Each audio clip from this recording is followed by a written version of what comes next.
West Coast is the worst performing operator on the rail network, but ministers spent an eye-watering £4 million of taxpayers' money on bonuses to company executives for, quote, customer experience and acting as a good operator. Does the Minister agree that this is simply not good enough for the businesses and the people of North Wales? Minister. Mr. Speaker, I've already said that I accept that there have been many concerns raised about Avanti's performance, but of course it all goes to show why it is important to modernise the rail network across the whole of Wales, and that is exactly what the UK Government are doing at the moment. Chris Elmore. Number 4, sir. Tuesday.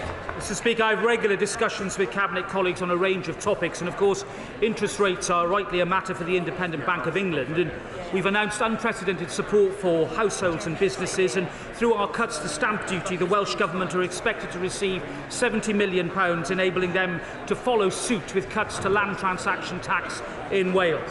Chris Elmore. Thank you, Mr. Speaker. On the weekend, I met a young couple in their early 30s who are coming out of a 5-year fixed mortgage rate. Their mortgage is going up by more than £300 a month, and they squarely blame the government and the Prime Minister's poor mismanagement of our economy. It was the Conservative government that has U-turned, that has caused the economic chaos. It's the Conservatives who have caused the mortgage rates to go through the roof. And it's the Conservative government that is causing mortgage firms to withdraw all their support. Will the Secretary of State now apologise to my constituents and people across the land who are being crippled by huge mortgage increases every single month? This is Conservative failure. And it is a Conservative government that, through Help to Buy, has helped over 361,000 people as first-time buyers onto the housing ladder. It is a Conservative government that has led to unemployment at record lows, Mr. Speaker. It is a Conservative government that has increased the national living wage to £9.50 per hour. And it is a Conservative government that will lead to interest rates being controlled, which will also help mortgage holders too. The honourable gentleman's hyperbole does not serve him well. Question number 6. Secretary of State. Thank you, Mr. Speaker. Most recent data demonstrates that households in Wales pay a price broadly on par with the average across Great Britain. On average, variable unit costs and standing charges for gas and electricity. And our energy price guarantee will save households hundreds of pounds this winter compared to current wholesale cost projections. Mr. Speaker, my constituent, Mr. Evans, in the town of Kidwelly, cannot benefit from a lower tariff for electricity he uses in off-peak times because, as the engineers have explained to him, the smart meter he needs will not function owing to the almost non-existent mobile phone signal in the area. That's a failure of this UK government both to roll out mobile phone technology and to have allowed smart meters which only work on mobile phone signal. So will the Secretary now have urgent talks with ministerial colleagues to put this right and to end this discrimination? Tuesday. Well, I'd be interested to take up that case in more detail with the honourable lady, but I think it's right to say that the government, in acting radically on energy price intervention, and indeed with its energy prices bill that seeks to break the link between electricity and gas prices, is taking the sort of action that is absolutely necessary to help households like the honourable lady's constituents. And I, of course, will be happy to talk further about the particular disadvantage that her constituents face. Honourable Edwards. Number 7, Mr. Speaker. Minister. Mr. Speaker, I have frequent discussions with my ministerial colleagues on a range of matters, including the cost of living, and as I have previously said today, we're supporting households and businesses across Wales with cost of living challenges, including on energy costs. Edwards. Diolch, Mr. Speaker. People in Carmarthenshire have seen huge increases in heating costs if they're off the gas grid in oil, LPG and solid fuels. The alternative fuel payment of £100 doesn't seem to be equivalent to the cap on gas. Will you write to Welsh MPs outlining the methodology used by the British Government to calculate the AFP rate? Minister. Well, Mr. Speaker, I'm sure my colleagues in Treasury will be able to help with that. But there is one thing that the honourable gentleman could do as well if he wants to support people with cost of living challenges in Wales, and that is to persuade his colleagues in Plaid Cymru to vote against Welsh Labour's proposals to revalue council tax bans in Wales, which are going to be absolutely catastrophic for the finances of hundreds of thousands of people across Wales. Wayne David. Mr. Speaker. 5 minutes. Minister. Oh, yeah, sorry, excuse me. Yeah. Mr. Speaker, the 4 Welsh police forces are adequately funded and will receive combined funding of up to £826.7 million in 2022-23, an increase of up to £45.1 million when compared to the previous financial year. Gwent's funding will be up £159.1 million, an increase of £9.1 million on the previous financial year. When, David? Mr. Speaker, South Wales Police has within its area Cardiff, the capital city of Wales, and yet it gets no extra resources for the extra responsibilities which comes with it. So will the Secretary of State make representation to his colleagues in the government to address this situation and this anomaly? Minister. Well, Mr. Speaker, South Wales funding will be up to £352.5 million in 2022-23, an increase of £19 million on the previous financial year. But if the honourable gentleman wants to do something to support police forces in Wales, may I suggest that he talks to the Welsh Labour government about their failure to hand over the apprenticeship levy, which is being held back by them and should be passed on to police forces so that... Order! Just a sec. By the way, when somebody's answering the question, can you please wait till it's been completed? Mr. David was asking the question. Slane Saxby. Question 10, please, Mr. Speaker. Mr. Speaker, floating offshore wind projects in the Celtic Sea will contribute to our net zero ambitions, our energy security, and generate economic growth and create highly skilled jobs in our coastal communities. And I regularly meet the Crown Estate to discuss progress on bringing forward the ambition of 4 gigawatts of projects by 2035. Slane Saxby. Thank you, Mr. Speaker. To realise the full potential of the Celtic Sea, we need a timely consenting process from the Welsh Government.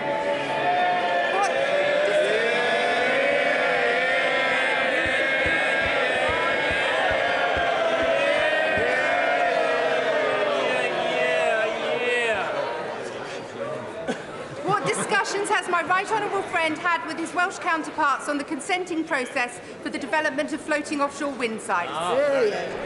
I congratulate my honourable friend for consistent advocacy for projects in the Celtic Sea as chair of the APPG, and indeed the necessity for securing timely consents is an imperative. I will continue working with the Welsh Government and with all stakeholders to ensure that we can make sure that the huge opportunity that this presents is capitalised upon.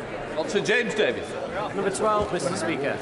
Mr. Speaker, the Wales Office has been fully supporting the North Wales growth deal as it begins to deliver projects on the ground. And my officials will work closely with all partners in North Wales to ensure that the deal continues to deliver growth and investment across the region.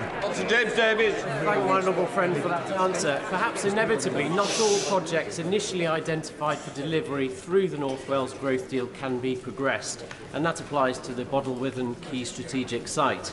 So will my honourable friend encourage a flexible approach to diverting the £10 million of funds that had been earmarked to Bodlewyddan to other economic development projects within Denbighshire? Minister.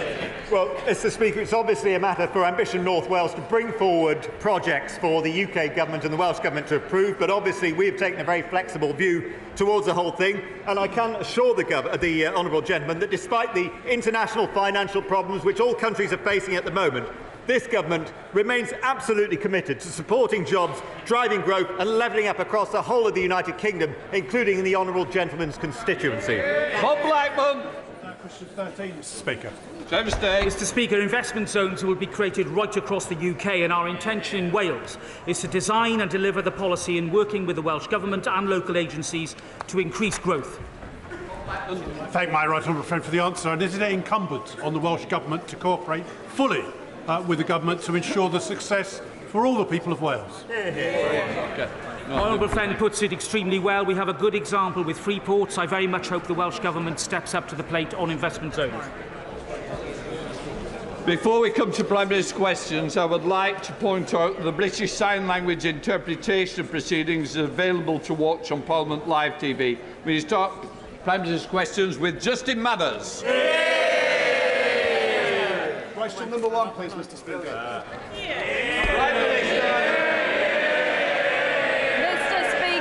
Mr. Speaker, this morning I had meetings with ministerial colleagues and others in addition to my duties in this House, I shall have further such meetings later today. Justin Matters. Thank you, Mr. Speaker. When the penny dropped for the Prime Minister on Monday and she realised that her budget was responsible for crashing the economy, she should have come to this House to explain herself and to apologise to the millions of people who will now be paying hundreds of pounds extra a month on their mortgages because of her mistakes. But now she's here, can she tell us, given the absolute chaos her government has created, why the Chancellor lost his job but she kept hers? Mr. Speaker, I have been very clear that I am sorry and that I have made mistakes. But the right thing to do in those circumstances is to make changes, which I've made, and to get on with the job and deliver for the British people. And Mr. Speaker, we've delivered the energy price guarantee, we've helped people this winter, and I will continue to do that.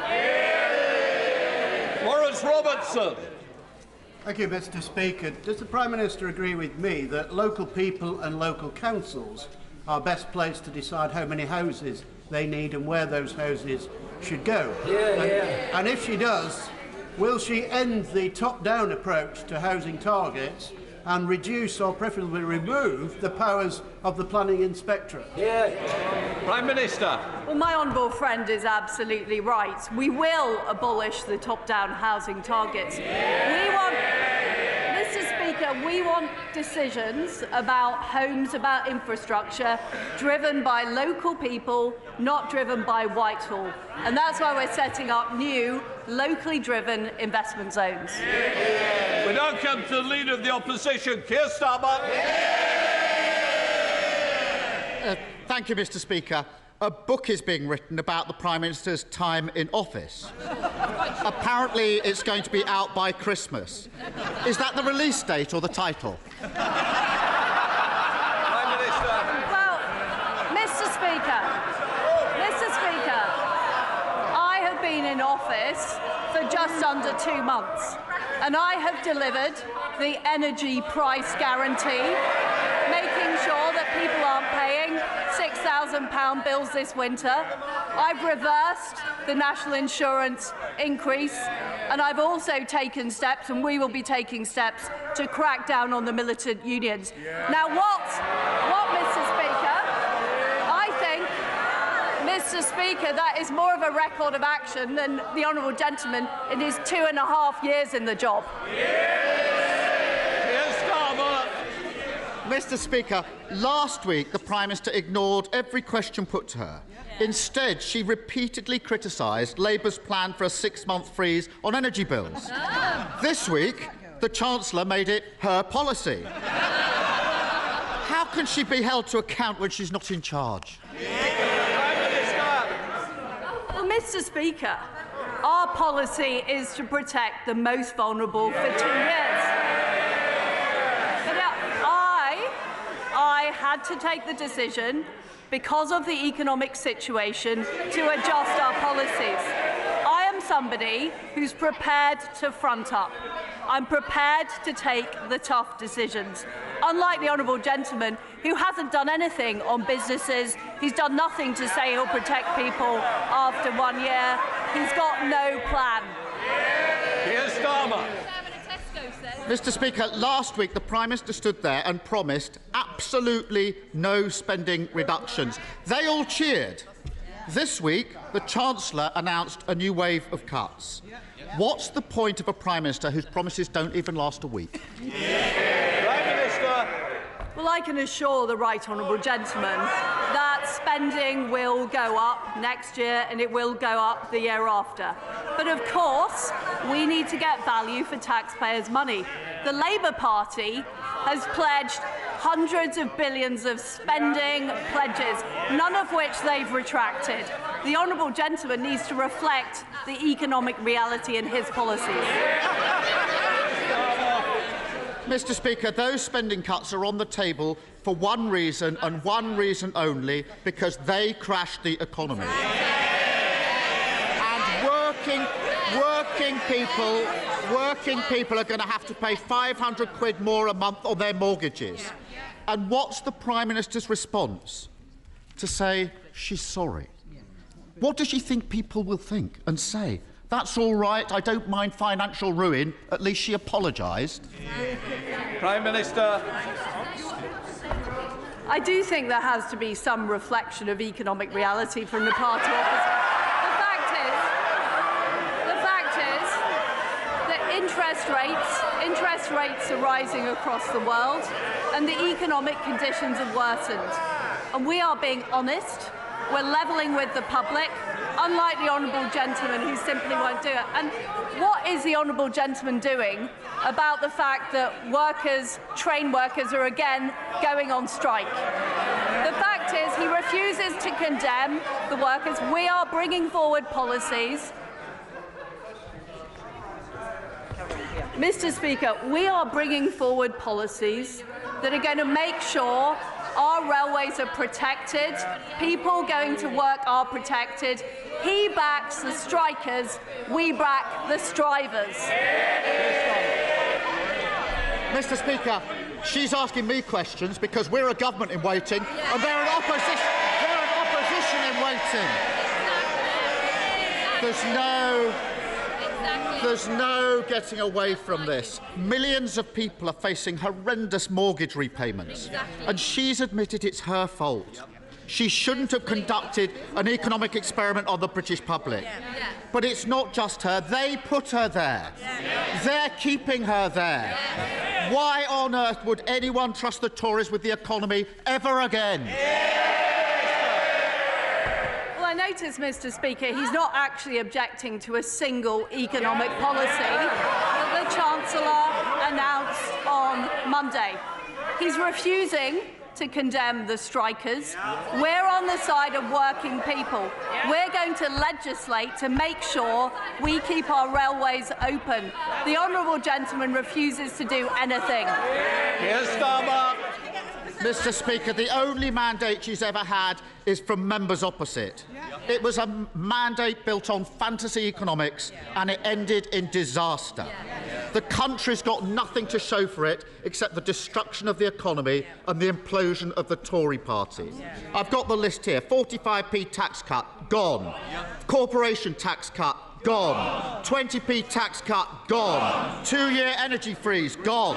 Tax-free shopping, gone. Economic credibility, gone. And her supposed best friend, the former Chancellor, he's gone as well. They're all gone. So why is she still here?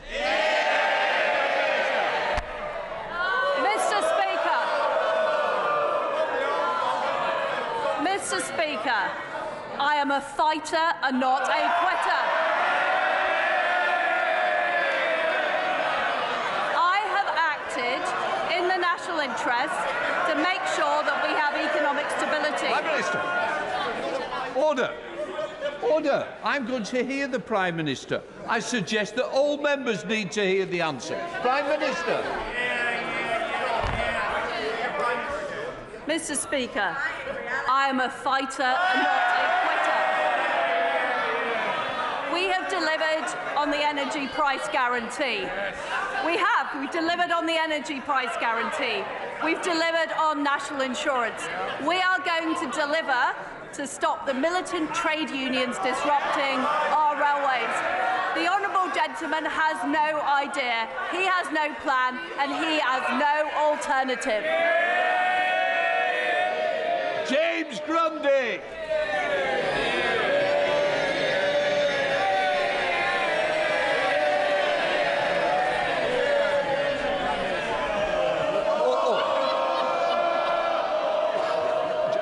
Just sit down. Sit. Can I just say, he's obviously the more popular choice. Come on, James Grundy. You've got a future.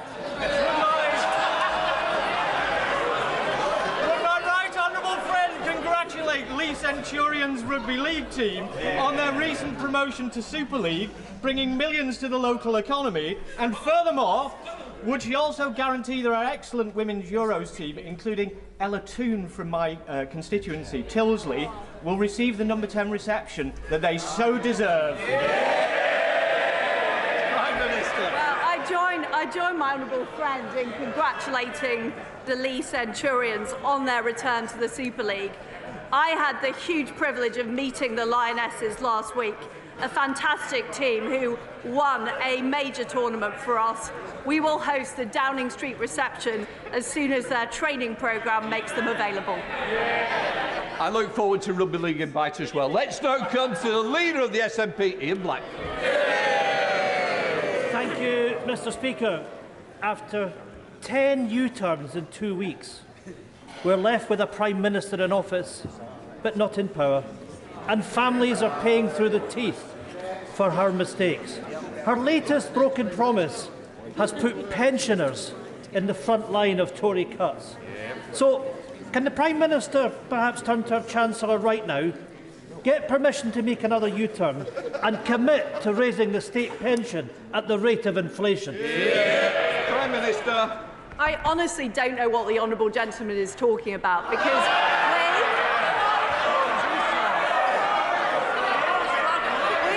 we have been clear in our manifesto that we will maintain the triple lock, and I am completely committed to it. So is the Chancellor. Well, Mr. Speaker, it's no surprising that the Prime Minister's approval ratings are collapsing with an answer like that. The worst polling result for any Prime Minister in history. She's just thrown 12 million pensioners under the Tory bus. And it's not just pensioners feeling the pain. In the last week alone... I also want to hear Mr. Blackford. Mr. Speaker, it's not just pensioners feeling the pain. In the last week alone, inflation has risen to a 40-year high. Mortgage rates are at the highest level since the financial crash. And people's energy bills are about to rise to more than £5,000. Can the Prime Minister answer one simple question? Why does she expect everyone else to pay the price for her failure? Prime Minister. I don't think the honourable gentleman can take yes for an answer. I've been clear we are protecting the triple lock on pensions. And if the honourable gentleman is concerned about the economy, why does he continue to advocate for separatism, which would plunge the Scottish economy into chaos? Thank you very much, Mr. Speaker. Over the last couple of years, thousands of homes have been proposed or built in Birmingham Northfield constituency, which puts a huge strain on GP and dentist appointments. Would my right honourable friend, the Prime Minister, agree with me that more needs to be done in the planning process to make sure that when we have large-scale developments, we have more capacity in those vital services? Prime Minister. Well, my honourable friend is absolutely right. When we build new houses, we need to make sure there are GP surgeries, schools, infrastructure, and that's why we're introducing a new infrastructure levy to make sure more of the money from developers goes on supporting local communities. Ed Davey. Mr. Speaker, millions of family carers have been forced to cut back on food and heating. One told Carers UK, "My son is incontinent. If we don't wash him in warm water several times a day, this will cause him to physically decline." So how do we pay for the gas to heat the water if we are currently at max budget? Vulnerable people and carers are struggling enough already in this cost of living crisis, Mr. Speaker. So will the Prime Minister guarantee that support for the vulnerable, including carers allowance, will rise by at least today's inflation rate of 10.1%? Prime Minister. People are struggling. It is difficult at the moment. That's why we put in place the energy price guarantee to make sure the typical household isn't paying more than £2,500. It's why we've supplied an extra £1,200 of support to the most vulnerable. And I can assure the right honourable gentleman we will always support the most vulnerable. They will be our priority. Hey, Jones. Thank you. Thank you, Mr. Speaker. Brecon and Radnorshire has a proud military footprint. Not least the Cambrian Patrol exercise, which I visited last week. It is considered the Olympic gold medal in infantry training. attracting teams from across the world to compete in a 60-kilometre march over 2 days in the Brecon Beacons. Will the Prime Minister join me in congratulating all those who took part, not least the team of Gurkha soldiers from the Infantry Battle School in Brecon who took home a coveted gold medal, further cementing Brecon's special place in the UK Armed Forces? I join my honourable friend in thanking everybody at Brecon Barracks who organises the exercise Cambrian Patrol each year. It is a world-class training exercise, and I congratulate Brecon's Gurkha soldiers for their fantastic achievement of a gold medal. Well done. Dr. Philippa Whitford. Thank you very much, Mr. Speaker. It took just 5 working days for the Prime Minister to crash the pound, damage pension funds and send people's mortgage costs spiralling.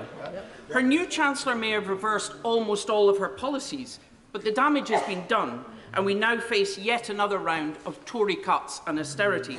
So I'd like to ask the Prime Minister and those sitting behind her, why is she still at the dispatch box, and when will voters get their say on this disastrous government? Prime Minister. We are facing very, very difficult economic times. I took the decision I had to in the interest of economic stability. And what is important is we work together, including with the SNP, to get through this winter and grow the economy. David Jones. Thank you, Mr. Speaker. The Prime Minister is to be commended for securing the passage of the Northern Ireland Protocol Bill through this House without amendment before the summer recess. Can she confirm that it's the government's intention that the bill should remain unamended, and in particular that the European Court of Justice should have no jurisdiction in any part of the United Kingdom? Prime Minister. I am completely committed to the Northern Ireland Protocol Bill. It deals with the very specific issues we face in Northern Ireland, the free flow of trade, and also making sure that the people of Northern Ireland are able to benefit from being part of the United Kingdom. And I can tell my honourable friend that any negotiations will reflect the same position that is in the Protocol Bill. Dave McHillier. Mr. Speaker, we understand that this afternoon's vote on fracking is deemed a confidence vote in the Prime Minister. Can she give us any reason why her own backbenchers or anyone in this country can have confidence in her after her policies have caused chaos in the markets and wrecked the economy? Prime Minister. Mr. Speaker, we do face very difficult economic times. I have been honest about the mistakes I have made. But what I don't apologise for is the fact that we have helped households through this winter, through the energy price guarantee, the fact that we've reversed the national insurance rise, and the fact we are taking action to get our railways running rather than being disrupted by the militant trade unions she supports. John Barron. Mr. Speaker, there's been a number of low points recently, including the Republic of Ireland's football team singing pro-IRA songs in the changing room. We should never forget the sacrifice of those who paid the price to maintain the peace during the Troubles. Closer to home, recent events meant that spending is going to be more constrained than originally thought. May I encourage the Prime Minister to ensure that we retain compassion in politics in these decisions, including maintaining the link between benefits and inflation? Will she do that? Prime Minister. We are compassionate Conservatives. We will always work to protect the most vulnerable, and that is what we did with the energy price guarantee. We are going to make sure the most vulnerable are protected into year 2, and I'm sure the Chancellor has heard my honourable friend's representations on the contents of the medium-term fiscal plan. Stuart Malcolm MacDonald. Thank you, Mr. Speaker. Mr. Speaker, like the public at large, I've supported the government in terms of the actions it has taken to support Ukraine, not least because of what's at stake there. But right now, in order to maintain that support, as the public deals with rising prices, inflation, mortgage costs and much else, Ukraine fatigue is a real and present danger. And I'm afraid to say to the Prime Minister, she is now an active driver against that public support that has so unified many of us,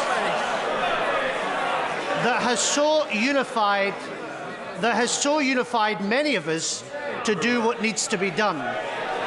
So in a time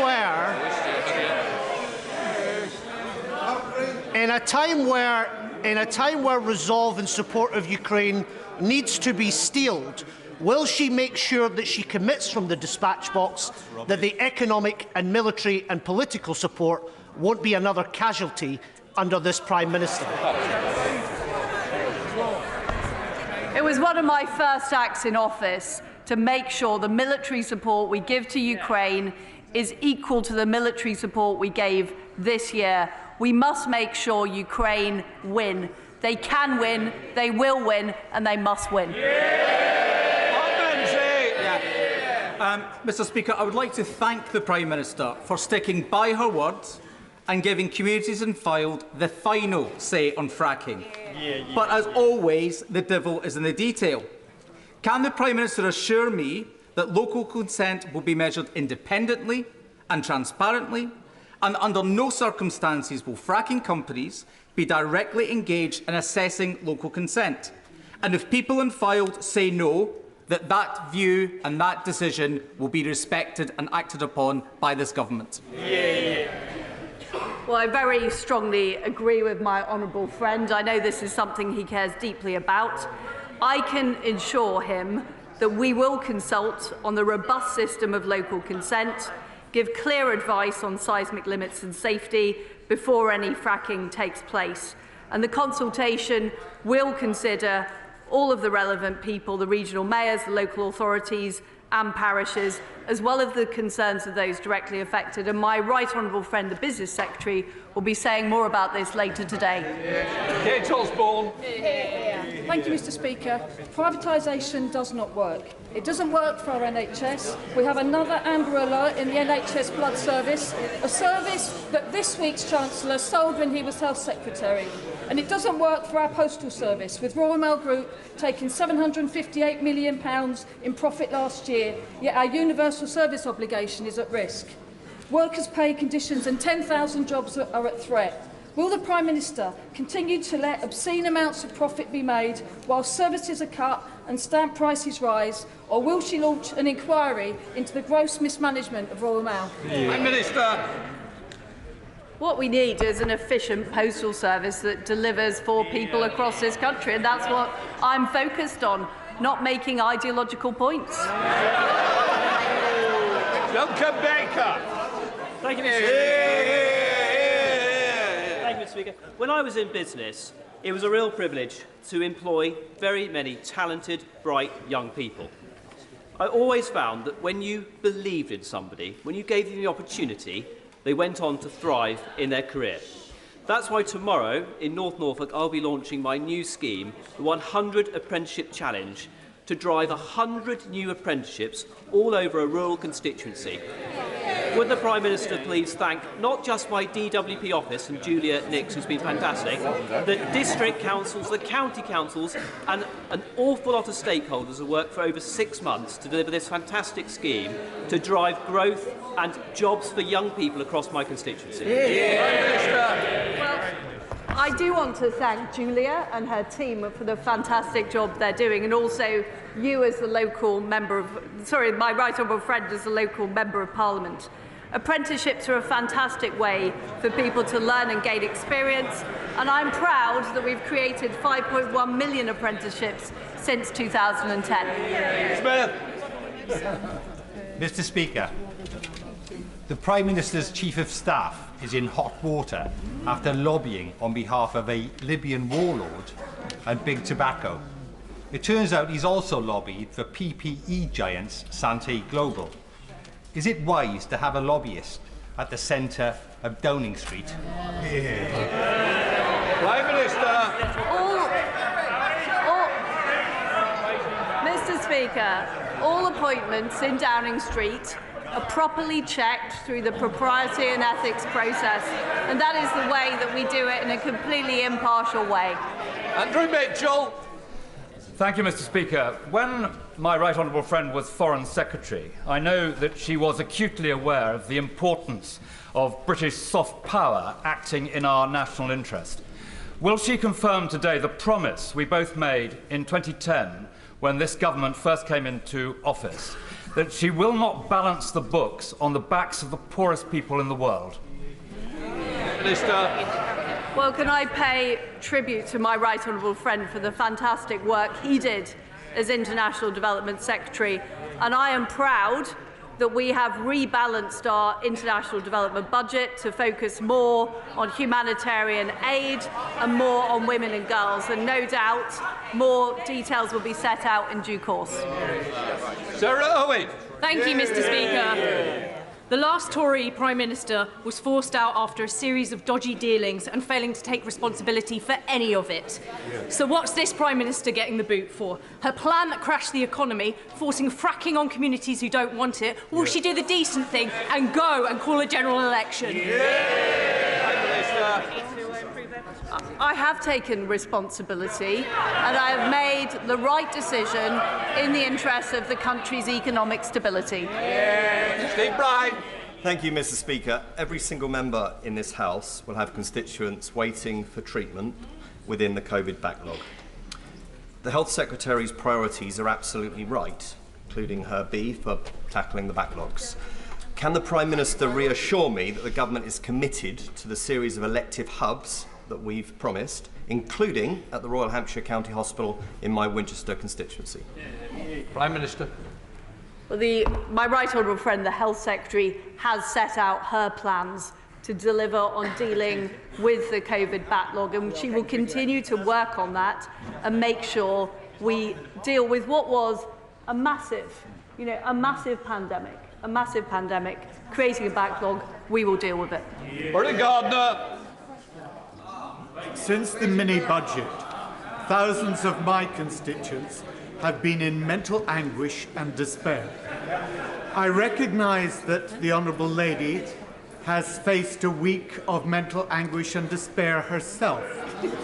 She has had people angry with her, she's had people who have mocked her. But having had that experience, what will she now do to improve the health care, the mental health care for people in this country, so that the anguish that they face in the coming months is properly responded to and dealt with? My right honourable friend, the Health Secretary, has set out a very clear plan of how we're going to deal with the backlog created by COVID, how we're going to make sure people get timely GP appointments, and how we're going to improve on the services in our hospitals, including mental health services. Waitley. Thank you, Mr. Speaker. The government is facing tough choices, but people living with dementia face unlimited care costs, and that is not a choice. Can my right honourable friend assure me that she is committed to social care reform to end that worry and relieve pressure on the NHS? Prime Minister. Yes, we are committed to social care reform. We do need to deal with those issues. Greasy. Thank you, Mr. Speaker. It's always better to see a Prime Minister at her desk rather than underneath it. And now that she's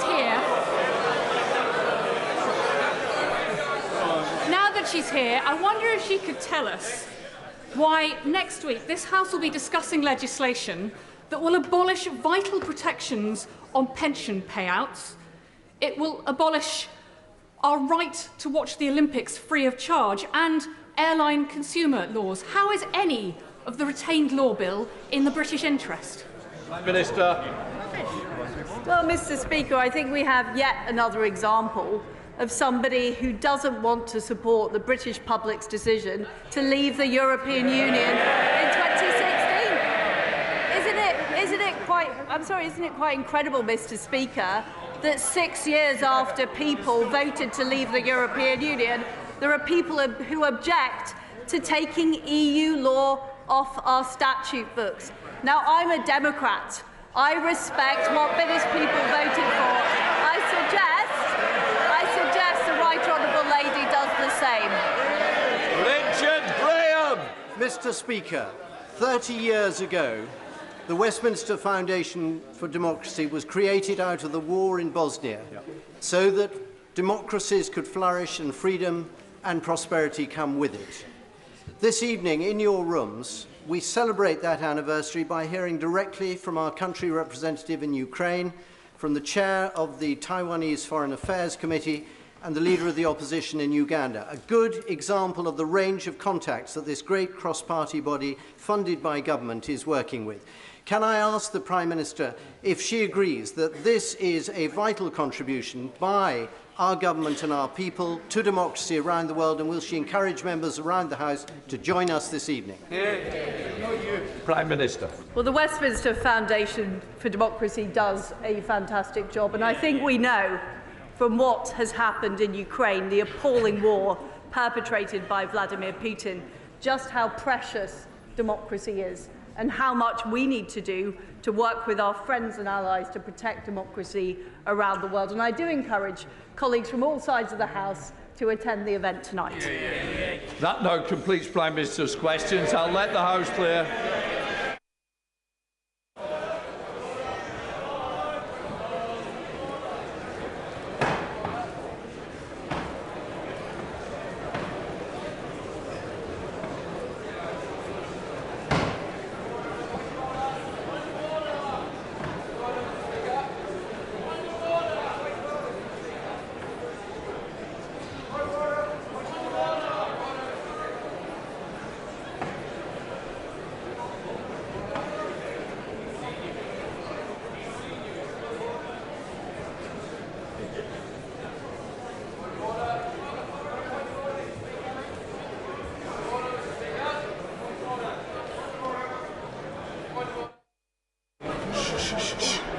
Just let them go.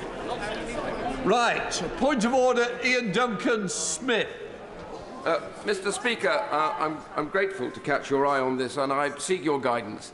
Yesterday, the Foreign Office Minister was in a way dragged to the House to answer a question about what the government would do over these brutal attacks that took place in Manchester, inside a city, which the Chinese representatives were assaulting an individual and also tearing down and creating vandalism outside. The Minister said that the officials would be called to the Foreign Office to meet a Minister of the Crown, instead of which today we discover they met an official who simply rapped them over the knuckles by saying they should stand by the freedoms that we have in this country. Can I ask, therefore, is it feasible for us to get the Minister back to the dispatch box to ask why were they not told that if they do not follow our rules, they get expelled, and to say that all those responsible for the assault in Manchester will be expelled from this country? Obviously, it's not a direct matter for me, but what I would say, and I think there are many avenues that could be pursued, and I'm sure that a UQ could possibly and likely be submitted. I'm not saying it will be accepted, but it could be looked on favourably, because I think we were all appalled by those images, and quite rightly, action needs to be taken. Right. Rachel Maskell. Thank you, Mr. Speaker. This morning, the Transport Select Committee heard from the Transport Secretary that the government will axe its commitment to create Great British Railways in this parliamentary session. There has been no written statement to announce this decision, and I am not aware that application has been made to you, Mr. Speaker, for an oral statement either by the Secretary of State. We were expecting a transport bill in this session to facilitate the transition of the operations of rail to Great British Railways and to create a controlling mind for the railways out of the chaos which has existed since the Conservative government fragmented and privatised rail in 1993. As part of this process, the former Transport Secretary launched a competition with huge fanfare for a future headquarters of the railway. 42 locations applied, 6 were shortlisted, and have expended huge amounts in order to win this.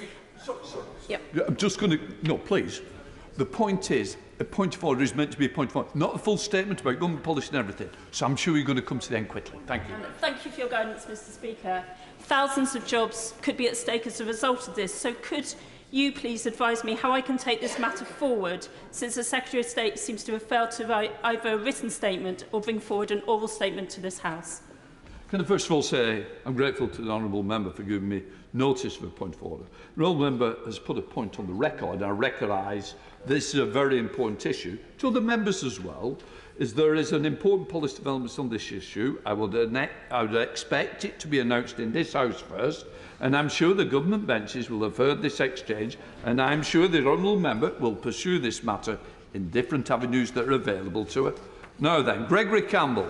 Mr. Speaker, on a procedural matter, yesterday morning I was successful in having a debate in Westminster Hall that was entitled that this House has considered British passport ownership by Northern Ireland residents. This is a matter I've taken up over many years, and Mr. Speaker, it remains unresolved.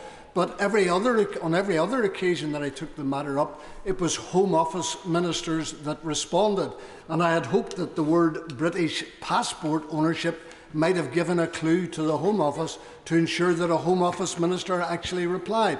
While I was glad to have a Northern Ireland Office minister to reply, can you, Mr. Speaker, ensure that the appropriate ministerial department responds to debates such as this one in the future? What I would say is I'm also grateful to the honourable member giving notice of a point of order. The decision about which the minister should respond to a debate is unfortunately a matter for the government rather than for the chair. However, I am sure the government benches will have heard the comments and will bear them in mind and regard to, and I know the honourable member will also pursue through the different avenues. Tim Farrell. Thank you, Mr. Speaker. On a point of order, you may be aware, sir, that today the Right Honourable Member for Calder Valley, the Government Deputy Chief Whip, has written to Conservative members telling them regarding the debate this afternoon on fracking, and I quote, "This is not a motion on fracking, this is a confidence motion in the government." Would he give guidance to all sides of the House, but in particular to the Prime Minister, what would happen in the event that the government was to lose that vote this afternoon? If the government has lost the confidence of the House, surely, and I would be grateful for your guidance, that would mean that the Prime Minister must then go to the Palace, see His Majesty the King, and ask for a dissolution of Parliament and a general election. Am I right? Would he give clarity? First of all, I'm not going to enter into a debate on internal communications, and I've no doubt that he'll have had some of his own communications, which happens within all parties, and if it doesn't, I will be shocked. What I would say is, let's not prejudge the decision what may take place later, and as you know, you asked the question because you knew the answer. Dr. Whitford. Thank you very much, Mr. Speaker. In her response to some of the questions today, the Prime Minister claimed that no household would pay more than £2,500 a year. The £2,500 is an average, and therefore almost half of households will pay more. So how do we go about getting the Prime Minister to correct that in the record? She said no one would pay more, and that is incorrect. I'm not going to continue the debate. It's not for me to answer, but you certainly put it on the record. Now then, let's come to... No, hang on with one more important one here. Angus Brendan McNeill. Mr. Speaker. Clearly, UK politics now more resembles Germany, with the Chancellor effectively in charge. So why was the member for South West Norfolk answering for the government at the last question time, when in fact the member for South West Surrey is in charge? Not a point of order, as you well know. That was a poor effort. You're better than that normally. Come on, Chris Brown. I'm very grateful, Mr. Speaker. This is further to the point of order from the former leader of the Liberal Democrats earlier.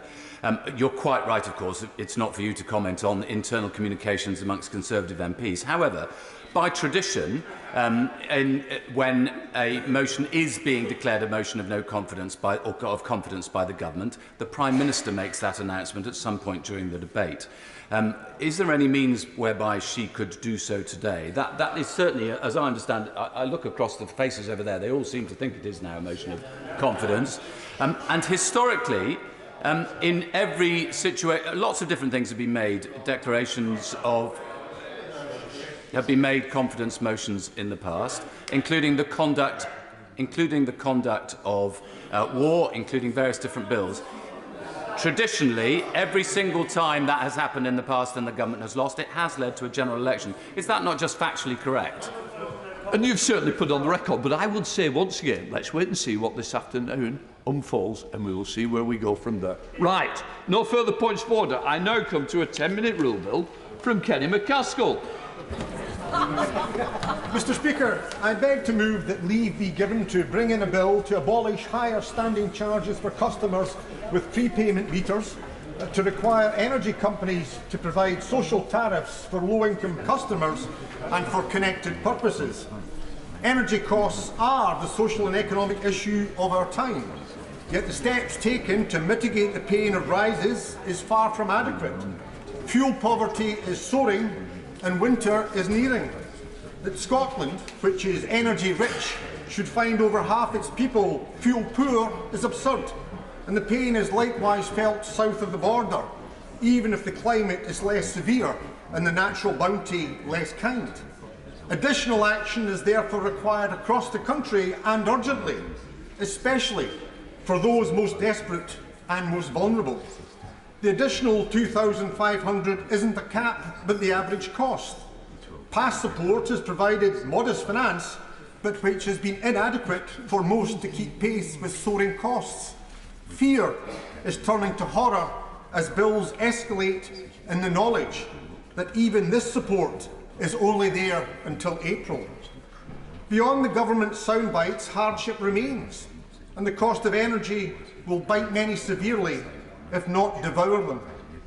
Anomalies and injustices remain which must cease. The most appalling is the perversity of prepayment meters having higher standing charges.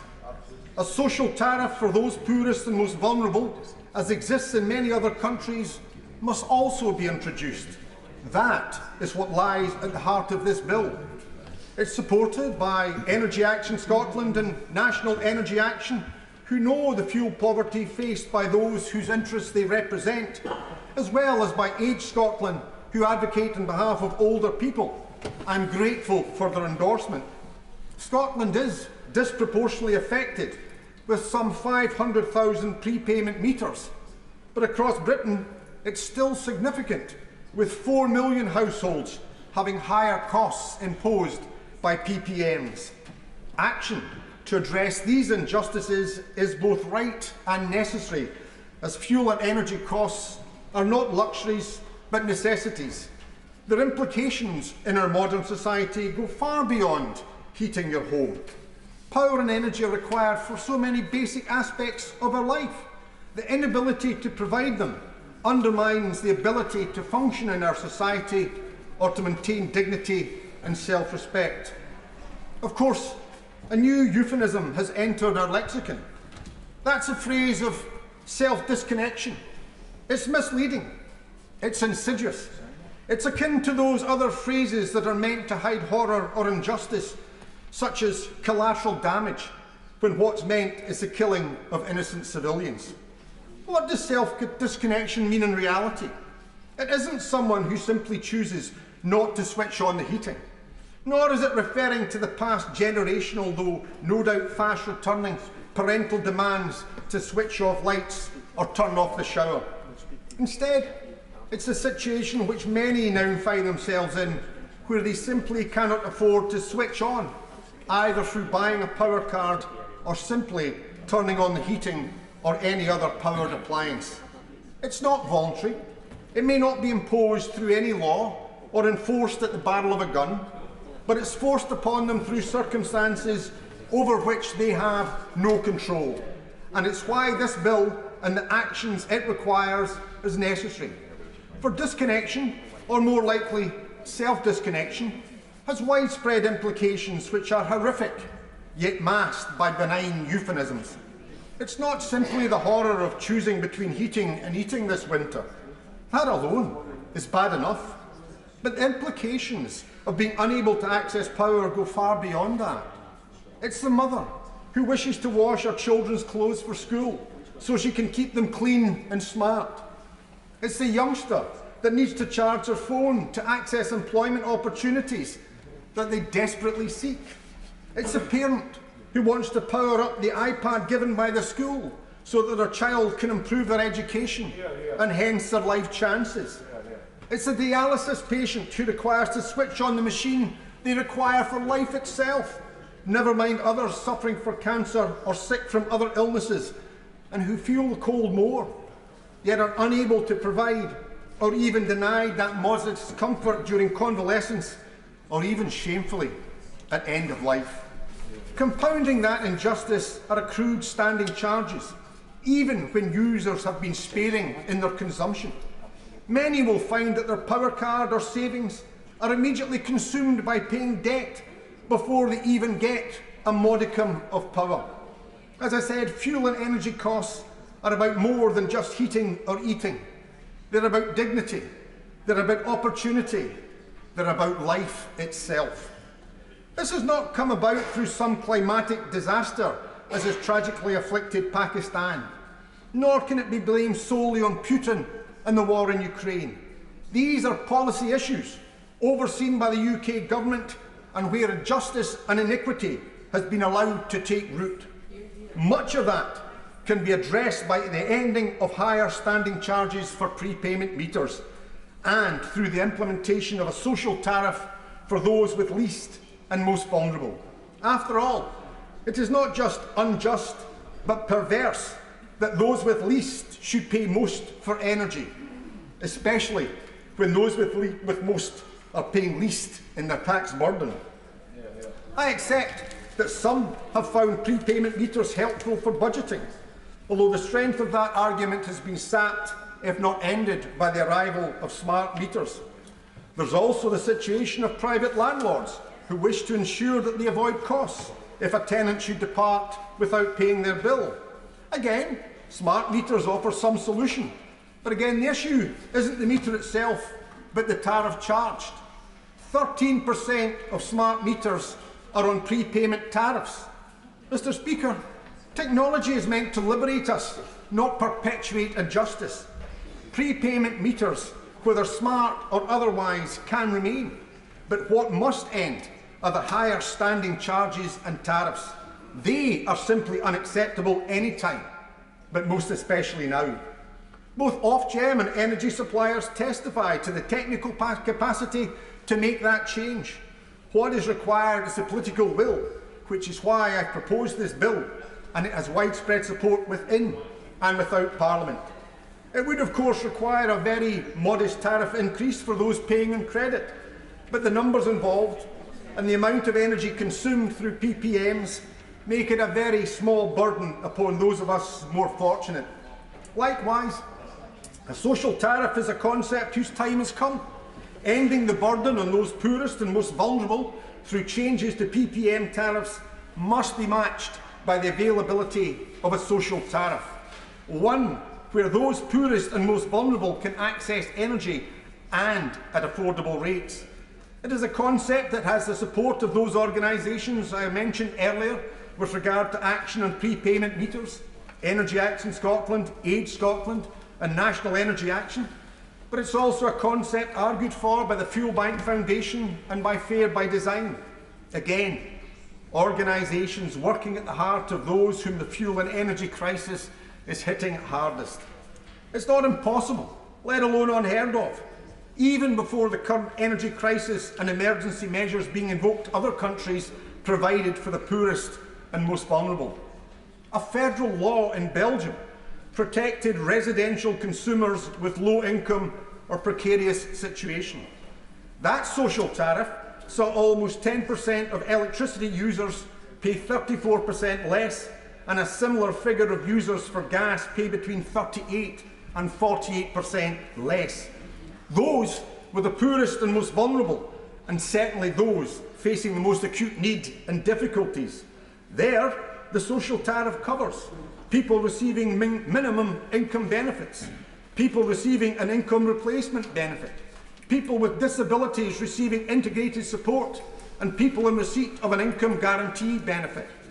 Who would quibble with those priorities or dispute that those people have additional need for fuel and energy, which requires that they be charged on a tariff that recognises that? Belgium isn't alone in operating a social tariff.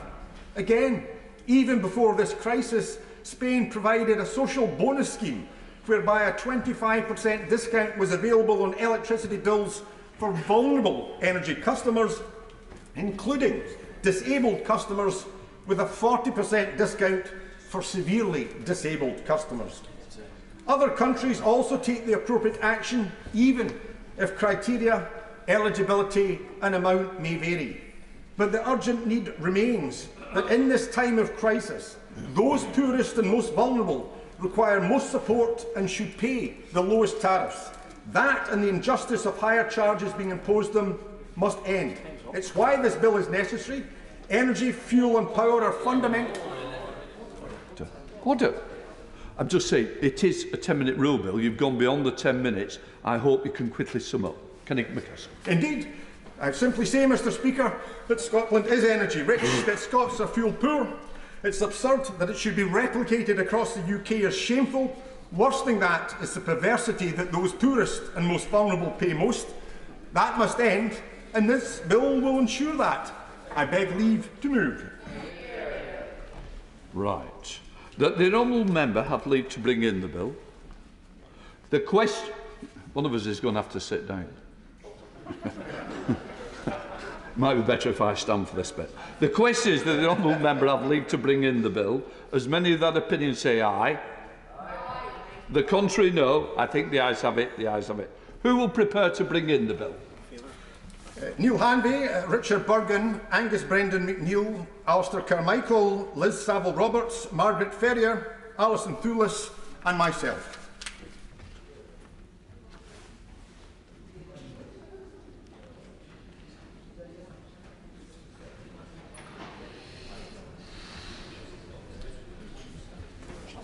Kenny McCaskill.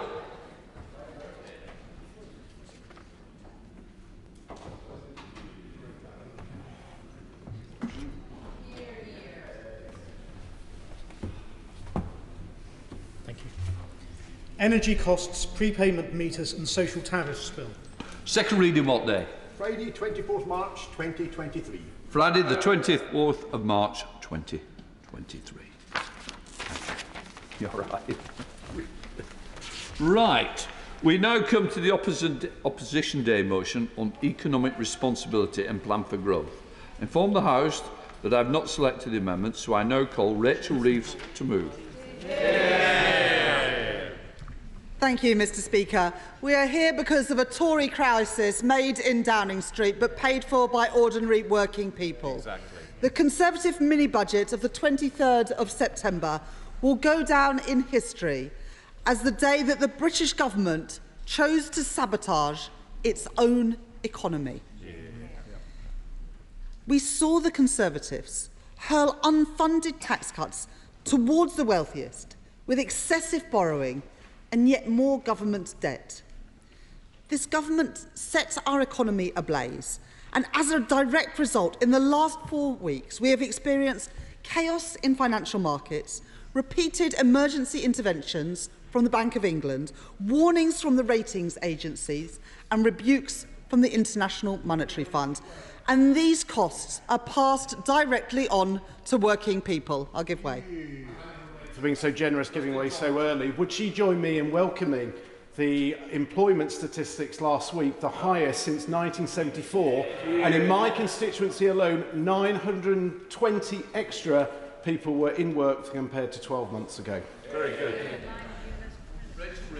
The truth is, 1 million people are missing from the labour market. Half of those with long-term health conditions. We need to do much more to get those people back to work. And one of the reasons why unemployment is low, because so many people aren't even looking for work because they're waiting for NHS operations that are at an all-time high.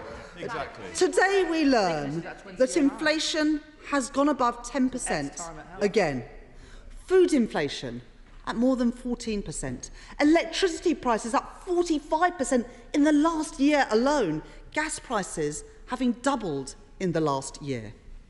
And despite all the extraordinary and unprecedented U-turns in recent days, the damage has been done. This Conservative government has wrecked people's finances and snuffed out the dreams of home ownership for millions. 1.8 million people across the UK will be paying higher mortgage bills by the end of next year, on average £580 extra every single month. because of the reckless actions by this government.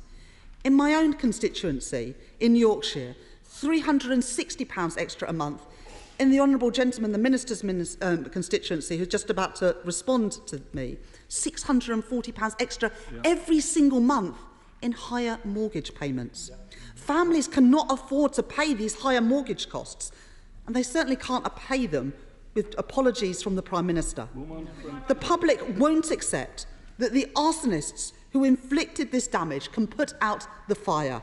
The Tories can never be trusted with our economy again. I'll give way. I'm grateful to my Rumble friend for giving way, and I congratulate her on the motion that she's brought today. It seems to me utterly unarguable that the crisis that is now being wrought upon our constituents lays squarely at the feet of the government. It would appear that they agree with that because, according to briefings on Twitter, they're not intending to vote against it. So does she agree with me that the fact that the Chancellor hasn't even turned up to defend the record and that the party opposite don't even seem to disagree with the motion means that we can all agree that it's the fault of the government? I agree with my honourable friend that it is a shame that October's Chancellor is not in his place today. This crisis has been co-written by every single member of the Cabinet and every single member of the government. The Armed Forces Minister was crystal clear yesterday in pointing out that all Cabinet Ministers had approved and are responsible for government decisions, including the disastrous mini-budget. There is no credibility or stability with this government, just a shambles. And all the time, businesses are looking at the state of this government and deciding where and whether to invest. The Tories' recklessness and enduring incompetence will cost jobs and investment here in Britain. The Conservatives should not be put in charge of a tombola, let alone the British economy. I'll give way to the honourable gentleman. Can I commend the honourable lady for what she's saying, and just to back up the issue on economic growth and the honourable lady referred to. We need SMEs to be able to survive this, to get through. I've just, in my own constituency, Mr Speaker, and to the Shadow Minister, had a business that opened some 2 months ago. It's a Japanese restaurant. They're doing really well. They employ staff, but their bills have went up from £900 to £3,000. It's quite clear, unless something happens for businesses that are productive, create jobs, if it doesn't happen soon, that they will no longer be there. Does the honourable lady agree that within this we need to have a process that helps businesses? I thank the honourable gentleman for that intervention. Small businesses, like the restaurant that he mentions in his constituency, are the backbone of all of our constituencies and of our economy more widely. And an energy bill increase from £900 to £3,000 is just not affordable for small businesses. The government need to do more to help. I'll give way and then I'll make a bit of progress. Honourable member for giving way. I know she takes economic issues very seriously. Protecting pensioners is obviously going to be a key priority going forward. Will she join me in welcoming the Prime Minister confirming that the triple block will be protected? And can she set out what Labour's policy is on that vital area? Well, on Monday, the Chancellor said that he couldn't rule out breaking the triple lock, and on Wednesday, the Prime Minister, and we don't know which one speaks for the government, but Labour are clear, we support the triple lock, it was in our manifesto, and unlike the party opposite, we would stick by what we promised in government. Now, strong and independent economic institutions are essential for making Britain a great place to invest. That's why undermining the Bank of England, sacking the respected Permanent Secretary at the Treasury and gagging the Office for Budget Responsibility have all added to borrowing costs for Britain, for government and for families. But yet again on Monday, we had the ridiculous spectacle of a Conservative Chancellor coming to the House of Commons to announce huge changes in government economic policy without any sort of independent forecast. Failing to publish a forecast was a significant contribution to the lack of market confidence when the government unleashed their mini-budget 3.5 weeks ago. And yet no lessons have been learned. The government cannot build confidence in Britain by flying blind. That is why we are asking all MPs to vote today to publish the current assessments and forecasts from the Office for Budget Responsibility immediately. For the sake of our economic stability, they must not remain hidden for a further 2 weeks. And if the Chancellor refuses to do so, the country is right to ask, what have they got to hide? I'm very grateful to my honourable friend for giving way. She touched on one point, the fact that I think one of the very first decisions the new Prime Minister made was to sack the Permanent Secretary to the Treasury. I wonder if she can shed any light on why that decision was made. Was it because, as appears very likely, because he was set to warn the new Chancellor of the consequences of the policies he wanted to announce? Yeah.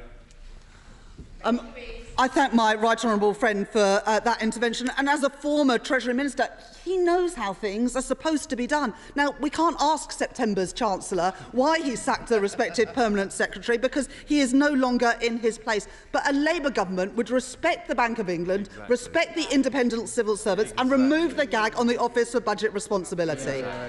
Now, Madam Deputy Speaker, the inflation numbers today show the impact that higher gas and electricity bills are having on family finances.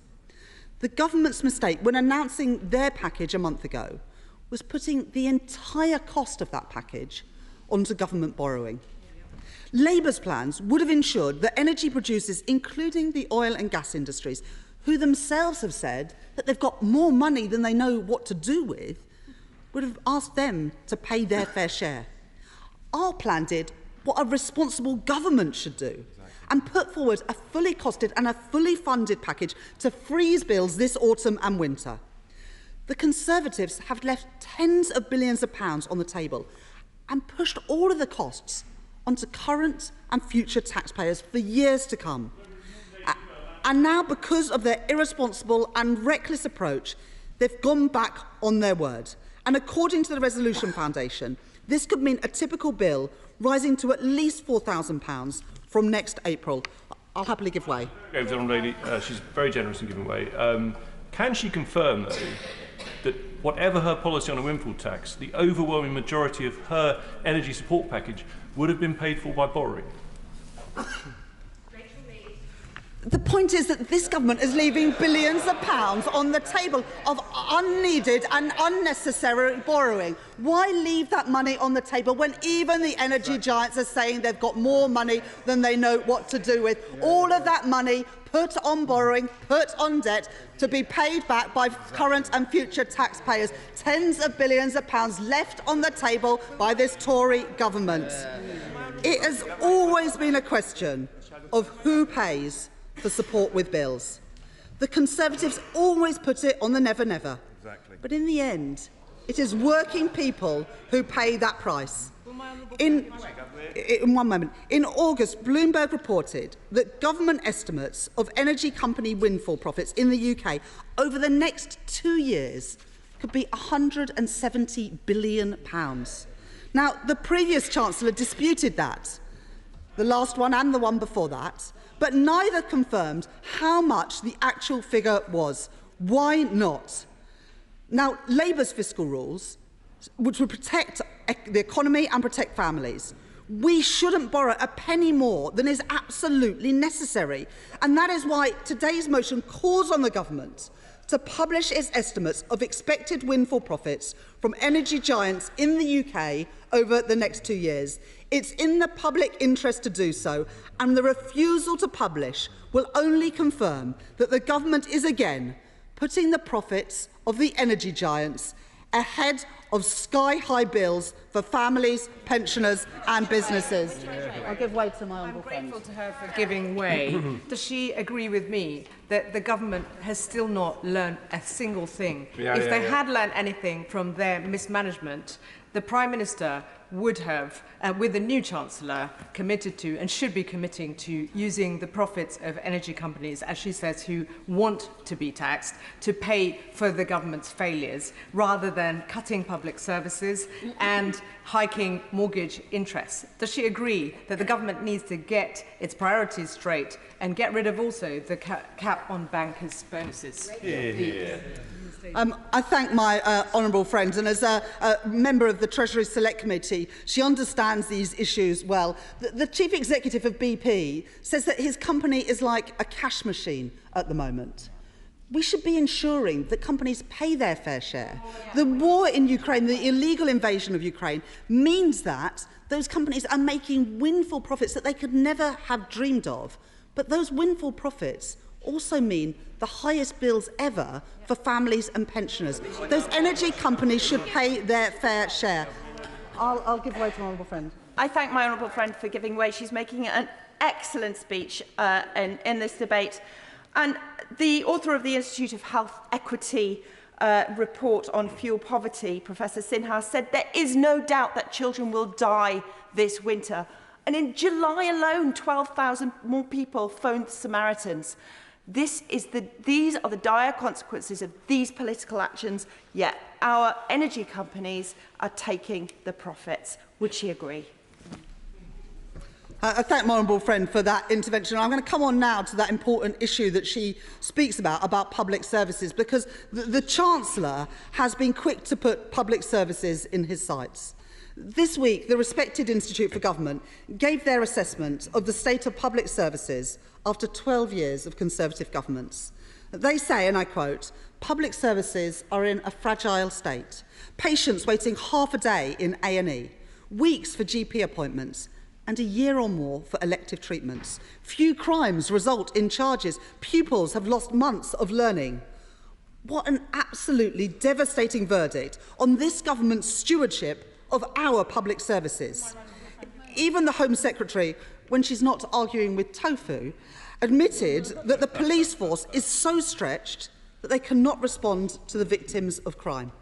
They are living on another planet if these Tories think that after a decade of imposing austerity, they can come back with season 2, wildly swinging the axe on the country's already struggling public services.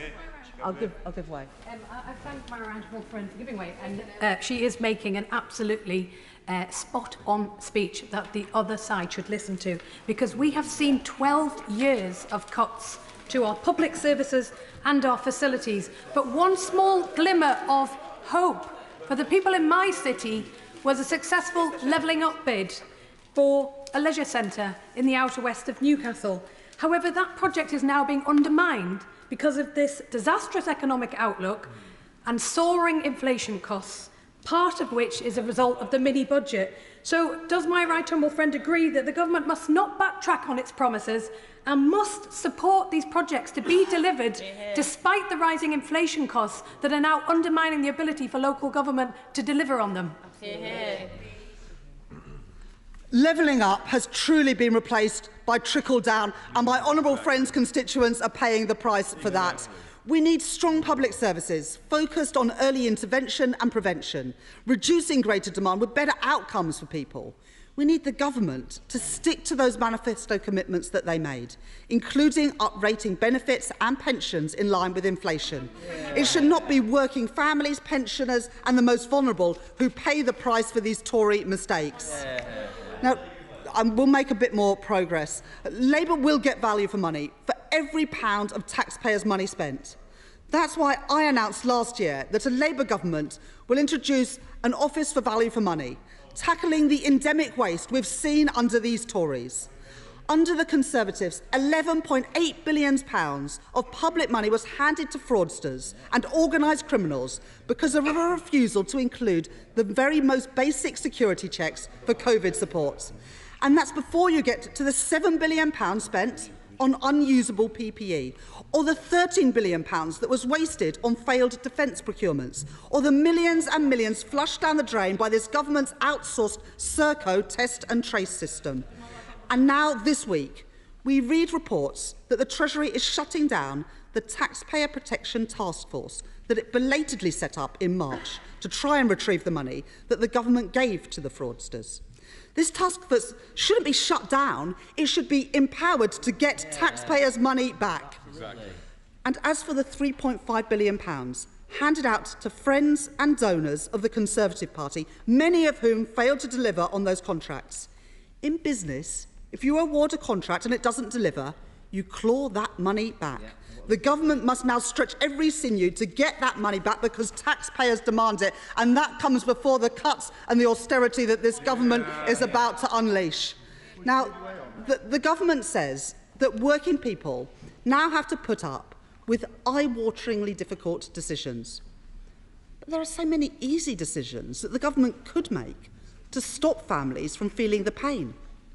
Why keep in place an outdated and unjustifiable non-dom tax status loophole, which means some of the wealthiest pay no tax on their incomes, while ordinary working people face the highest tax burden in 70 years in this low-growth, high-tax economy? Labour's principle is clear. If you make Britain your home, you should pay your taxes here. And research from the LSE and Warwick University has shown that the UK's non-dom system costs us £3.2 billion a year. And look at the tax break for private equity managers, which was cooked up in the 1980s by a Conservative government, giving a tax break of almost £200,000 each to 2,000 private equity bosses every single year. It's not right that bosses pay a lower rate of tax on their bonuses than workers do on their wages. It is indefensible, and so Labour will abolish it. And right now, private schools enjoy charitable status, which means that they are exempt from both business rates and VAT at a cost of £1.7 billion every year. But here's the truth, Madam Deputy Speaker. Private schools are not charities, and so we will end that exemption and put that money back into our state schools. That is what a fair tax system looks like, and that is what Britain will get with a Labour government. Fiscal responsibility and a fair tax system that puts working people first. Finally, you care about something. Labour will stabilise the economy by being responsible with public finances through our fiscal rules. It is on this foundation that our Green Prosperity Plan will invest in the jobs and industries of tomorrow as we meet our climate obligations and secure our energy supply here in Britain. There are great opportunities for the industries of the future, for government to partner with industry and invest. In domestic renewables such as wind, hydrogen, carbon capture and in nuclear too. Labour will create a national wealth fund so that when we build British industry, the public has a stake and gets a return on that investment. The next Labour government will buy, make and sell more here in Britain with an industrial strategy that is pro-worker and pro-business. We will breathe new life into our high streets by calling time on the outdated model of business rates. That's a real plan for the future, not lurching from crisis to crisis like the Conservatives. So much damage has been done to our economy by the Conservatives' reckless mini-budget. But I've almost run out of time. It's been 20 minutes and I have taken a lot of interventions. So much damage has been done by the reckless mini-budget. But the government can stop things from becoming even worse. Today they can show that they have listened and publish the Office for Budget Responsibility forecasts and assessments that they are sitting on, so that we know the true state of our public finances and of our economy. The government should publish their assessments that they already have on the windfall profits of the energy giants in the next 2 years, and then set out clear steps to introduce a proper windfall tax. It is a sign of how far this Conservative government is off the road on competence and responsibility that they have not already done these basic things. People can no longer afford the cost of Tory failure. We need a stronger and fairer economy from a government committed to financial responsibility and a serious plan for growth that puts working people first. The very least that they can do is publish the numbers, and I urge all honourable members to support this motion today to do exactly that. Question is, as on the order paper, Financial Secretary to the Treasury, Andrew Griffin. Very much. Thank you, Madam Deputy Speaker. Our constituents are worried about what the current global turbulence in the economy means for their jobs, their prospects and their families. They want to know that they can afford to get by and that once the economic storm clouds have passed, which they will, that they can thrive. And it's these concerns, those of our constituents, that we're thinking about, rather than, and I say this in all due seriousness to the Honourable Lady, rather than misrepresenting, because I think she knows better, misrepresenting global trends, we are focused on protecting the most vulnerable and looking after our economy. And the most happily give way. I just wonder if my honourable friend noticed, like I did, how little was mentioned of the real cause of the issues at the moment in global markets. Russia's illegal invasion of Ukraine, driving energy prices up across the globe, driving inflation up across the globe, and driving interest rates. And no mention of that from the opposition. Whose side are they on? Whose side are they on when it comes to these situations? Because it's quite clear to me that they're not actually listening to the real issues underlying the global markets, and they don't understand what's going on. Well, I thank my honourable member for North West Durham, and he makes a very important point. And I think that the whole of this House will want to acknowledge both the impact on our economy of COVID and the measures that both sides of this House supported, but also Putin's invasion in Ukraine. And it does us a great disservice to try and be overly partisan about the impacts on global trends that are happening in every Western economy. I'll give way. Thank you, Madam Deputy Speaker. I thank the Minister for giving way. And the Minister has a strong track record, knowledgeable about finance in the private sector. So will he acknowledge that the mini-budget caused huge chaos in the markets, and notwithstanding the international issues which are a backdrop to this, this government has scored an own goal by making it a hell of a lot worse. Surely he, with his financial background, will acknowledge that. Yes. Well, Madam Deputy Speaker, the chair of the Select Committee, the Public Accounts Committee, does make some fair points, and we have acknowledged that mistakes have been made. The Prime Minister herself has said that, and I'm happy to say that in the spirit that the Honourable Lady acknowledges that there are wider factors at work in the economy, and it ill behoves this House to make those overly partisan points when our constituents are looking to us collectively as to what we can do. I'll make a little progress, and then we'll make a little progress and then come back, if I may.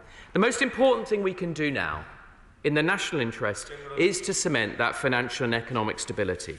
That's what's vital, and that's what's vital for all of those who are concerned about their jobs, who have to pay their mortgages, those saving for retirement. And it's essential for businesses investing for the future and for society as we get through the current bout of rising prices. Bringing stability... I'll give way. Minister for giving way. Last month, the Bank of England had to step in with a promise to buy up to £65 billion of government debt after pension funds, managing huge sums of money on behalf of retired people across the country, came close to collapse amidst an unprecedented meltdown in UK government bond markets following the government's mini-budget. Last week, the bank had to step in again. Now, BT's pension scheme has revealed the value of its assets plummeted by an estimated £11 billion in recent weeks. So will the Minister apologise for the chaos that his party has brought to the pension sector? And what can he say to my constituents to reassure them that their pensions are actually safe? I thank the Honourable Lady for Wirral West, and I think all of us have constituents who are rightly worried in these times of global turbulence and increasing rates and increasing interest rates in every part of the world. She will forgive me, I hope, if I don't comment on the specific operations of the Bank of England. I think that would be inappropriate for me to do, other than to thank hard-working officials for their intervention that they've made over the last couple of weeks. I'll give way one more time, and then, if you'll forgive me, I'll make some progress. I'm grateful to him for giving way. Of course, there are global factors that meant the situation was dangerous. Will he acknowledge that it's precisely because of those global factors that the new Prime Minister and Chancellor had to tread very, very carefully? And that's why what they did was so reckless and so damaging. Well, thank you, Madam Deputy Speaker. I'm not sure I can fully accept what the Honourable Member for Chesterfield will say, but what I will say is that on this side of the House, we are committed to the independence of our institutions. It's very important that people understand that. They have a valuable role to play, both the Bank of England and the Office for Budget Responsibility, which is why the Chancellor, when he presents his forecast to this House in just 8 parliamentary days' time, will ensure that those have been fully presented and signed off by the Office of Budget Responsibility. I'm grateful, and I recognise the value of stability and predictability. Given the changes to the corporation tax rate, and given that the previous administration, my right honourable friend, the member for Richmond, was going to reduce the bank corporation tax surcharge from 8% to 3%, could my honourable friend confirm the government's intentions with respect to that and the assessment made on the effect of competitiveness in financial services for banks? Well, I thank my honourable friend for Salisbury and pay tribute to my right honourable friend for Richmond for all that he did to put this economy in a strong position and to navigate the very difficult shoals of the unprecedented COVID pandemic. I'd like to make a little bit of progress, and I'll make a little bit of progress and then give way. As the Chancellor has said, all measures at this point remain on the table. He will indulge me if I don't make that policy at the dispatch box today. His point is well understood, and it is a point that others have also made to me as Financial Secretary. I hope. Can I just simply point out that if the rate is retained as an 8% surcharge, banks will be paying 33%, and when added to the employment cost for national insurance, may have issues in terms of competitiveness. If that is necessary, please could he make clear to banks and the markets so that they can plan for the future? Well, as I said to this House a moment ago, we have just 8 sitting days now.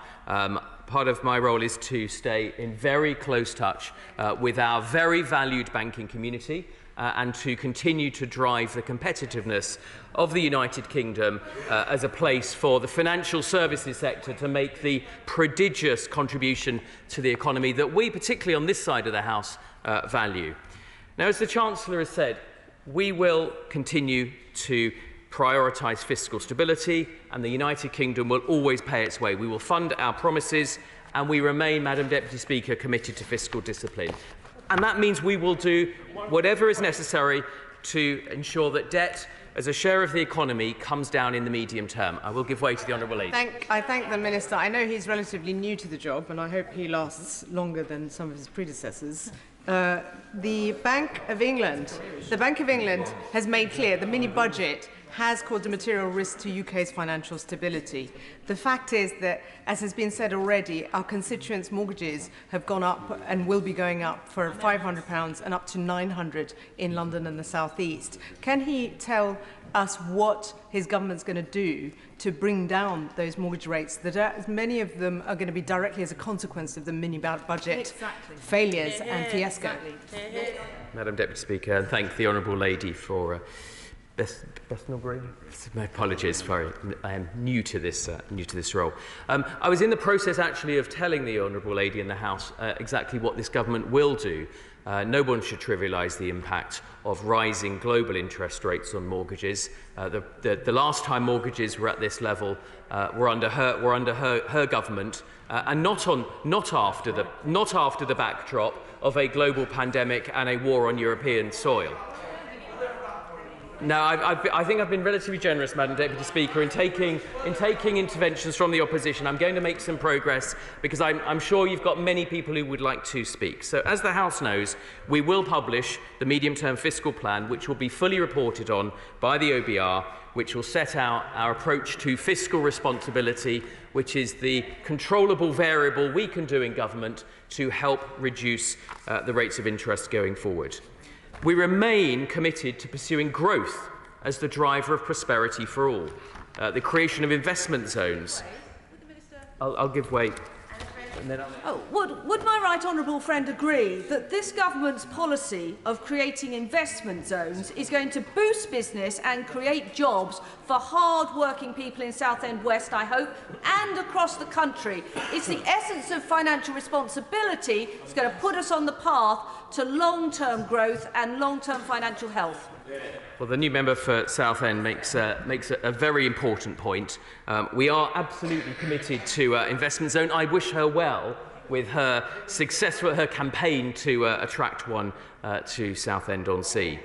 And as the Secretary of State for Levelling Up Housing and Communities has noted, this will be a transformational programme for the whole United Kingdom, and I hope many members opposite get behind this programme and seek to attract them to their own constituencies. We are continuing to deliver support for families by cutting national insurance, and we will save an average of £330 for 28 million hard-working people.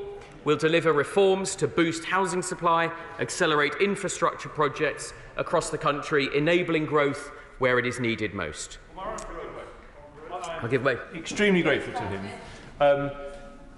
Last week we had the repeal of the Health and Social Care Levy Bill. I spoke in that debate and I said that I hoped that that repeal would not lead to the cap on social care being watered down.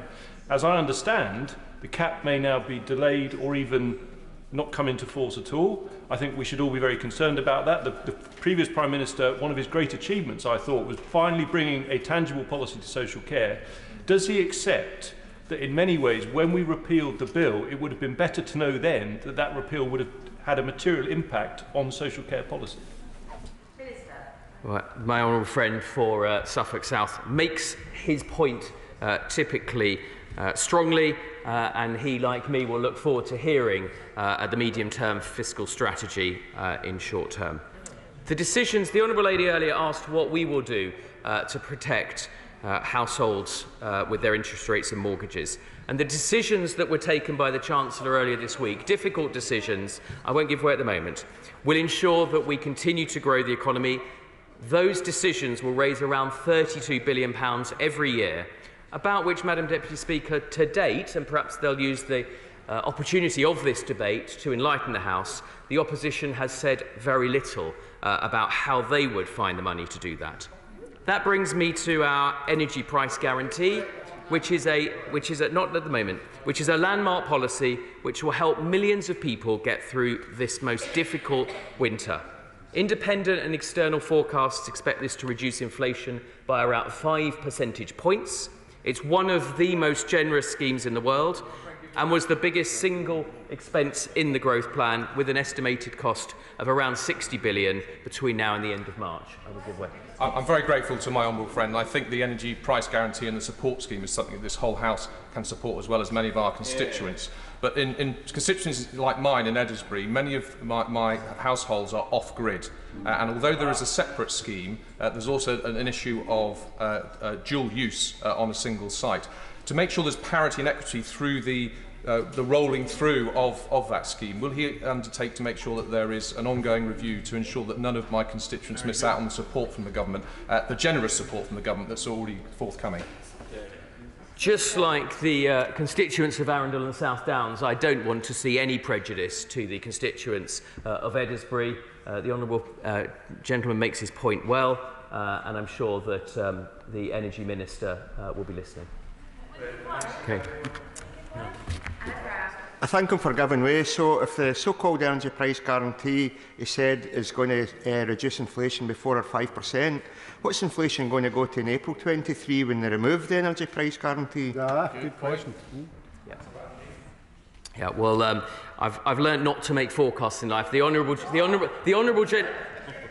I was citing external forecasts rather than making forecasts of where energy prices in an unprecedented moment of global volatility will be 6 months hence. Maybe the honourable gentleman has a greater insight into that. No. Beyond April, the Treasury will lead a review, Treasury officials will lead a review as to the appropriate measures of supporting households and businesses with their energy needs beyond that, but without the taxpayer picking up an inappropriate share of the burden. Very grateful for the energy plan that's brought forward that means that the most vulnerable get up to £1,200 support. When it comes to review in April, will you be making sure that it is the most vulnerable people again at the forefront of getting that support? Yes. No, I'm going to make some progress. I've talked, Madam Deputy Speaker, about the measures that we're taking to support growth. I've also talked about the tough decisions that the Chancellor came to this House on Monday and talked about. And I want to reiterate that. that we must not sugarcoat it. In common with every other major economy, we do face economic challenges at this time. That's for 3 reasons. The cost of COVID. Through the first 2 years of the pandemic, the government borrowed over 300 billion more than had been forecast in March 2020, by about 260 billion in 2021 and another 70 billion in 21-22. And that was to fund emergency COVID support that had support on both sides of the House. And the interest rates are rising around the world on the back of increased costs and Putin's war in Ukraine. I'll give way.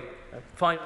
I'm very grateful for the Minister for giving way. We heard recently that inflation in this country has risen to 10.1%. But is the Minister aware that the European Union reported its inflation figures just today, this morning, and the Eurozone has now risen to 10.9%? Thank you very much. Well, the member of Broadland is absolutely right. In truth, I was aware of that, together with the fact that interest rates in Germany are 11%, and in the Netherlands 17%. And I say to the member opposite, the honourable member for Leeds West, that I hope that she is also listening to that, because it is indeed a phenomenon that we're seeing in all major developed economies. The honourable member has a background in economics, and I hope that she can devote some of her energy to sharing her wisdom and insight with colleagues. When it comes to interest rates, as we know, the Fed Reserve has implemented 3 consecutive 3/4 of a basis point increase, while the ECB has increased rates at both of its last 2 meetings, including its largest ever single rate hike in September. And I hope that as we hear contributions from the honourable members opposite, we will hear a little bit more about the broader context that we're in, and a little bit less trying to attribute it to this side of the House. I'll give way. I thank the Minister for giving way and for being generous with his time. If it's all the fault of the global sphere, then why was the 38-day Chancellor sacked? I think, in fairness, and he was generous in his comments, that is not the position that it's all the fault, and that is why the Prime Minister has apologised. The Prime Minister has changed her Chancellor. And different decisions, difficult decisions, have been made. So I hope, in the spirit of having a proper debate about these matters, the honourable gentleman will accept that that wasn't what I was saying. But I was introducing, and I will continue to do so, the very important broader context, around these economic issues. No, I'm going to finish as quickly as I can. Madam Deputy Speaker.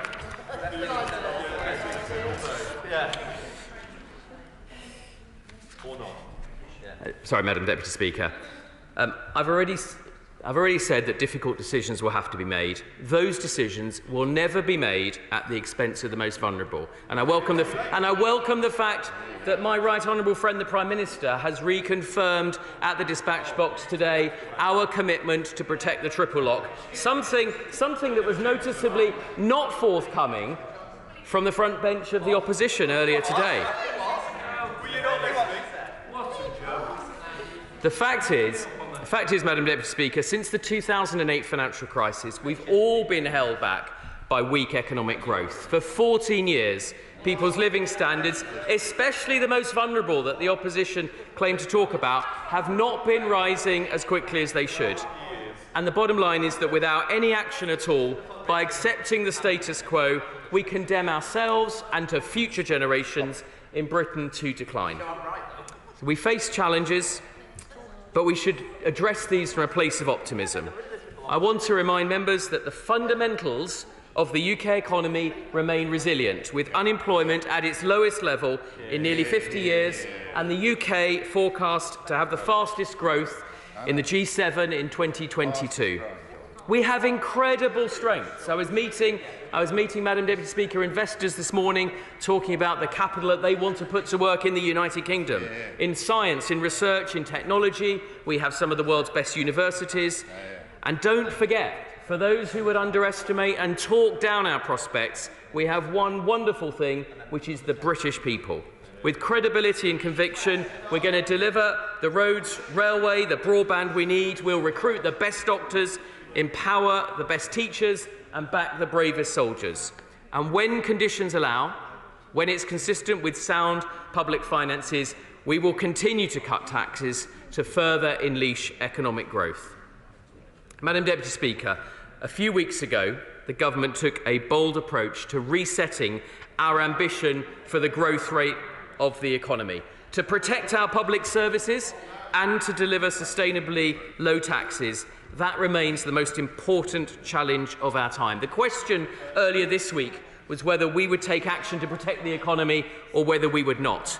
Our response should leave nobody in any doubt that we, on this side of the House, in government, are a government that chooses action in the national interest. Now, colleagues will obviously be aware that there's a great deal of interest in this debate. So after the SNP spokesperson, I will introduce a time limit of 6 minutes, just to warn the next speakers. SNP spokesperson Drew Hendry. Thank you, Madam Deputy Speaker. A report out today shows that 60% of people across the nations of the UK are worried about their household financial prospects. The same report showed that 9 out of 10 people are delaying putting their heating on due to concerns about the costs. Members across this House will have received emails and calls from people never before moved to contact their MP, who are now feeling those concerns for themselves. When those who have felt relatively comfortable start really feeling the pinch, imagine what this means for those on the rungs of the ladder below. Then imagine what this means for those who weren't getting by at all, who were already suffering from poverty, those who had £20 a week cut from their universal credit. Madam Deputy Speaker, it's crushing them. It's destroying families. It's clearing out food banks. It's moving third sector and support service staff to tears with a feeling of futility. And it is destroying the health of children. The actions of this Westminster government have left vulnerable households abandoned, betrayed and cast aside. This government laid bare, during the chaotic period of the so-called mini-budget, its ideology. But make no mistake, while it was doing that damage, it simply pulled back the curtains on its core ideology. Their error was being so obvious, so blunt, that political spin couldn't cover it. Their focus has always been about making the rich richer when the key policies result in poverty, but £40,000 extra per year for those earning £1 million a year. It's a bit of a giveaway, isn't it? Only for those in the mini-budget who were earning over £155,000 a year were net beneficiaries of that budget. Of course, this month's Chancellor has had to scrap this unfunded giveaway to the most well-off, not through genuine contrition, but because they were forced to. Limp and clearly insincere apologies don't fool anyone. The parachute Chancellor has dropped in to try and close the curtains, to return to the drip-drip of chronic austerity that is the usual modus operandi. People see that, and they now see through that. With inflation above 10% and the poor are facing the hardest choices, and food inflation is higher than 10%, and that means that they've got really tough choices. Now, the Chancellor's taken away the 2-year energy price cap, which, although welcome, still meant a doubling of prices from last year, and ominously set it up for a review in 6 months. No certainty for the increasingly desperate people, while rich bankers will still be able to see their wages rocket up as the cap on their bonuses has been removed. I will give way. On the subject of banking, can you confirm that SNP policy currently is this, that were they to be independent, they would have a currency with no lender of last resort? Can you confirm that? What's that to do with bankers' bonuses? Let me deal with two issues. Let me deal with two issues here. First of all, no amount of deflection from the benches opposite will take away from the fact that they are punishing the poor and they have trashed the economy in recent weeks. Now, in terms of the prospectus for independence, people in Scotland should have a choice to have those questions answered and vote on them. It's his government. It's his government that are denying democracy in that case.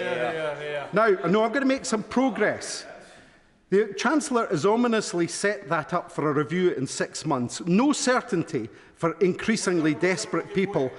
In a moment, while rich bankers will still be able to see their wages rocket up, as I said, with a cap on their bonuses removed. The energy crisis is even more galling for my constituents, Madam Deputy Speaker, and many more across Scotland. They see their energy being produced from their backyards. Yet folk in this colder climate in the Highlands pay more per unit for electricity than anywhere else in the UK. Renewable energy suppliers are charged more to connect to the grid than anywhere else in the UK. And the picture is particularly bleak for those who are off the gas grid. Give way on that point. I will give way on that point. Off gas, yes. So thank you for being friend for giving way. You'll be aware that even by the government's own estimates, that heating oil has gone up by 147% since January, and constituencies like ours, it's costing over £1,200 to fill a tank, sometimes with a minimum delivery of 500 litres. And does it share my concern that in these colder, rural, more economically fragile areas of the UK, not everyone has £500 to replenish their oil tank, and it won't be a choice of turning their heating on or not. They simply won't have the choice because they won't have the oil or the means to replenish the tank when they need it. This is a crisis. My honourable friend is absolutely, completely right, and he represents a constituency with many, like I do, many off-gas grid constituents. And he makes a telling point about the cost of that. And what support are the UK government giving to these people who face twice the bills that other people will? A measly £100. I will give way on that point. I thank the honourable gentleman. And does he accept, even today, the Minister refuses to give us figures on the expected windfall revenue? And the simple fact remains that this government always sides with the energy giants as opposed to ordinary British people. The honourable gentleman makes a fair point, and as I said in the opening remarks in my speech, their ideology is that the rich will get richer while the poor will suffer. And I think that's underlined over the past few weeks like no other time in this place. The scales have fallen away. I will give way. On the broad points, try to intervene on the Minister on this. Both the Minister and his friends refer continually to growth. But I don't think I had heard any indication from him this afternoon or elsewhere, in fact, how that growth will be spread beyond London and the South East. Is that not a gaping gap in their policy and will certainly affect his constituents and mine in Wales and in the north of England and in Scotland? Again, my honourable friend makes a fantastic point. And of course, the growth that we are seeing from this government is the growth in poverty and the growth in inequality. That continues to rise, and it's something they're very good at driving forward. As I was saying, for those off-gas grid consumers, £100. Now, Scotland is a rich, energy-rich, and it is a net exporter of energy. Renewable energy is 6 to 9 times cheaper than the gas-fired power our prices are linked to. We have in Scotland the energy, but until we have the power, our people will continue to be ignored over their basic needs and their potential.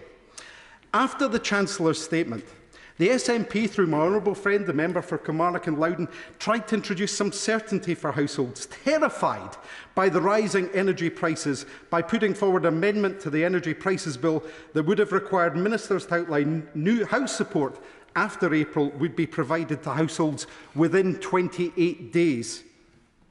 Labour failed to support that amendment, by the way, Madam Deputy Speaker. And the Chancellor says more difficult decisions will have to be made, which incidentally means cutting the funding for things ordinary families and the most vulnerable rely on. And note that the threat for those struggling by, many of them working people relying on universal credit, has not been lifted, of further reductions on top of the fact that inflation has been 3 times higher than the last increase. Common decency demands that benefits must be fully uprated. Are they capable of that? Yeah. Remember too that this is a government that still haven't reversed the pernicious £20 a week cut to universal credit. Yet the Chancellor had the cheek to say that, and it's been repeated again today, to say that their government's priority will always be the most vulnerable. Does that include pensioners? This week, the Chancellor was briefing journalists, including Robert Peston, who said this today, that it was abandoning the triple lock. With inflation rampant, today's figure at 10.1%, this means further hardship for Scotland's older people. Today, the Prime Minister says no. Now, is this another U-turn, or is it like when she says that the energy cap would mean no family would pay more than £2,500 per year? Is it indeed just, well, let me find some parliamentary language, is it just questionable, Madam Deputy Speaker? If they really mean that they care, they'd reinstate the £20 a week to universal credit, they'd scrap the bedroom tax, they'd get rid of the odious rape clause, and they'd upgrade benefits in line with inflation. They could choose to follow the progressive lead of the Scottish Government, which has brought in, amongst a wide packet, oh, there's laughing from the Minister on the front bench. In Scotland, the Scottish Government have brought in the Scottish Child Payment, which has risen now to £25 a week. That is helping to mitigate the callous cut made by his government, Madam Deputy Speaker. So he could choose to follow that progressive lead, and he could choose to follow what the Scottish Government has done in doubling the December bridging payment from £130 to £260 at a time when families will need it most at the depth of winter and at Christmas. He could pay for much of this by taxing the excess profit on companies that are clearly making them. I will give way. I thank him for giving way. He was talking about the Tories not keeping their pledge of protecting the most vulnerable, and he's highlighted some real awful policies that are actually making people more vulnerable. And isn't it the case that on top of that, fuel poverty under this government has increased by over 50%. It's now standing at 6.7 million households. So to say they're protecting the vulnerable is unfortunately a sick joke.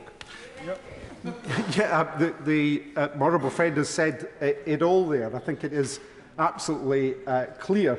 And to hear laughter from the front bench, from the Minister on the front bench over measures to mitigate poverty, I think is shameful this afternoon. Now, they could have taxed some of the excess profits. Companies are daring them. Sometimes, like the boss of Shell, they're asking them to do it. They could, but they won't, because protecting the vulnerable is not what Tories do. And it gets worse.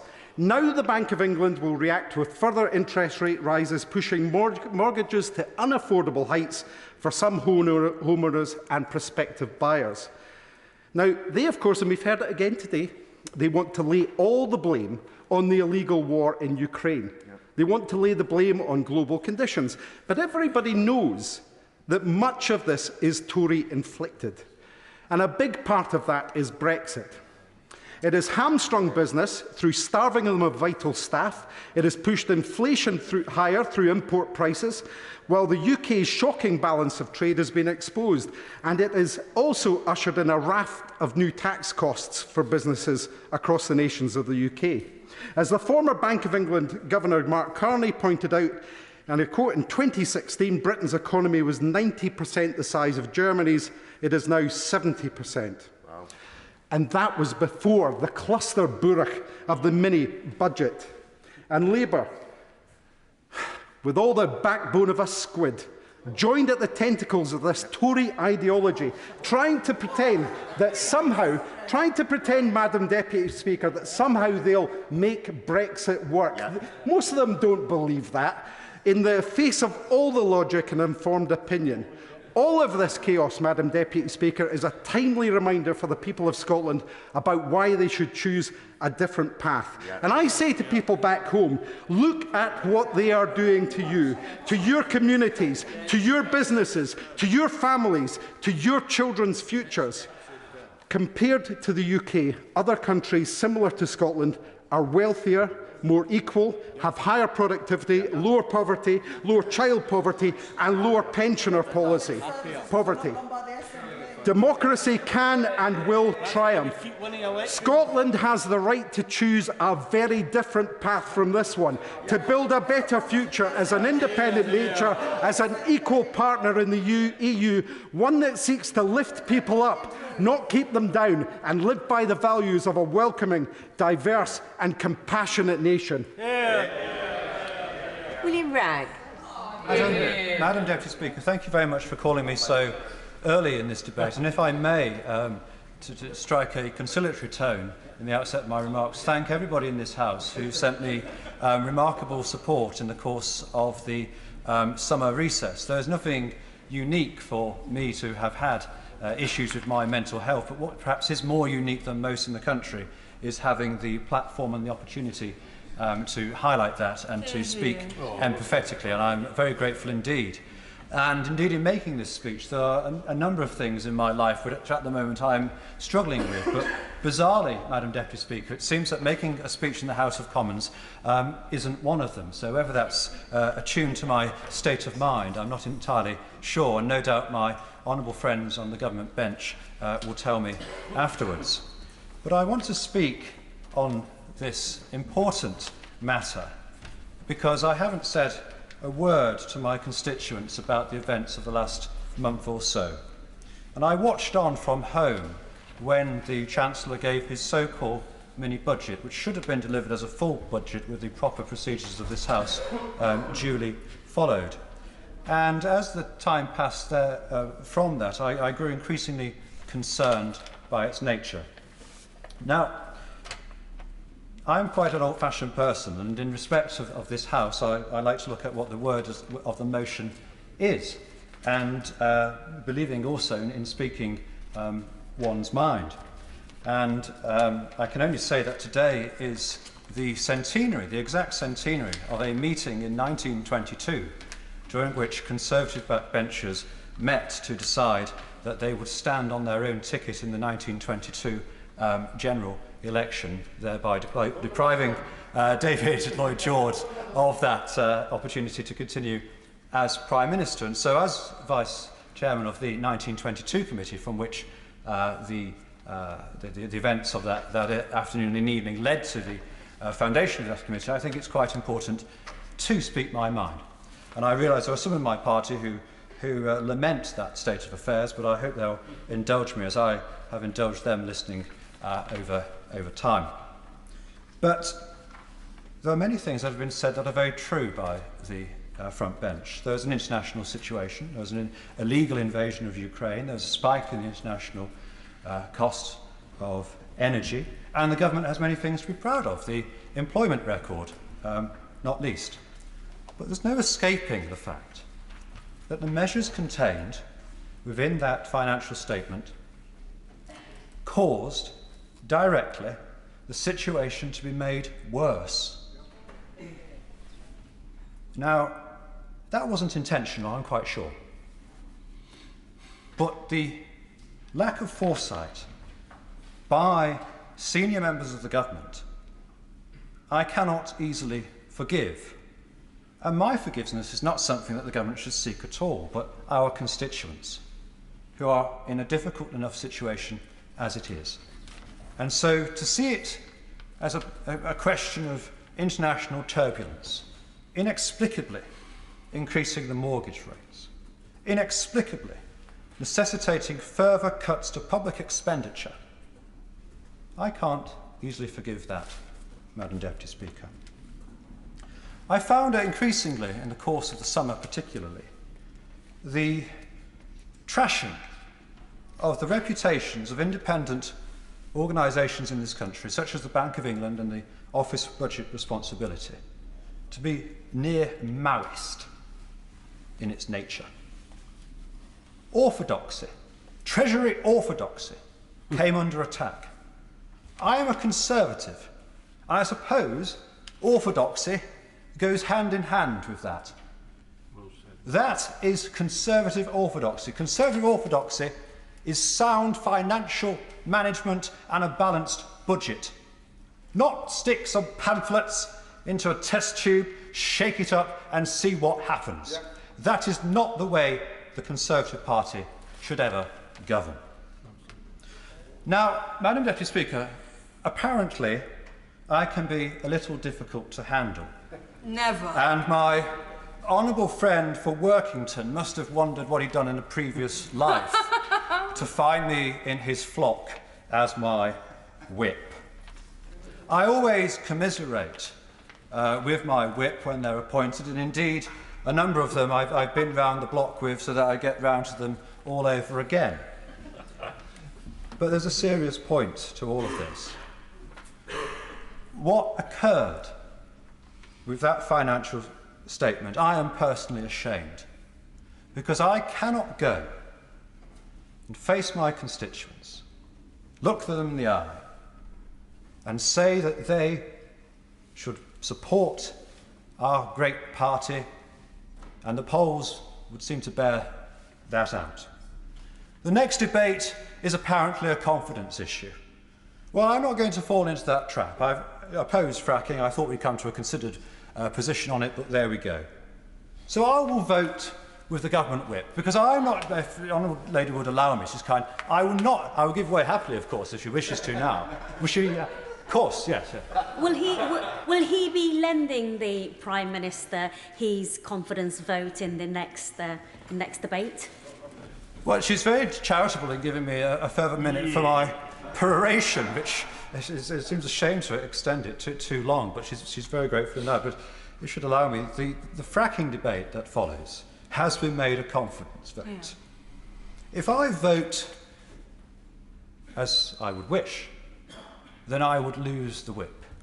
I would no longer be Vice Chair of the 1922 Committee. I would no longer maintain my position as a Chair of one of the select committees of the House. And indeed, because of that, my letter lodged with my honourable friend, the member for Altrincham and Sale West, would fall. And I wish to maintain that letter with my honourable friend. Oh. Point of order, Grant Davis. Is it in order for a member to say that he's in support, he's against fracking, and yet he's going to vote in the opposite direction? Because there is a rule of this House that says if one speaks... It's not a point of order. Not a point of order. Each member is accountable for their own decisions on voting, and I'm sure he would not want me interfering with that. Sir Stephen Timms. Very much, Madam Deputy Speaker, and I'm very pleased to follow the honourable member for Hazel Grove, and I pay tribute to the frankness of the personal remarks which he opened his speech. And I must say, the whole speech contained a great deal of good sense, which I hope his honourable friends on his front bench will have heard and paid attention to. Christians on the left organises a church service each year. On the Sunday morning, the Labour Party conference begins, and the preacher this year was the Archbishop of York. And in a very fine address he gave on that occasion, he said this, and I quote, "Increasingly, the safety net in our nation is a food bank, where more and more people have to go to get what our economy itself fails to provide." And he's absolutely right. Something fundamental has gone wrong in our economy. For many people, the economy doesn't work, including people who are in employment. More and more are turning to a food bank to survive. 61,000 food banks distributed by Trussell Trust Food Banks in 2010-11, 2.5 million in 2020-21, a 40-fold increase in a decade. The Prime Minister acknowledged in the leadership election campaign in the summer her party's failure on economic growth. She was absolutely right to do so. The new Chancellor told us on Monday that the record on growth had been very good, and that is one of many things which he and the Prime Minister seem to disagree about. But on this one, I'm definitely with the Prime Minister. As my right honourable friend on the front bench often points out, we are a high tax economy because we've been a low growth economy. Last April, social security benefits were raised by 3.1%, even though inflation was nearly 10%. And that was justified on the basis that the regular formula for uprating benefits uses the figure for inflation in the previous September. That formula has on several occasions been disapplied since 2010, but never in the interests of the poorest families in the country, only ever to their disadvantage. This year, the formula was applied, piling on yet another real terms cut in benefits, reducing them to the lowest real terms level for over 30 years. The then Chancellor and the then Prime Minister implicitly recognised that unfairness and promised to use the same formula next April, delivering, we've learnt today, a 10.1% rise then. Now the current Chancellor must decide whether to keep that promise to the poorest families in the country during a cost of living crisis. The Minister, in his opening remarks, referred to protecting the vulnerable. I really hope that he meant that, because those families have so often had a kicking from this government over the last 12 years. And if it happens again, food bank dependence is going to get yet another large boost, as thousands more people have to turn to those food banks to survive, on top of the 700,000 households who did so in 2019-20. The food banks themselves are struggling now because donors can't afford to give as much. Mass food bank dependence is a potent symptom of the economic failure of the past 12 years.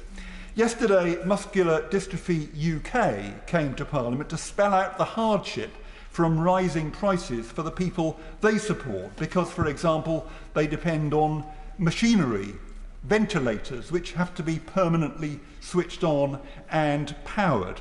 The Chancellor on Monday spoke of compassionate conservatism. If that isn't just a vacuous slogan, their needs must be recognised in the benefit uprating decision that will be announced on Monday week. The benefit cap was introduced 10 years ago and was supposed to reflect median earnings. It was changed once in 2016 when it was cut. It's never ever been increased. This time, surely it must be. Because if it isn't, at a time when inflation is over 10%, thousands more people are going to crash into the cap next April and be forced to depend on food banks, heaping yet another failure, another economic failure, on the catastrophic errors that we've seen, as the Honourable Member for Hazel Grove rightly pointed out, catastrophic blunders of the last few weeks. Steve Double. Thank you very much, Madam Deputy Speaker.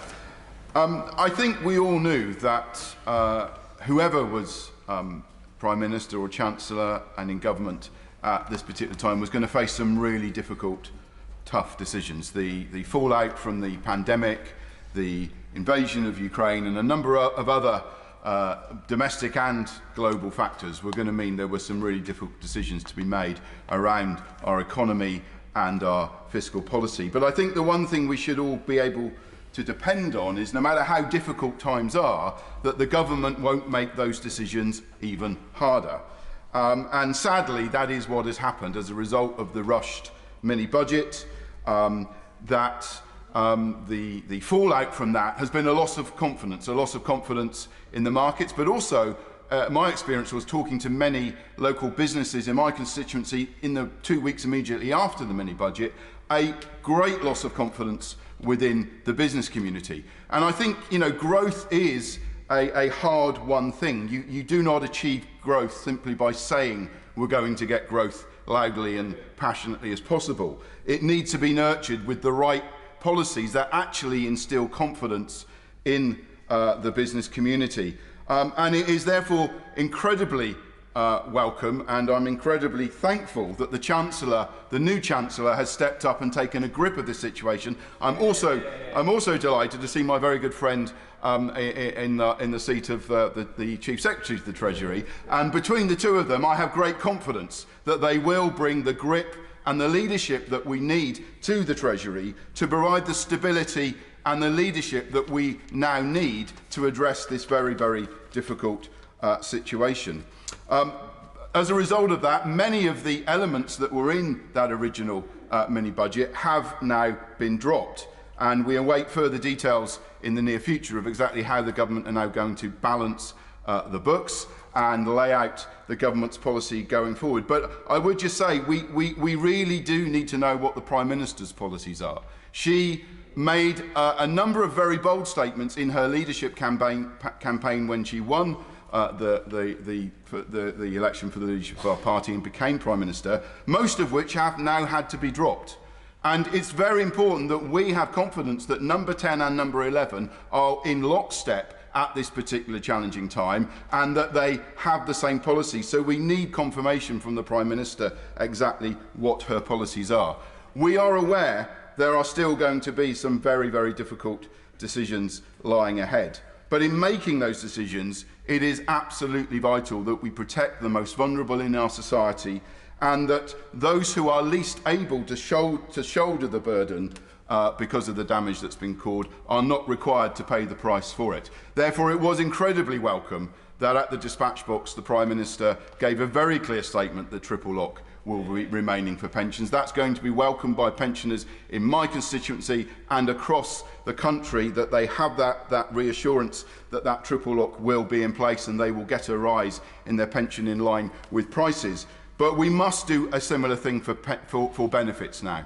It's absolutely vital, I believe. The government has done a lot of work in reforming benefits over many years, and universal credit is it pays people to be in work. I know from first-hand experience of talking to people that it's very popular, but it's absolutely right that those benefits keep pace with the increase in prices, and that those on benefits are not the ones that pay the price to balance the books. There's one other measure I want to refer to that I think has survived the cull from the mini-budget, and that is the cut in stamp duty. Now, naturally, I'm someone who welcomes a cut in stamp duty. However, we are currently in the middle of a major housing crisis in Cornwall.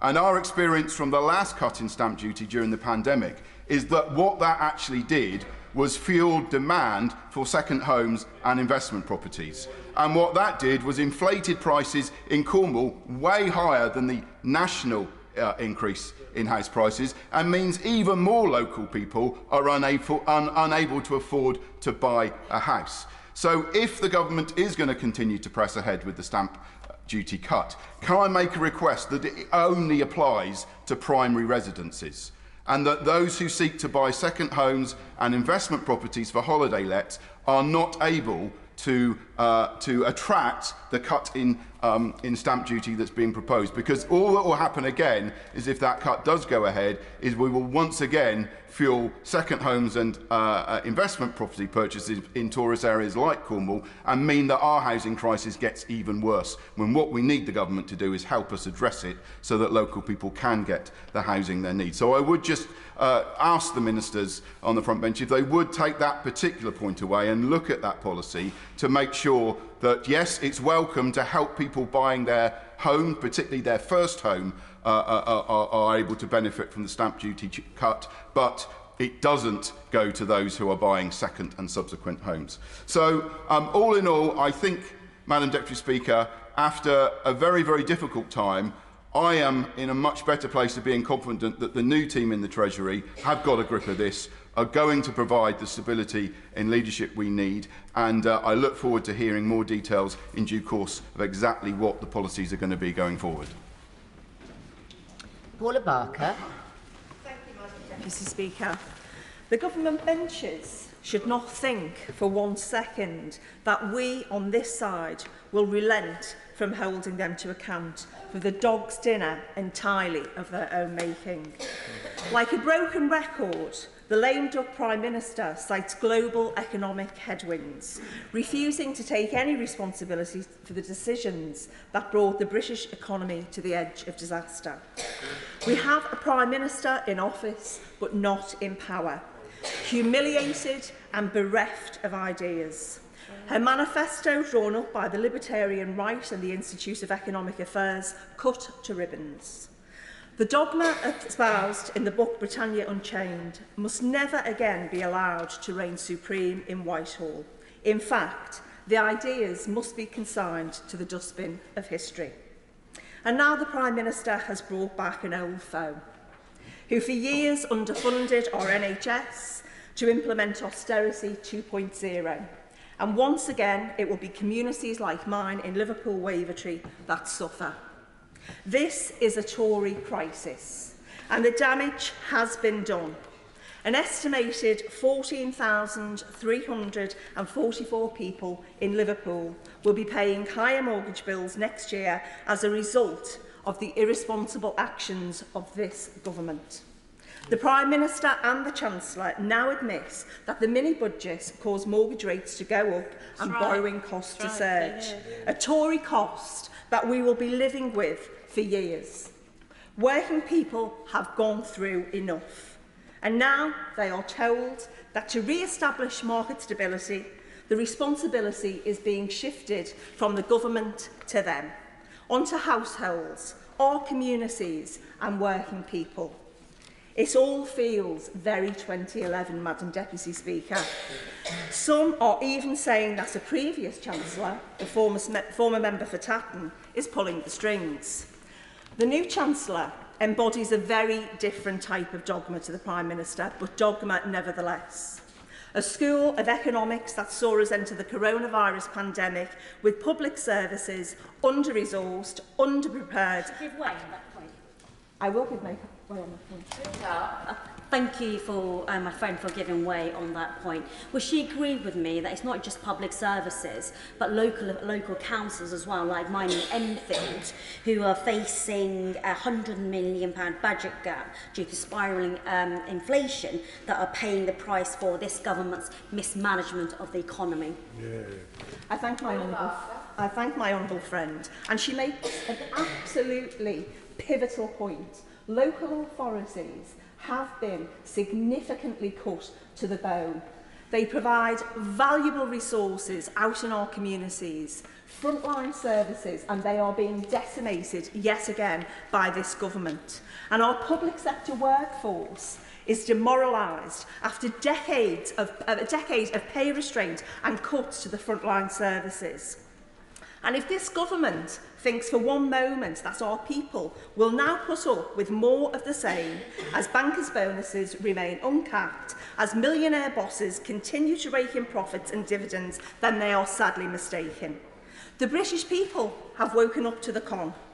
No longer does the promise ring true that each succeeding generation will have it better than the last. A promise forged in the fire of the post-war consensus, now firmly in ruins after decades of short-termism and the dominance of capital over labour. We are not all in this together. Never once since 2010 have we all been in this together. And despite the empty rhetoric of a strong economy and levelling up, the party opposite have always sought to look after their own class interests at the expense of the rest of us. Young people in my Liverpool Wavertree constituency now face their life being put on hold because of this government's incompetence. They've done the right thing. They've gone out, they've worked hard and served only to be cheated and denied the opportunity of home ownership. Working people up against real-term cuts to their pay and our elderly anxious about heating their homes in the run-up to winter. Small businesses and charities even more uncertain, like the amazing Love Wavertree in my constituency that do incredible work and who today announced that the increase in their energy bills will mean they have to consider if they can actually continue to run their community shop, which is a lifeline for many people in my constituency.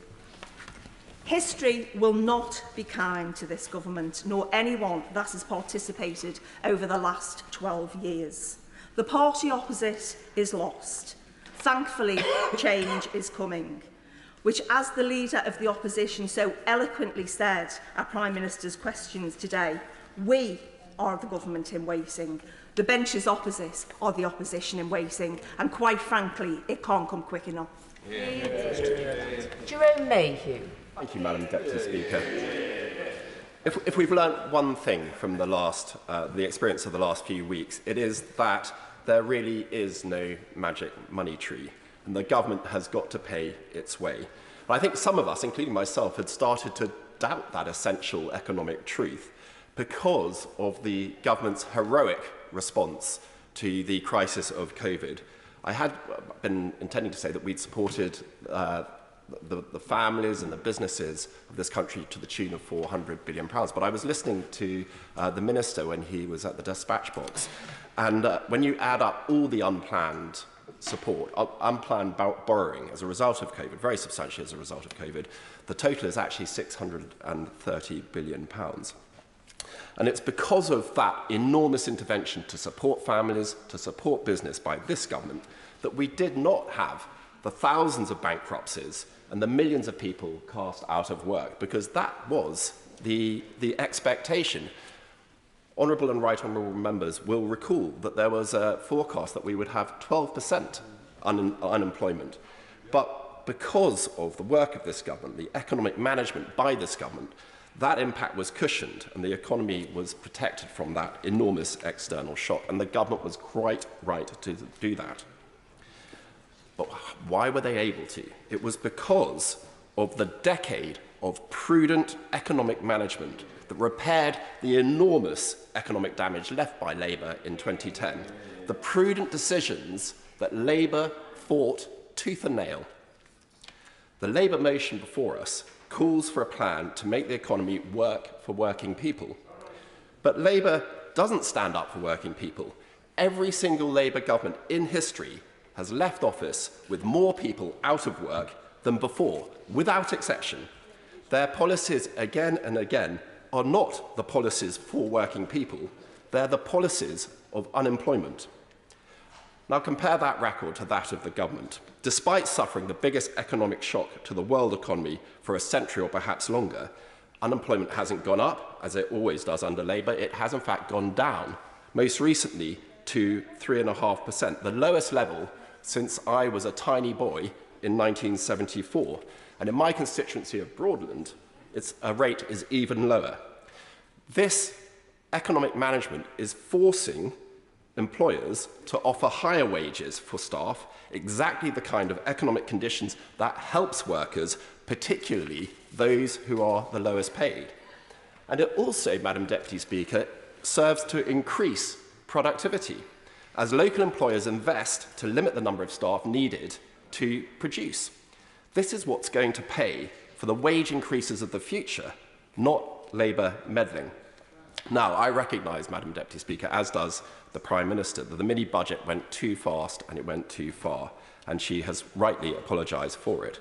But this government has got the right economic policies for growth. As one of the few entrepreneurs in this place who has actually helped create hundreds of jobs, hundreds of worthwhile and well-rewarded jobs and careers, I know the truth of the business saying that time kills deals.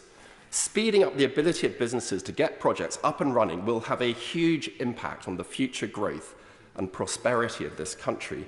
So, Madam Deputy Speaker, the government is absolutely right to launch investment zones.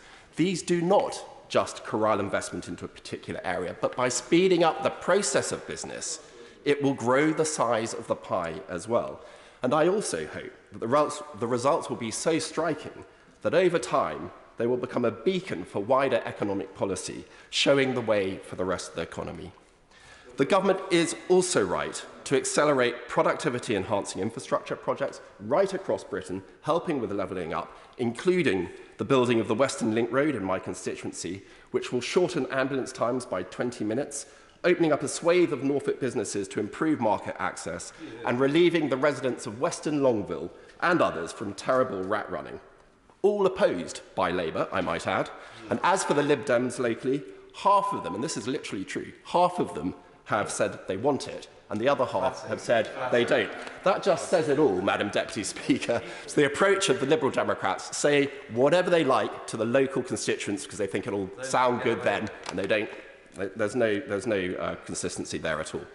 Now, the government is right to speed up the review of EU-inspired regulations to make them bespoke for the United Kingdom economy. This is going to help British businesses and British workers. Madam Deputy Speaker, this government has an economic record to be proud of, and I would back it to the hilt over Labour any day. Mike Amesbury. Thank you, Madam Deputy Speaker. This economic crisis has been manufactured in Downing Street, and as we approach Halloween, the little shop of horrors on the government benches adds 10.1% to inflation. This horrendous inflation figure brings more anxiety to my constituents in Weaver Vale and across Britain, as evidenced and documented across the chamber today. This nightmare made in Downing Street is being experienced day to day by everyday people just trying to make ends meet during this economic crisis. Mortgages up, energy bills up, the weekly shop bill up, rents up, while wages, benefits and pensions are down.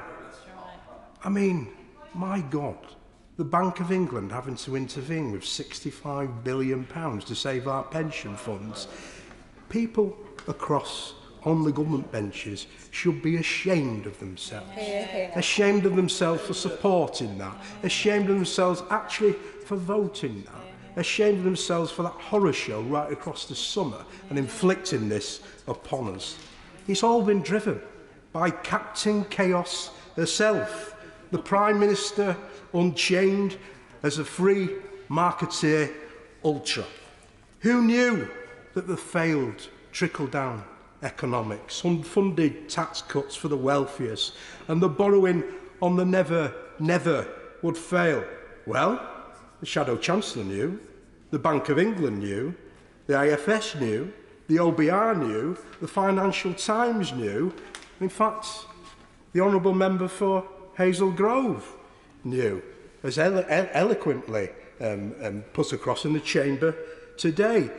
In fact, it was a huge coalition of the economically sensible that forewarned that the free marketeer ultras would ultimately fail and crash the economy off the cliff. So now we have the lady who is for U-turning by the hour, trying to deflect the blame of this chaos to the 38-day former Chancellor, while appointing the former architect, and let's not forget this, of NHS austerity Mark I. A Tory Prime Minister in name only, chained to the passenger seat while Chancellor Hunt tries to swerve off another cliff of chaos. But the damage is already done. Madam Deputy Speaker, who knows how long this Prime Minister in title only will have to try and attempt to deal with this utter mess of her own making. Almost certainly not as long as our constituents. They'll be paying for years to come for this economic chaos, and we will ensure that actually that is not forgotten. 4,800 households in Halton and 13,900 in Cheshire West and Chester will now be paying higher mortgage rates, thanks to that experiment, that mini budget that the Prime Minister and the former Chancellor now admit caused interest rates to increase. A budget that, of course, the Cabinet signed up to. I know they're now in denial, but they signed up to it. That extra £500 a month on average will mean homes will inevitably be repossessed, a situation that's going to be turbocharged by the new Chancellor of Doom, who has just decided to gift households with energy bills of up to £5,000 next April. Complete and utter madness. while the oil and gas companies actually rake in £170 billion worth of excess profits. The answer's there, staring people in the face. That's the people that you need to tackle. And in fact, the likes of Shell are expecting it. They built it into the business plan. Crazy. Madam Deputy Speaker, the long road to recovery we face cannot see a Conservative government remain in the driving seat, even if the Prime Minister is not at the wheel. We now have the fourth Chancellor in 4 months, and we're certainly not going to get confidence and stability with that approach. In fact, we've had 12 years of this government, 12 years of austerity, now with austerity Mark II to come. The new Chancellor of Doom hasn't got a strategy for growth. As I've said, when we have the Halloween budget, he will outline austerity Mark II. It's now time to wake up from this nightmare. Step aside and let's have a Labour government. James Cartledge. Yeah, thank you, Madam Deputy Speaker, and it's a pleasure to follow the Honourable Gentleman Weaver Vale in his little shop of horrors. It is a pleasure to be called to speak on this. There's one thing missing from the Labour motion, which they actually do normally have, which is they normally want an impact assessment. And one thing I've concluded about politics is that on all measures we miss one particular impact assessment. And it is the impact assessment of all our measures on those who have least of all. And when I say least of all, I mean those who have literally nothing, no money, no assets, but above all no voice, because they haven't been born yet. I am talking about the impact of the decisions we take in government today on those who are coming in the future. In other words, the national debt. For me, as a Conservative, it goes to the core of everything I believe in, that like the environment, we leave the public finances in a better condition for our grandchildren. So it's fair to say, in the summer, I did warn that unfunded measures that were being proposed were a high-risk strategy, and I was dismayed when they were announced and not surprised at their impact. But delighted by the new appointments to Treasury, my right honourable friend, the Chancellor, who I had the great privilege to be PPS to, both as Health Secretary and Foreign Secretary, and my right honourable friend, the member for a constituency in Leicestershire. Charnwood. I do apologise to my right honourable friend. But he's an excellent appointment. But I just want to reflect very briefly on the wider issue of this idea of unfunded tax cuts or spending. There are those opposite who've said it's sort of libertarianism. It's certainly not conservatism, in my view. It's not libertarianism because they weren't matched by spending reductions, in other words, a smaller state. They were simply borrowed. In my view, there's an argument it's socialism. It's certainly what you'd have expected from the Honourable Gentleman for Islington North. But actually what it really is, when you promise stuff without saying how you'd pay for it or making any difficult decisions, it's populism. And this isn't new. And where we are now with the economy has implications for all of us on all sides. Because now going forward, whatever steps we take, whatever measures we announce, we're going to have to say how they're going to be paid for. We're going to have to level with the British people. You know, I had the great privilege to be PPS to the Honourable Member for Richmond when he was Chancellor throughout the pandemic. I never got a single email from a single colleague, no matter how left or right-wing they were, throughout the pandemic calling for less support. Only calls for more spending, more tax cuts, more generous support, more debt. And many would argue, including those on this side, well, you can borrow because it creates growth. But the beauty of that position is you don't have to say who loses out. And that's the hard thing in politics. And I think that's where we have now got to all face up to the reality of our position, and that will have massive implications for parties on both sides. Because we've had announcements even from the SNP. I remember they announced a policy on WASPI, which would be paid for by the surplus in the National Insurance Fund. It doesn't exist. It's an accounting reality, but it is not money at the end of the year in the surplus of the government accounts that you can commit for years to come. So we've all had those sorts of commitments. And there is one key area where that's been particularly true. I'll give away the Honourable Lady and then I'll resume that point. I thank the Honourable Gentleman for giving way, and he's talking about accounting and balancing the books. Perhaps he and his colleagues would like to come up to Scotland and take lessons from our government, who's having to fill the black holes that his government have created, because we actually have to balance the books in Scotland. And forget trickle-down economics, it's trickle-down tragedy that I'm seeing in my Livingston constituency from constituents of mine who are being pushed under by the absolute chaos at the heart of this Tory government. Well, I am grateful for the Honourable Lady. She obviously wasn't here earlier when I intervened on her front bench spokesman and asked if it was true that were Scotland to be independent, their policy would be a currency with no lender of last resort. He didn't deny it. It is the most extraordinary proposition, exceeded only in its stupidity by the idea of a no-fly zone over Ukraine to be enforced at the same time as having unilateral nuclear disarmament. In other words, making nuclear conflict more likely whilst denuding ourselves of the ability to deter it. Quite an extraordinary proposition. But Madam, I was going to turn to the issue of social care, which I care about very passionately. I think that the social care workforce do one of the toughest jobs in the country. I never take them for granted. They are caring for the most vulnerable, I think, particularly those with dementia and so on. I think they are facing a difficult period. I think we all know that. The Chancellor of Exchequer certainly knows that. But I turned to last week. I spoke in the debate, I was one of only 2 speakers on this side, on the bill to repeal the health and social care levy. And I just say to my honourable friend Fitz Charnwood that his predecessor, the former Chief Secretary and member for, I think, Croydon South, he said that several times that there'd be not a penny less for health and social care despite the repeal. We now know that the social care cap may be delayed or even may not happen. I sincerely hope that is not the case. Had I known that last week, would I have changed the way I might have voted? Now, there was no division called. But I think my own friend who's been a health minister, he knows the importance of social care, needs to reflect on the commitment that was given. Because I can tell him now, I would have been sorely tempted to vote against had that been the case. Because the whole point of the levy was to deliver a solution to social care, but also to help fund the NHS through these difficult times.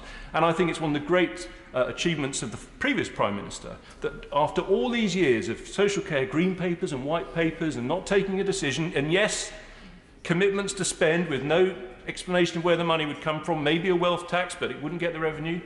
Eventually, we got a policy, and it was credibly funded. Not perfect, the way of funding it, arguably not perfect, but it would have delivered a cap for those who otherwise face no limit to the cost that they could incur if, for example, a loved one has dementia in their senior years, and at a time when I think the priority for policy must be that we ensure the dignity of our most senior citizens at a time it will be the toughest in their life and the toughest for their dependents.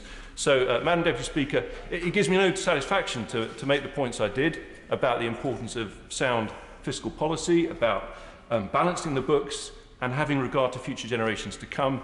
That's been the core of every Conservative government I've served in. I know it's back at the core of our new Chancellor, and I know he will deliver confidence in the markets, but we all need to understand the era of making unfunded pledges is over, and that will have implications for us on all sides, and all of us will face greater accountability as a result. But for my grandchildren, if I ever get them, that's a good thing.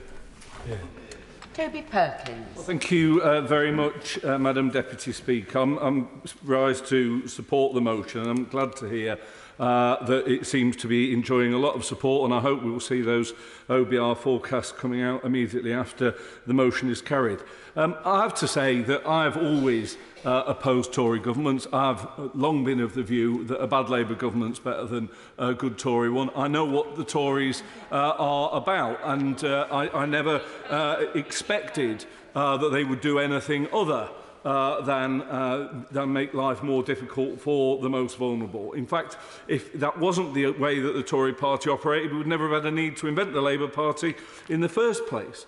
But I have to say that whilst I've opposed many Conservative governments, never before have I seen one so inept, yet so arrogant as the one that we have in front of us, so damaging, yet so casual about the impacts that they have on people's lives. And we must remember, when the revisionism comes, as it undoubtedly will in the weeks and months to come, that this didn't fall out of a clear blue sky. There was a clear mandate for this.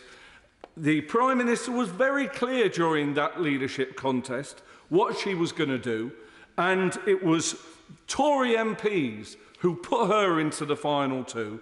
Now, we're hearing now that they're all saying, oh, we never must let the members choose the leader again. But they chose to put her in the final two, knowing full well what the policies were that she was going to support. And so, as I say, we know there's huge revisionism going on, so that Tory MPs, when it comes to the next generation, will be able to turn and say, well, this was just a rogue Chancellor, a long ago deposed Prime Minister. Try and forget about that. We changed after that. But there was a mandate that she won from her party to pursue these policies. And I recall at the time of the mini-budget statement, and I confess there were some voices of disquiet, but I recall the support heard from many members opposite. And it was when I heard how happy the mini-budget had made the honourable member for Wokingham that I knew how bad it was going to be for the British people. But I remember the honourable member from Don Valley, who was in his place a few moments ago, claiming the whole of Doncaster would be supporting this budget.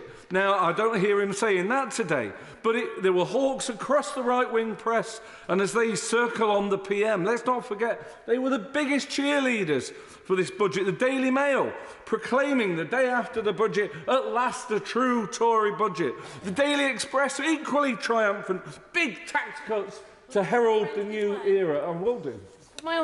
Thank you, Madam Deputy Speaker. Would my honourable friend agree with me that the then Chancellor was carrying out what the Prime Minister had said that she would do? And actually, in making sure that he lost his job, it should be her that should be taking responsibility and indeed resigning. Well, I couldn't agree more. He's the first politician in history to have to resign for doing what he said he was going to do. Yeah. And indeed doing precisely what the Prime Minister said she was going to do. And it was born of the recklessness of having pursued so much, so confidently, with so little evidence under the previous Prime Minister before that. So make no mistake, Madam Deputy Speaker, I will spend every day between now and the general election, making sure the people of Chesterfield know that the higher interest rates, the tax rises, the cuts to our threadbare public services, and even, shamefully, the prospect that disabled people on benefits and impoverished pensioners could see further cuts to their real terms income are all as a result of this arrogant recklessness. This did not need to happen, and the damage is done. Yes, there are global issues, but the central bank did not have to bail out pension funds in America or Germany. Of course, we welcome the fact that they have undone some of these measures, and it's bizarre to see the Chancellor on Monday saying, oh, I'm pleased that Labour are supporting my plans. There were our plans a few weeks ago, and now they sort of see as some kind of success the fact that they put the fire out, or attempted to put the fire out, that they have originally lit. But of course, the damage has been done. And of course, the logical call made by my right honourable friend from Leeds West for a windfall tax continues to be rejected. What is the objection that this government has to asking the energy generators to contribute some of those vast excess profits to help with funding the cost of helping people stay warm this winter and allowing businesses to keep their doors open? I will do.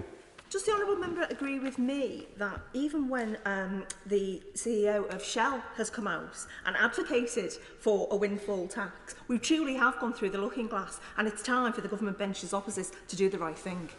Well, it absolutely is. And I suspect ultimately they will, because I'm a great student of history.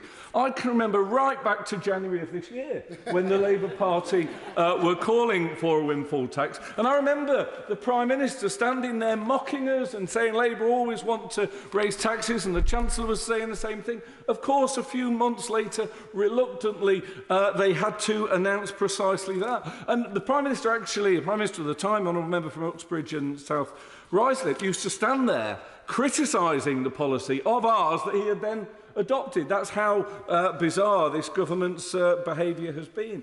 And now, of course, we go through the same damaging charade again. Of course, ultimately, this government will adopt Labour's policy of a windfall tax. But in the meantime, they will cost our country and our people dear.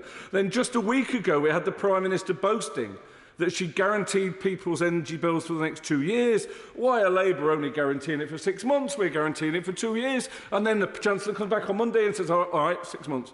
And this is the way that this government is running our economy. You would not run a woke stall like that. The government policies change at such a bewildering rate. And this is one of the things they don't seem to understand. It's not just that the policies are wrong, but the clear demonstration they haven't got a clue what they're doing that is unsettling the market so much. In Chesterfield, 3,352 households will face a hike in their mortgage payments next year. It is quite unbelievable. A honourable friend from Liverpool Wavertree said that this is 2011 all over again. Not at all. In 2011, we were coming on the back of 13 years of Labour investment in our public services. There was a chance our health services, our schools, our Sure Start could withstand the cuts that were being put there. Not now.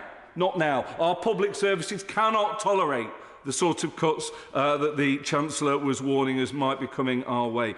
The idea that this government can restore confidence in our nation's finances by having 2 more years of the ineptitude that got us here in the last 12 years would be laughable if it was not so serious. There is no mandate for the approach that they are now pursuing. And if the Tories think that they can quietly euthanise the career of the latest Prime Minister and have another go, they are further removed from reality than even I believe that they are. We need a government truly committed to growth, to a green recovery and to rebuilding our public services. We need a government whose policies last beyond the ink drying on the growth document they've just printed. We need a government whose plans are robust and whose leader is strong. And we need a government willing to lead in the national interest and not just the narrow interests of their party. And that, Madam Deputy Speaker, means we need a Labour government led by my right honourable friend from Holborn and St Pancras, and we need that general election now.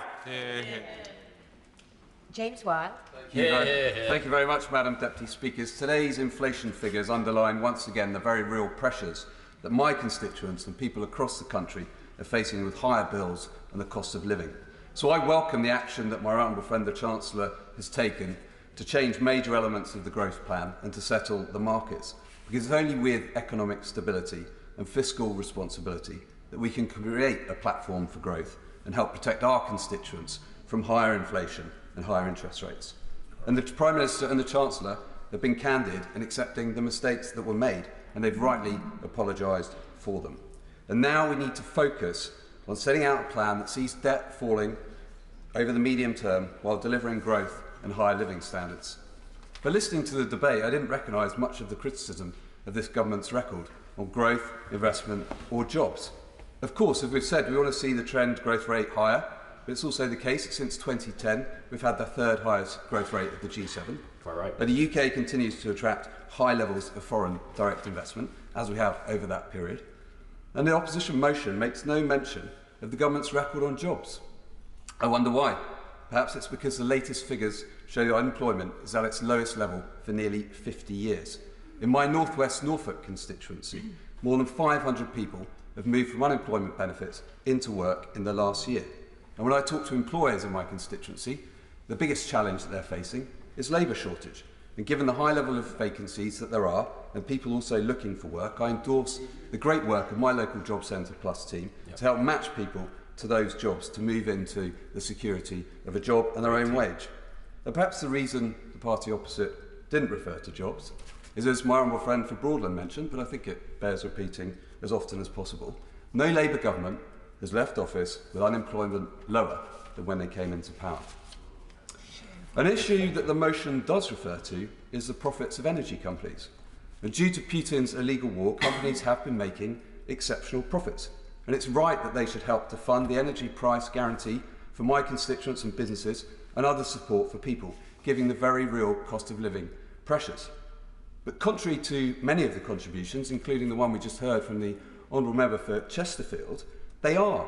Over the next 4 years, the Energy Profits Levy is expected to generate £26 billion of revenue, £26 billion in a windfall tax.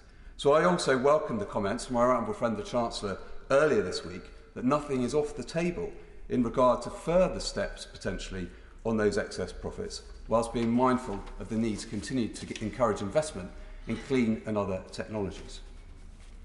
And as the Chancellor prepares his medium-term fiscal plan, I return to an issue that I've raised most frequently in this House since I was elected, and one that's familiar to my right honourable friend, the Chief Secretary to the Treasury.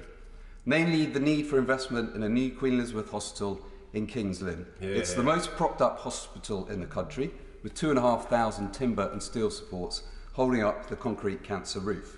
My honourable friend, the Prime Minister, and I, along with colleagues, including my honourable friend for Broadland, have campaigned for this capital investment. Indeed, I raised it when I met with her yesterday morning. I've pressed the case with the new Health Minister, who understands the real safety issues involved, and I look forward to the new Health Secretary visiting soon to talk to patients and staff about the impact this is having on care. And given the pressing need and the value for money of this case, I urge the Government to confirm QEH will be one of the new hospital schemes and part of the planned capital investment programme for the new hospitals programme. Madam Deputy Speaker, the Government has demonstrated over the past decade its commitment to delivering economic stability, to growing our economy, to boosting employment and attracting investment. And as we move forward, we must maintain that focus to drive growth whilst protecting the most vulnerable in our society. Lambos, Chair Lambos. Thank you, Madam Deputy Speaker. It's less than a month now since the former Chancellor delivered his, let's call it a fiscal event budget. The so-called mini-budget turned out to be a full-on, unmitigated, colossal disaster. To say that this horror show of incompetence spooked investors in the financial markets would be an understatement. The government's unexpected and impulsive tax cut for the richest, withheld from even senior ministers, plus promises of more reductions to come, were breathtaking in their unfairness and recklessness.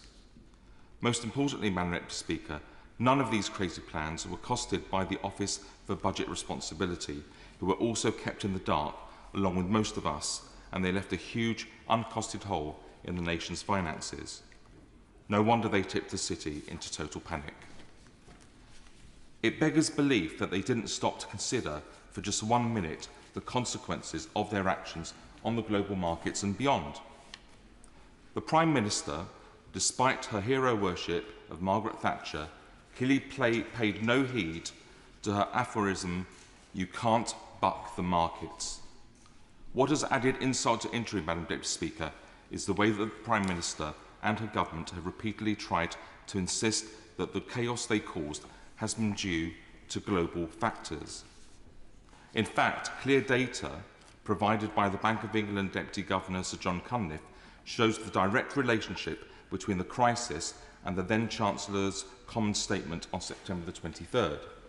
The data shows that the cost of government borrowing spiked in the immediate aftermath of the mini-budget and only started to come down again after the bank made a £65 billion available bailout to the UK pensions industry. By contrast, the cost of government borrowing in America and the EU markets remained relatively flat, while Britain's financial markets went into meltdown. So let's be completely clear, Madam Speaker. This is a Tory crisis made in Downing Street. They created it, they own it, but it will be paid for by working people paying higher mortgages and borrowing costs for years to come. And that is the worst aspect of this mess, the very real harm it will do to real people and real lives. People's life choices have been shredded in the blink of an eye by a kamikaze budget. An ideological fixation with failed trickle-down economics has caused the Prime Minister to wreck people's hopes and aspirations. I've heard from young couples no longer able to buy their first homes, from pensioners worried about putting heating on, and parents panicking about how to make ends meet. Rents are soaring and landlords are hastily selling, creating an even greater shortage of rented accommodation. In my constituency of Enfield Southgate, pollsters' Survation have found that in the aftermath of the mini-budget, 60% of people are cutting back on their essential groceries, and 57% are worried about not being able to pay energy bills. Approximately 11,000 people will also be seeking to refinance their mortgages in Enfield in 2023. They will face hundreds of pounds in increased costs thanks to the irresponsible ideology of the Prime Minister and her government. Even now, Madam Deputy Speaker, even with the new Chancellor, we're still flying blind with no OBR forecasts. We're still left in the dark about much of what the latest Chancellor is proposing and its impact. Exactly a week ago at Prime Minister's questions, the Prime Minister said there would be absolutely no public spending reductions. Yet that seems to be another broken promise, with signs that every single public service appears again at risk. Public services and local government are already on their knees. My constituents tell me frequently how they cannot get GP appointments for as long as 4 weeks and how their hospital appointments are regularly cancelled. Not only have the ex-Chancellor and the Prime Minister trashed the economy, but they've also managed to trash the UK's international reputation. With no less than the President of the United States, Joe Biden, declaring that the mini-budget was a mistake and its imposition and its implosion as predictable, we know that the damage has been done. The government's economic credibility has been ruined and the lasting damage has been done to the economy and to our international reputation.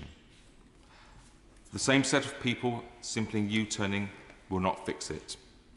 The Prime Minister has made much of the anti-growth coalition in her speech at her Celtic Party conference.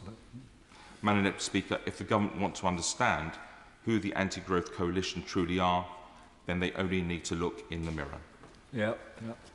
The effects of the rashness and cult-like following of failed economic dogma over the last 7 weeks will be felt for many years to come by ordinary people across the country. We, on this side, will make sure that the public don't forget who caused this chaos and that the blame is placed squarely on the Prime Minister and the government. Paul Bristow. Thank you, Madam Deputy Speaker.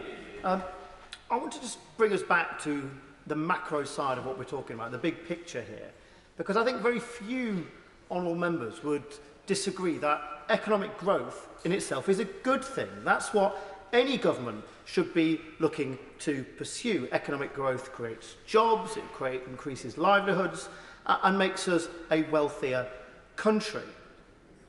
And so having a growth plan is in itself a good thing. But I just want to really highlight three sort of challenges which I think we may be looking to face in the future. The first one of which is low pay.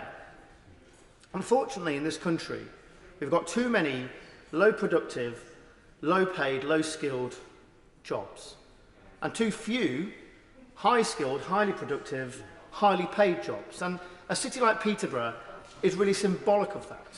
And I think this is what this government have been trying to address very much with the levelling up agenda that was the focus of the previous Prime Minister.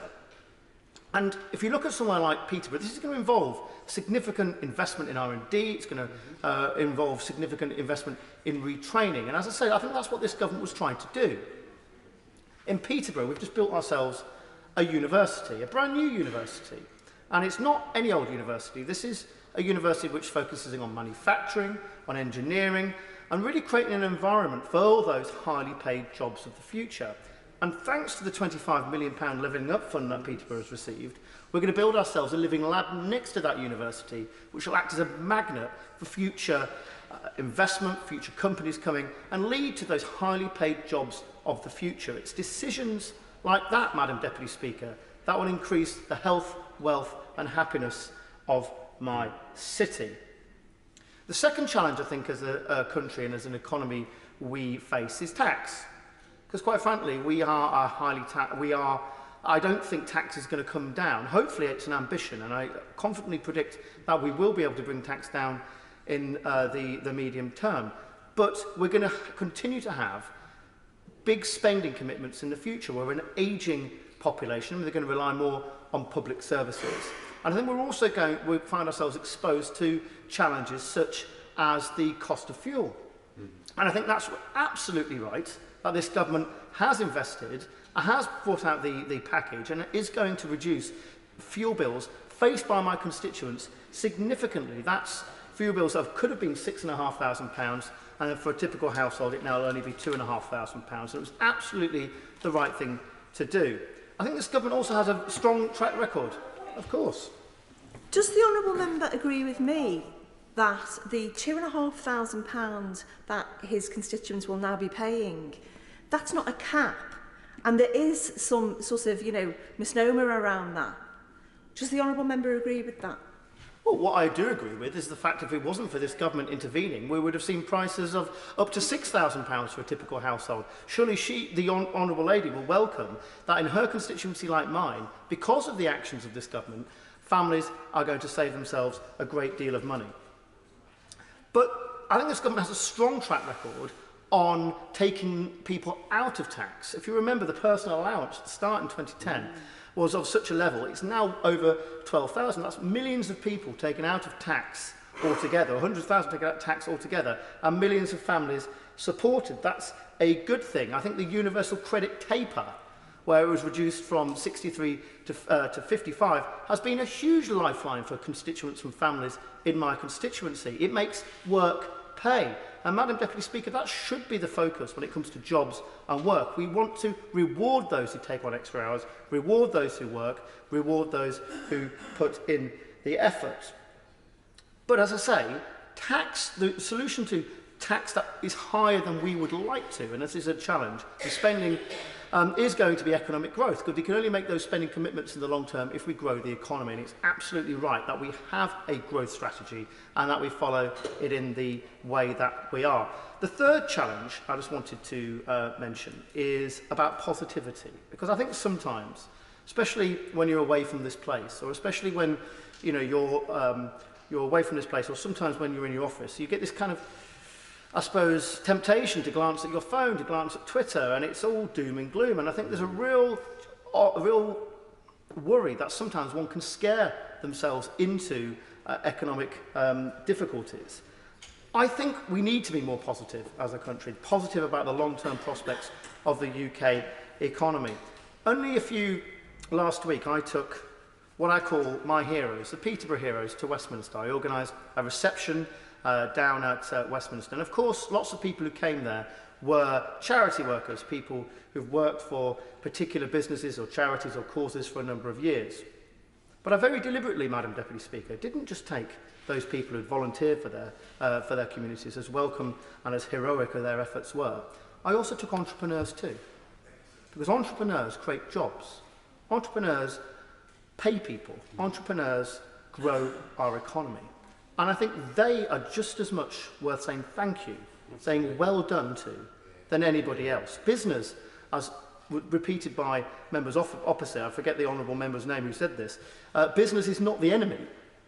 In fact, entrepreneurs and businesses are our friends in creating economic growth. I meet people so many times in my constituency of Peterborough through the virtue of having this job as a Member of Parliament. People who are truly heroic for taking a risk, truly heroic for having an idea, truly heroic for employing people and doing the right thing. They, Madam Deputy Speaker, are my heroes just as much as any charity worker in my constituency. So those are the three challenges I would put to ministers. First, we need to solve the problem of having a low-skill, low-paid economy and turn that into a high-skill, high-paid economy. Secondly, about tax, I don't think public spending is going to decrease in the near future. We have a challenge there, but the government has a strong track record. And also, third challenge about being positive, about recognising the efforts that businessmen and businesswomen make, entrepreneurs make, that the foundations of the British economy are strong, and that we've got hard-working, talented people in this country. That should all feature in a growth plan, and that's why I support this government. Yeah. Sarah Olney. Thank you very much, Madam Deputy Speaker. Less than 4 weeks ago, we were sitting here listening to the Conservatives proudly announcing their plan for growth, which amounted to nothing more than a package of unfunded tax cuts for the wealthy. Since then, we've witnessed the pound crash to a record low against the dollar, a run on pension funds, and a crisis in the mortgage market. And now we're back here, but this time we are significantly poorer and with no plan for growth. The only growth that millions of struggling families and pensioners will experience as a result of the mini-budget is in the increased price they will pay at the checkouts and in their monthly mortgage bills. And now the Conservatives are proposing cuts that will break our public services and deliver further pain to millions of people across the country. It was good to hear the Prime Minister commit to increasing pensions in line with inflation at pmqs earlier today, but I note that this does contradict what the other Prime Minister, the Chancellor of the Exchequer, said on Monday. And I I note what the MP for Broadlands, who is sadly no longer in his place, how outrageous it is that a few Liberal Democrats in Norfolk can't decide on a road, but I think that's pretty ironic under the circumstances. What we need to hear now is also that benefits are going to be increased in line with inflation also. And the news that these could also be undercut is the latest Conservative betrayal of the most vulnerable in society. These cuts were not inevitable, as the Chancellor may like us to believe. They're a result of choices by this Conservative government, choices which have trashed the UK's financial credibility and added billions to the cost of government borrowing. And meanwhile, the government refuses to tax the eye-watering excess profits of oil and gas companies, which could bring in up to 60 billion more to the public finances. And it's not just households and international markets that have lost faith in the Conservative government. Business confidence across the UK is falling at an alarming rate after already tough market conditions were made worse by the botched mini-budget. Small businesses are the engine of our economy, and business owners need a government that they can trust to deliver for them and support their recovery from the pandemic. But now businesses are facing higher borrowing and refinancing costs due to market volatility at a time when SME debt has reached a staggering £204 billion. This leaves thousands of businesses at risk of going bust. A real plan for growth is needed to secure future prosperity. The IMF recently downgraded the UK's growth forecast for 2023 to 0.3%, and the outlook from the OECD is even bleaker, predicting complete stagnation. A Liberal Democrat plan would focus on tackling chronic labour and skills shortages by investing in our young people and delivering higher wages. We would also drive green investment and focus on rebuilding trade after Brexit, which is a major barrier to economic growth. According to the OBR, the UK has become a less trading-intensive economy, and trade as a share of our GDP has fallen by around 12% since 2019, which is 2.5 times more than any other country in the G7. Global economic conditions are tough, but domestic conditions have been exacerbated by Conservative chaos. This economic crisis is a self-inflicted national humiliation which has put markets in the driving seat of UK fiscal policy. The UK is the only country in the G7 that's had to reverse policy enacted just 3.5 weeks ago, and the only country where the central bank has had to step in to stabilise the economy and secure people's pensions. After weeks of denial, the Prime Minister has now finally accepted responsibility for the economic pain of the mini-budget. But after years of Conservative chaos culminating in 4 different Chancellors in the last 4 months, the Conservatives have lost all financial credibility and their time is up. The new Chancellor may like us to believe that he can wipe the slate clean by tearing up the plans of his colleagues, but the damage has already been done by these Conservatives, and millions of families and pensioners will suffer from increased cost of living and reduced public services as a result.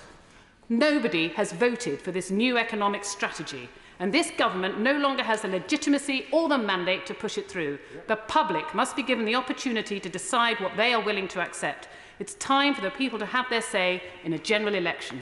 Thank you, Madam Deputy Speaker. Tahir Ali. Thank you, Madam Deputy Speaker.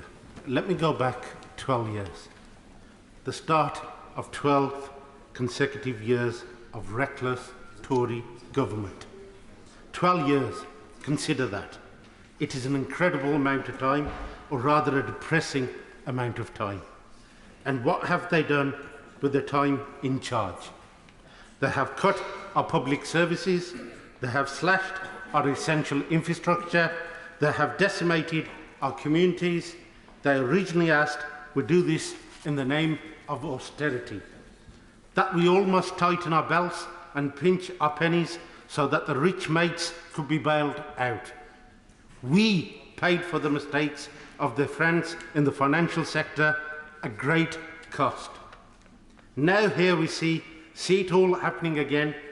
The economic plan has backfired on us all, sending the economy into freefall, and the gains that are asking you to pick up the tags once again. Inflation is sky high, 10.1%, and set to rise higher. Energy prices are through the roof. Rents are rising across the country, and property prices are unsustainable. Wages have been kept low and benefits have been cut. People are struggling and they are scared. And are they right to be worried? I am worried too. There is simply no way people can thrive in these circumstances. In my own constituency of Birmingham Hall Green, we see the worst of Tory failures. Child poverty in Hall Green is at staggering high of 52.9%. For every 100,000 children in Birmingham, 4,500 require assistance from food banks to ensure they are fed. Almost 10% of families in Birmingham Hall Green receive support from Universal Credit, while Birmingham suffers from 11.4% unemployment rate. Average annual take-home pay salaries sit just under £21,000. These all fall far short of the national average. It is clear from this that enough is enough. The causes of these problems are clear. The cost of living is too high. Cost of living, a Tory-made crisis, made in Downing Street, paid for by by ordinary working people. Wages are low. Too much of our meagre paychecks are going to pay dividends and bonuses of the big energy barons and exorbitant rents of private landlords. Too much of our national infrastructure, such as the post and the rail, has been put into the hands of careless private owners. They underinvest and push wages down. I know this all too well as a proud CWU member who once worked for Royal Mail. Meanwhile, the Royal Mail Group profits have gone up to £758 million. Do they take us for fools? Do they think we won't notice this blatant rip-off of hard-working people? How is this just? How is this fair? Yet this is what the workers face across the country. It is clear from this that this is just not an economic crisis, it is a moral crisis, it is a crisis of greed. The resources that we built together, the homes, the infrastructure, the profits are being sold off for the benefit of the rich. The fruits of our collective labour are going to the select few, which the Tories are only too happy to accommodate. Dear, oh dear, where have we heard this before? Not so long ago, it was mentioned when the Prime Minister went to see His Majesty the King. Right? The economic mismanagement that we have seen play out in front of our eyes over the last few weeks has been nothing short of outstanding. The disastrous mini-budget pushed by the Prime Minister brought the country to the brink of collapse and left our leadership in tatters. Even with the U-turns, we are left with a government that is clueless, out of touch, and intent of running our country into the ground. However, with all the U-turns and the cock-ups, there is a risk that we lose sight of the fundamental problems facing millions of people across the country, problems that this government still has no solutions for.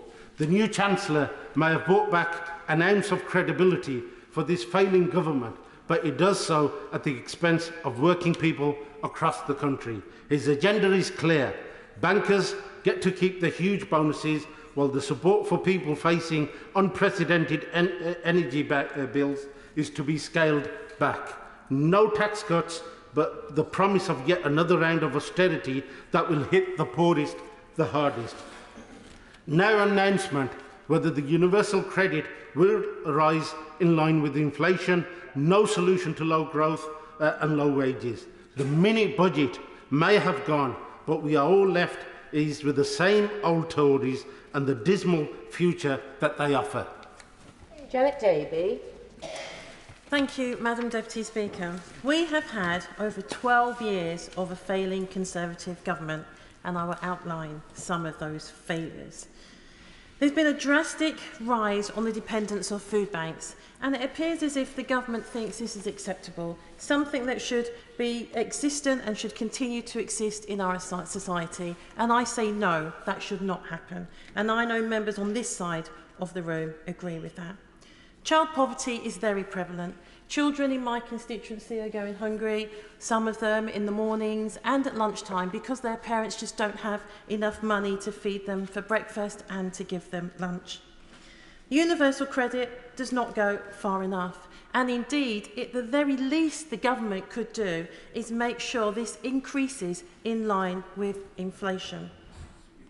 There has been cuts after cuts to our public services that has to be carried out by the government, and this affects everyday people's lives. It affects the quality of their life because those services are no longer in existence, and those charities really do not have the support that they need to carry out those vital services.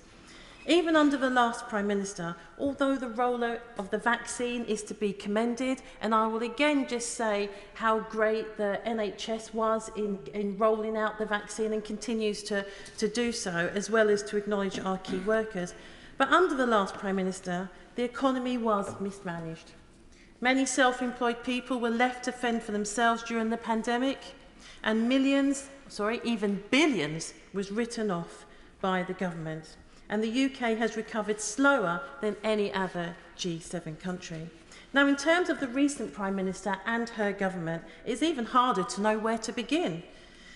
In light of what is happening globally, the mini-budget was supposed to help, but indeed it was an act of economic self-sabotage. And why on earth did the Prime Minister and her then Chancellor fail to see the large unfunded tax cuts wouldn't work? What we did see was high inflation. We saw the devaluing of the pound, pension funds plummeting and mortgage rates hiking. The consequences of this crisis was made entirely in Downing Street. In years to come, it will be paid by millions of working people. But the Prime Minister and the Chancellor have now admitted that the mini-budget caused mortgage rates to go up and borrowing costs to surge. Nearly 10,000 households in the borough of Lewisham will face higher mortgage rates in 2023. The situation for renters is no better. And I raised this case earlier this week of my constituent who was forced to leave an abusive marriage. She works, has children, and she can barely afford her private rent. She was already on universal credit, and to make matters worse, her rent has recently increased by £300. She simply can't afford this. Other constituents are experiencing similar things, and another constituent shares a house and has since had their rent rise by £600. They too can't afford this. Is the government saying that it is okay for people to fall into debt and that this is a situation that the everyday person has to now accept? It is not right. Indeed, many parents across the country are struggling to feed their children. In fact, 26% of households with children have experienced food insecurity even in the past month. And instead of the government focusing their efforts on helping struggling families, the government have instead lifted the cap on bankers' bonuses. How can the Conservatives say it is a party of fiscal responsibility when they hold the management of the economy in scant regard? The government has seen 4 chancellors in the last 107 days. It is time that they need to stand aside. Labour will restore the country's financial responsibility with a serious plan for growth that puts people. We've got a situation where the numbers in food banks under the Labour Party in 2010 was 26,000. By 2021, it was 2.6 million, 100 times the level. And now it's far worse. 1 in 4 children are now in food poverty, 1 in 5 households. And what is the government doing about it? Very, very little. In Wales, where there's a Labour government, we've got free breakfast in schools. In Wales, where there's a Labour government, we have free lunches. Anyone can sign up because we recognise, as Winston Churchill recognised, that the health of the nation is its most important asset. And keeping people fed is critically important. And indeed, on Monday, the Financial Times said that for every £1 invested in the NHS, we get £4 back in growth. And when I put this to the Chancellor, he completely misunderstood the point, started talking about tech businesses or something. This is about having a healthy nation who can work and proper jobs in the NHS. The OECD found in 2014, in a massive study of many countries, that there's a direct relationship between inequality and growth. Namely, if you had less inequality, you had higher growth. So if the country wants higher growth, how do we have a mini budget which is all about giving the super rich more money and clobbering the poor and indexing benefits to wages instead of prices, which are rocketing? It's completely inept, it's completely unfair, it's completely immoral, and it's going on and on. They talk about productivity. We know from the ONS that we would increase productivity if we had more people working online, in particular older people who've got caring responsibilities, who'd want to have a more flexible life and work-life balance. But we've got a minister in Bays now, hasn't even got a computer, as I understand it, and sort of poo-boos, you can't be working if you're at home. That's completely inept. We should have a situation where there's Wi-Fi for everyone equally by providing Wi-Fi clouds in towns and on all our trains. And when I go back to Swansea, we're just wasting hours because there isn't the proper Wi-Fi, because it's not a public service, it's a private service, and they can't be bothered to put it in. It's completely ridiculous. We've also got a situation where we know the austerity that we've been promised we'll go back to produced 300,000 excess deaths previously. We know trade is down. It's largely cocked up Brexit, we know. We know the Conservative MPs voted for the current Prime Minister, who endorsed this mini-budget that's created an even worse catastrophe. We know the Tory MPs didn't support the Chancellor, who's now getting us back to square one. And the reason that we've had a certain stability in market confidence is they know now from the polls that there's some prospect of a Labour government in 2 years who will put us back on track. So what we should do morally, what we should do economically and politically is give the people the choice, give them a general election now so we can sort out this economy, give it to a party that really can deliver growth, that has delivered growth, will deliver a better, stronger, fairer, greener Britain, and kick this lot out. Matt Rodder. Thank you, Madam Deputy Speaker, and it's a pleasure to follow my honourable friend from Swansea West. I would like to speak in support of the points made by the Shadow Chancellor and by a number of other MPs from across the House, and to really cover 3 brief points in the time that's available to me. First of all, to reflect on the seriousness of the crisis of the last few weeks, which is, quite frankly, unprecedented. Secondly, to consider the very serious effects on families and pensioners across the country. And thirdly, to also consider the very pressing and serious problems facing businesses, whether they're large or small. So, Madam Deputy Speaker, to just start with the first point, just putting the last few weeks into some sort of context, this truly is a crisis made in Downing Street, one which is absolutely dreadful for this country on so many levels. I'm utterly staggered that a Prime Minister and Chancellor can have taken the steps that have been taken, and I cannot understand why they've made such serious mistakes. The unfunded, reckless tax cuts leading to significant increases in mortgage costs and other business costs are absolutely dreadful for the whole country. And my feeling really after these weeks, and at certain points during the journey that we've been on, the zigzag of U-turns and mismanagement, really has been one of, quite frankly, disbelief. I'm sick and tired of waking up to the Today programme telling me of some dramatic change in government policy leading to awful effects on the country. And I'm fed up with the evening news reporting on the latest rumours and difficulties facing the government. I would like to see a period of stability. I think we all would. Certainly our businesses would, and families and pensioners would. And moreover, this actually deeply saddens me, because what the government has done in its inept mismanagement is to deeply damage the long-held reputation of this country. I think it's absolutely dreadful that the former Chancellor was at the IMF in Washington at the very time when senior figures within that organisation were actually criticising British policy. We had the completely unprecedented experience of the US President commenting on UK economic policy and the mismanagement by the government, and indeed the former Governor of the Bank of England criticising government policy. I wish to move on from all of this, but I would like to, in the time that I have, draw members' attention to the very real effects on working people who will now be paying the cost of this very serious crisis for months and years to come. And I just wanted to explain some of the work I've been doing in my own constituency, which covers Reading and Woodley, and visits to local centres to see the effects for myself and to see quite how awful it has been. I'm lucky to represent a relatively prosperous area in the southeast of England, but we do have serious poverty, and that is being made dramatically worse. We have a number of families and pensioners, a large number of families and pensioners, who are struggling and who are very concerned about mortgage and rental costs. And I visited the Weller Centre in the last few days, which is a wonderful community centre in Caversham in my constituency. Amazing work being done to support people on so many different levels by a charity.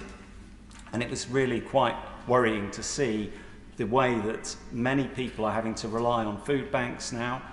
This has been a constant for some time, but it's getting much, much worse. And in addition, to make things worse even still, the supplies that are being donated are now fewer because of the pressure on retailers and on households who've generously donated. So the community fridge at this centre isn't as full as it was.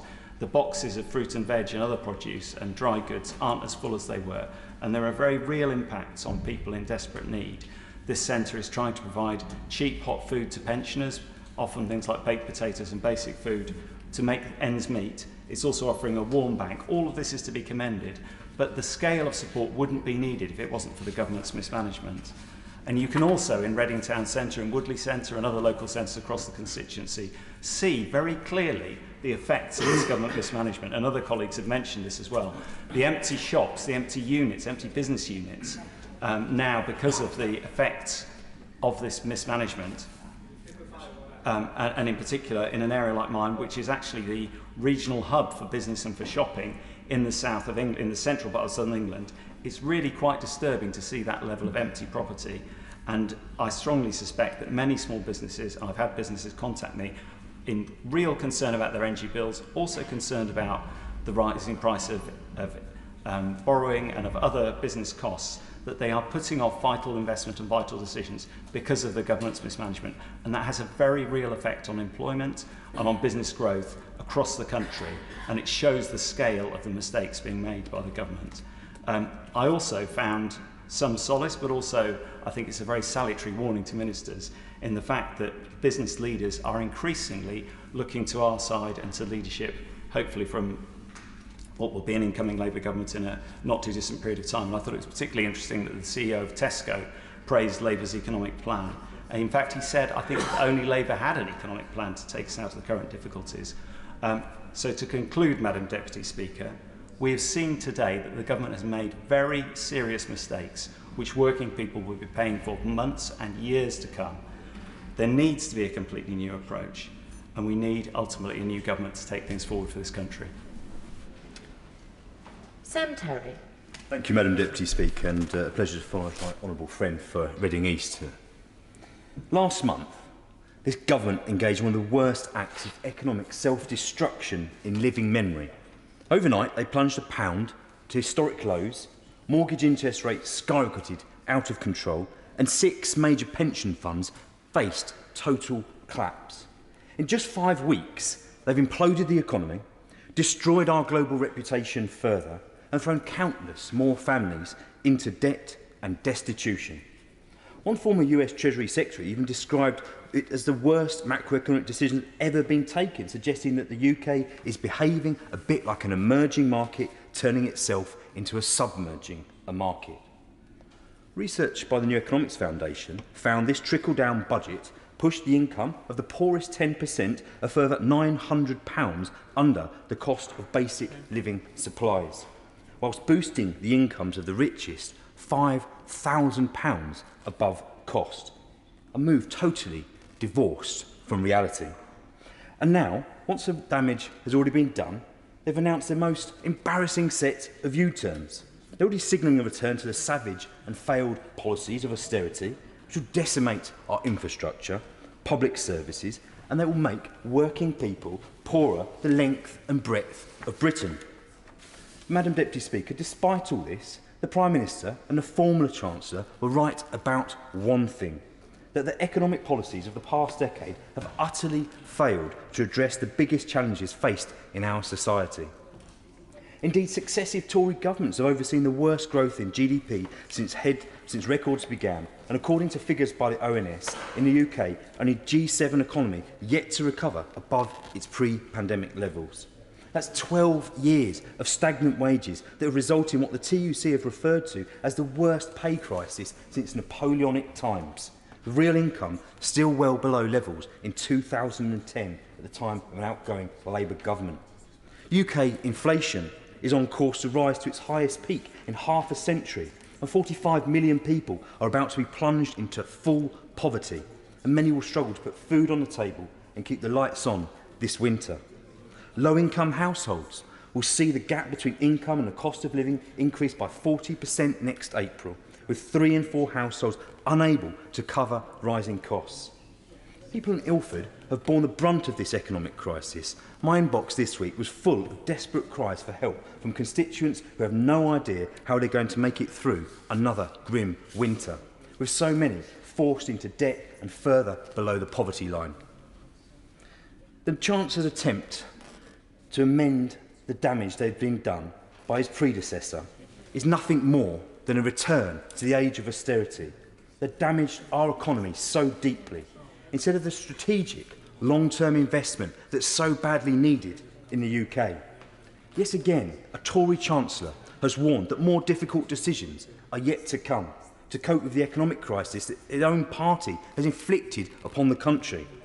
The new advisory panel is entirely made up of members of the financial sector, including former Chancellor George Osborne's Chief of Staff, now a member of BlackRock, the designers of the LDI schemes that very nearly imploded the economy 2 weeks ago, as well as a representative from JP Morgan, hardly reflective of the needs and wants of a wider public.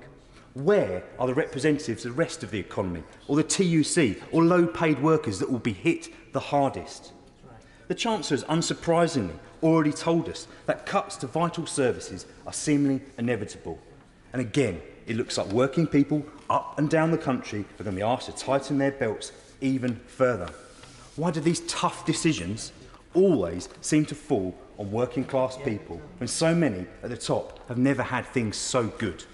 Indeed, energy giants are set to make up to £170 billion in excess profits during the crisis, while ordinary households struggle to pay the bills and we may well be heading towards rolling blackouts. CEOs are now collecting an average of 109 times the pay of ordinary workers, with chief execs of the UK's 100 biggest companies seeing their pay increase by a staggering 39%, well above pre-pandemic levels. Isn't it about time, Madam Deputy Speaker, that the very richest and their oligarch allies who got us in this mess in the first place shoulder some of the burden? Because getting more cash in the hands of everyday people would lead exactly to the kind of high growth this government claims to want, a far better health and education outcomes as a result. Wages must rise, at the very least, in line with inflation across the board, and those bearing the brunt of the cost of living crisis need a pandemic-style bailout for their energy bills. The IMF has suggested it would cost about £30 billion to compensate the poorest 40% of households for price rises this year. Still a fraction of the furlough costs and £10 billion less than Shell and BP made in profit last year alone. The energy giants will continue to raise their markups as long as they are allowed to do so, and they cannot be trusted to keep bills at affordable levels. It's high time they're replaced by a single, publicly owned energy company run by workers and held to account by consumers.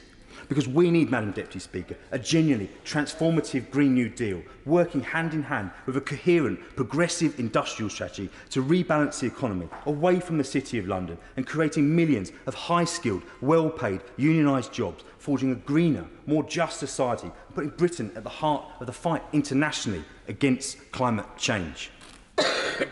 Beth Winter. Thank you, Madam Deputy Speaker. I rise to speak today in favour of the motion tabled by my friend, the member for Leeds West. As others have already outlined, interest rates are rising while inflation is now in excess of 10%. Mortgages and rents are increasing as real incomes fall. 12 years of austerity and the cost of living crisis is already making life a misery for people in my communities. And on top of that, the mini-budget of the Chancellor's predecessor has created long-term damage to the economy and despite substantial U-turns in policy, energy producers and other monopolies continue to make huge windfall profits, and there remains economic chaos which the government are struggling to control. But that chaos is because the Conservatives defend they and their allies' incomes and their classes' interests. Madam Deputy Speaker, the mini-budget that caused such chaos was a huge ideological experiment in tax handouts to the wealthy, and that is why I support the motion that has been tabled today. And in particular, I believe it must work the economy for every single person in every part of the United Kingdom. Now, the people in my constituency of Cynon Valley and the people in Wales are living through a cost of living emergency. When I recently surveyed people in Cynon Valley, I found that nearly 90% of people felt worse off than they did 12 months previously. Over 2/3 said they will significantly cut down on heating. Almost half said they would not put the heating on at all. And the vast majority of people said it's having a detrimental impact on their mental health.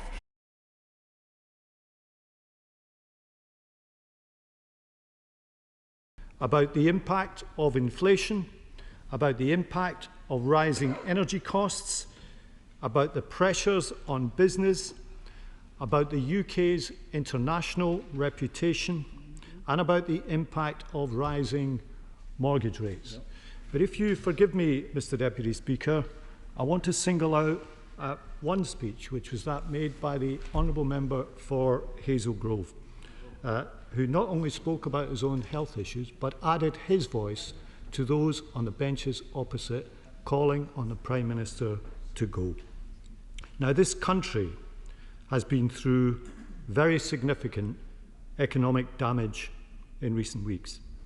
A run on the pound, a spike in gilt yields, increasing the cost of government borrowing, emergency interventions from the Bank of England to prop up the country's pension system, and a spike in mortgage rates that will continue to add to the household costs of millions of people for years to come.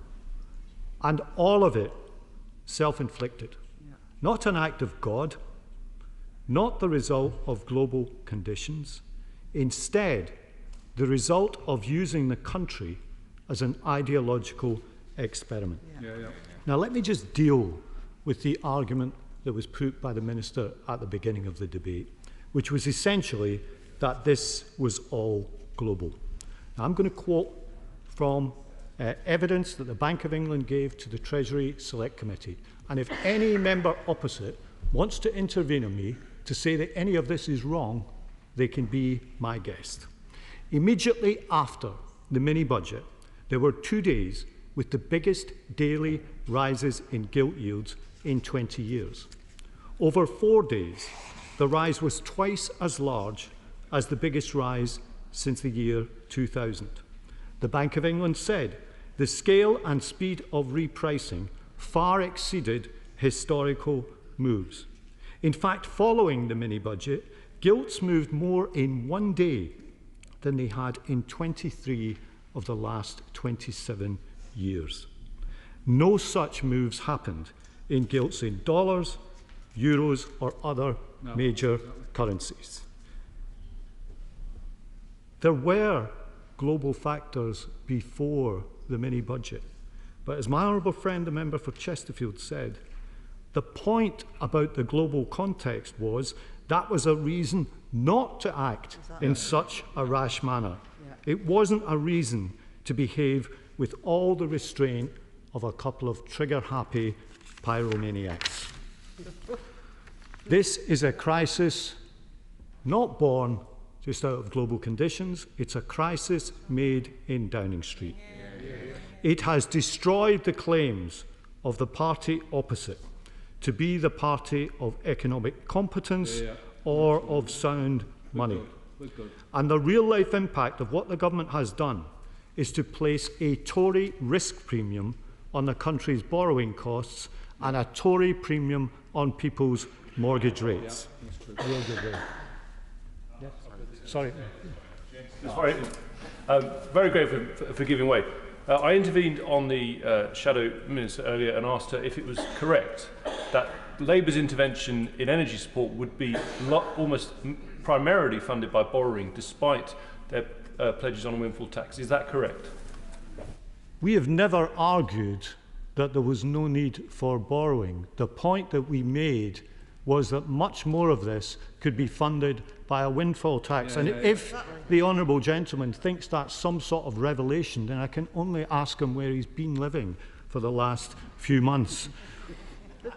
The Prime Minister and the Chancellor of September behaved like student pamphleteers. When the Prime Minister stood up at her conference and attacked vested interests dressed up as think tanks, it was an announcement worthy of the gold medal for lack of self-awareness. For never has there been a government more symbolic of the failure of think tanks on influential thinking than the one that she leads. The Prime Minister and her ideological soulmate got the keys to the Treasury Ferrari, took it for a joyride and crashed it into a ditch. And now, belatedly, by commissioning the OBR report and singing the praises of an independent Bank of England after spending all summer undermining it, they've signed themselves up for the speed awareness course. But it is too late, because people will continue to pay the price for what they've done. We have now had 2 fiscal events with no report from the OBR. This wasn't just about what was done, it's about how it was done. The whole country is paying a price for the party opposite's contempt for the institutions that safeguard our economic credibility. And where does it all leave the Prime Minister? The mini budget wasn't a surprise to her. It wasn't imposed on her. She is 100% its co-author. It embodied her beliefs, her worldview, the central core of the campaign on which she fought and won the Conservative leadership contest. Now everything that she believes in has had to be burned in front of her to try to keep this zombie government carrying on. This isn't a case of too far, too fast, as she's claimed, or of a minor policy U-turn. It's not that. It's a repudiation of everything that she stands for. It's a total and utter reversal. The one surviving policy that she keeps praying in aid, the energy price guarantee, is the one policy that she campaigned against throughout her leadership campaign, saying that she was opposed to handouts. The question then is, what is her premiership now for? Is it for the policies that she really believes in, which were the ones in the mini-budget, now rejected and lying in ashes, or is it the revenge of the orthodoxy that she so disdains?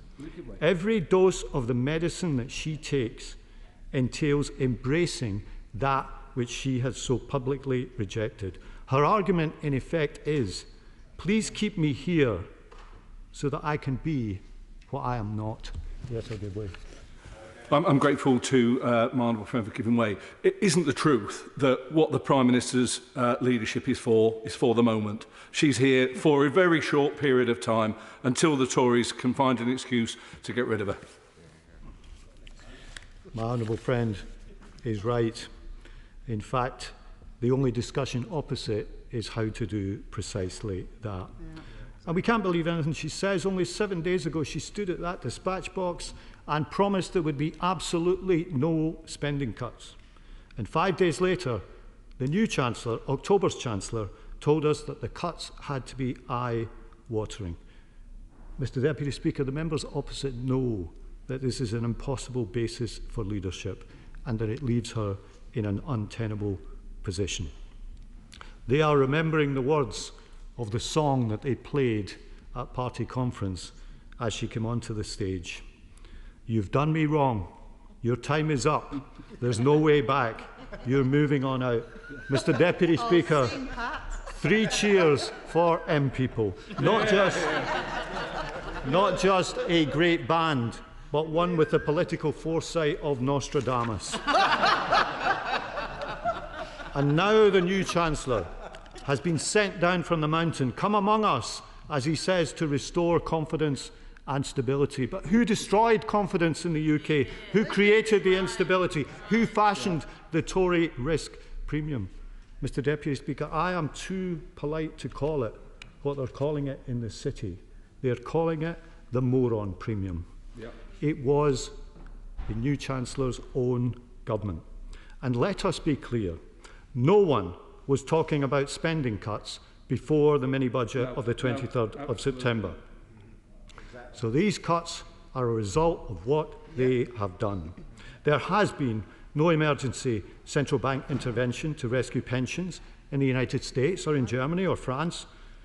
These global circumstances that they refer to were the reason not to take such reckless risks with the public finances.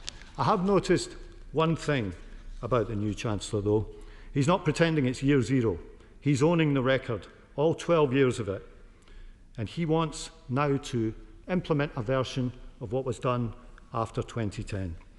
We've gone from an economic policy which said we have to borrow from communities like mine in Wolverhampton South East to fund a tax cut for people earning over 150,000 to one which says that communities like mine and others like it will now have to pay for the chaos caused by the first policy. We can see what the plan is. Having crashed the economy, brought a new dimension of pity, bemusement and risk to the term Global Britain. They now want the acid test to be support for their public expenditure cuts. They've already made people pay once for their mismanagement through higher mortgage rates. Now they want to make people pay twice through public services cuts. It's the ultimate in governmental arrogance. They get to mess up the country through a giant ideological experiment and then ask everyone else to pay the price. Mr Deputy Speaker, that isn't a political virility test. It's a candid admission of failure. And the roots of this failure don't just lie in one or two policy areas. They lie in something deeper. They lie in the triumph of ideology over evidence. They lie in the view that all that's needed is blind faith, the test that you're a true believer, the view that anyone who questions or points out inconvenient truths is a doom-monger, part of the blob, not a proper patriot. This destructive ideology has done great harm to our politics. It has reduced the party opposite to its current abject state. It has served as the rationale for attacking one institution after another. Politics begins by wanting to change the world. But what has the government opposite been reduced to? Attacking tofu. What other forms of food are now going to be lined up in the culture war that is all that's left for them? The disaster of the past few months should not result in just a few policy U-turns, but a turn away from the politics that drove these decisions, the politics that's done such harm to the country. This country has great strengths. World-leading services, great high-value manufacturing, creative industries with global reach, some of the best universities in the world, and a fantastic workforce. Mr Deputy Speaker, it deserves much better than the government opposite. Thank you. Minister. Thank you very much, Mr Deputy Speaker. I think I was last at this dispatch box about 3 months ago, so it's a privilege to close this debate on behalf of the government. And I welcome the kind words from the Shadow Chief Secretary. I suspect, knowing him as I do, he will be tough in his challenges with as we've seen, a suitably dry delivery and sense of humour. But I have huge respect for him, as he knows. And I have yet to be treated to his singing voice, as sadly we weren't just then, but maybe on a future occasion he might be tempted. I want to thank all honourable and right honourable members for their contributions today. And let me begin by saying that it's no surprise that today's debate has understandably invited the expression of strong views on behalf of all honourable members who've spoken. And that's because economic stability in our economy is not just about abstract numbers and graphs. And as the Shadow Chief Secretary knows of me, I am nothing if not a pragmatist. This is about our constituents, our families, our friends, our neighbours, and it matters. As the Chancellor set out to the House on Monday, behind the decisions we take and the issues on which we vote are jobs families depend on, mortgages that have to be paid, savings for pensioners and businesses investing for the future. And sometimes those decisions are difficult, indeed very difficult, as he has acknowledged. We know that we need to do more to give certainty to the markets about our fiscal plans, and we have. And I am clear, as is my right honourable friend the Chancellor and indeed the Prime Minister, that we need to prioritise the needs of the most vulnerable, and we will. But we also know that the long-term economic well-being of this country relies on us achieving sustainable growth. In the coming weeks and months, responsibly and sustainably, we will continue that urgent mission. And indeed, the reason the United Kingdom has always succeeded is because at big and difficult moments, we have taken tough decisions in the long-term interests of the country. And when conditions allow, when it is consistent with sound public finances, we will seek to cut taxes to further support economic growth. But I would, if I may just finish my remarks, I will do, just in a minute. But I would remind the House that since 2010, the United Kingdom has seen the third highest real GDP growth rate in the G7, increasing by more than Germany, France, Japan and Italy. The UK is forecast to be the fastest growing economy in the G7 in 2022. We have a strong labour market with the lowest unemployment in almost 50 years, and that does give genuine grounds for optimism about our long-term prospects for growth. I'll give way to my honourable friend. Grateful to my both right honourable and my friend, and I welcome him warmly to his place. He's mentioned in his opening remarks, Mr Deputy Speaker, the word pragmatism. The Shadow Chief Secretary was on the money with regards to the folly of the application of ideology when the circumstances don't allow. Can he, from the dispatch box, give both the country and these benches the confidence that, now you can call it Treasury orthodoxy if you will, but good old-fashioned Tory pragmatism and common sense is back at the helm? Well, I'm grateful to my honourable friend, but I think I have just set out in addressing where we are, what the Prime Minister has said, what the Chancellor has said, the approach we are adopting, but also my personal firm belief, the Chancellor's firm belief, that we wish to be a tax-cutting government, but that must be done from a basis of sustainability, because when you cut taxes in a sustainable way, you see behaviours change that then helps to generate that investment and that growth. And that is what this Prime Minister and this Chancellor are seeking to do. I'll turn, if I may, to some of the contributions. I will in a moment. I just want to make progress on addressing some of the contributions made by honourable and right honourable members. And I will address the honourable gentleman's contribution. He may then want to come back at me on it. But in listening to the spokesman for the SNP, I do have to say his concerns that he expressed about turmoil and what he cited in respect to the economy, I have to say, I find a little rich, given that his party seeks to impose the chaos and turmoil and economic cost of another referendum on Scotland, unable to accept the democratic decision by the Scottish people in the last one.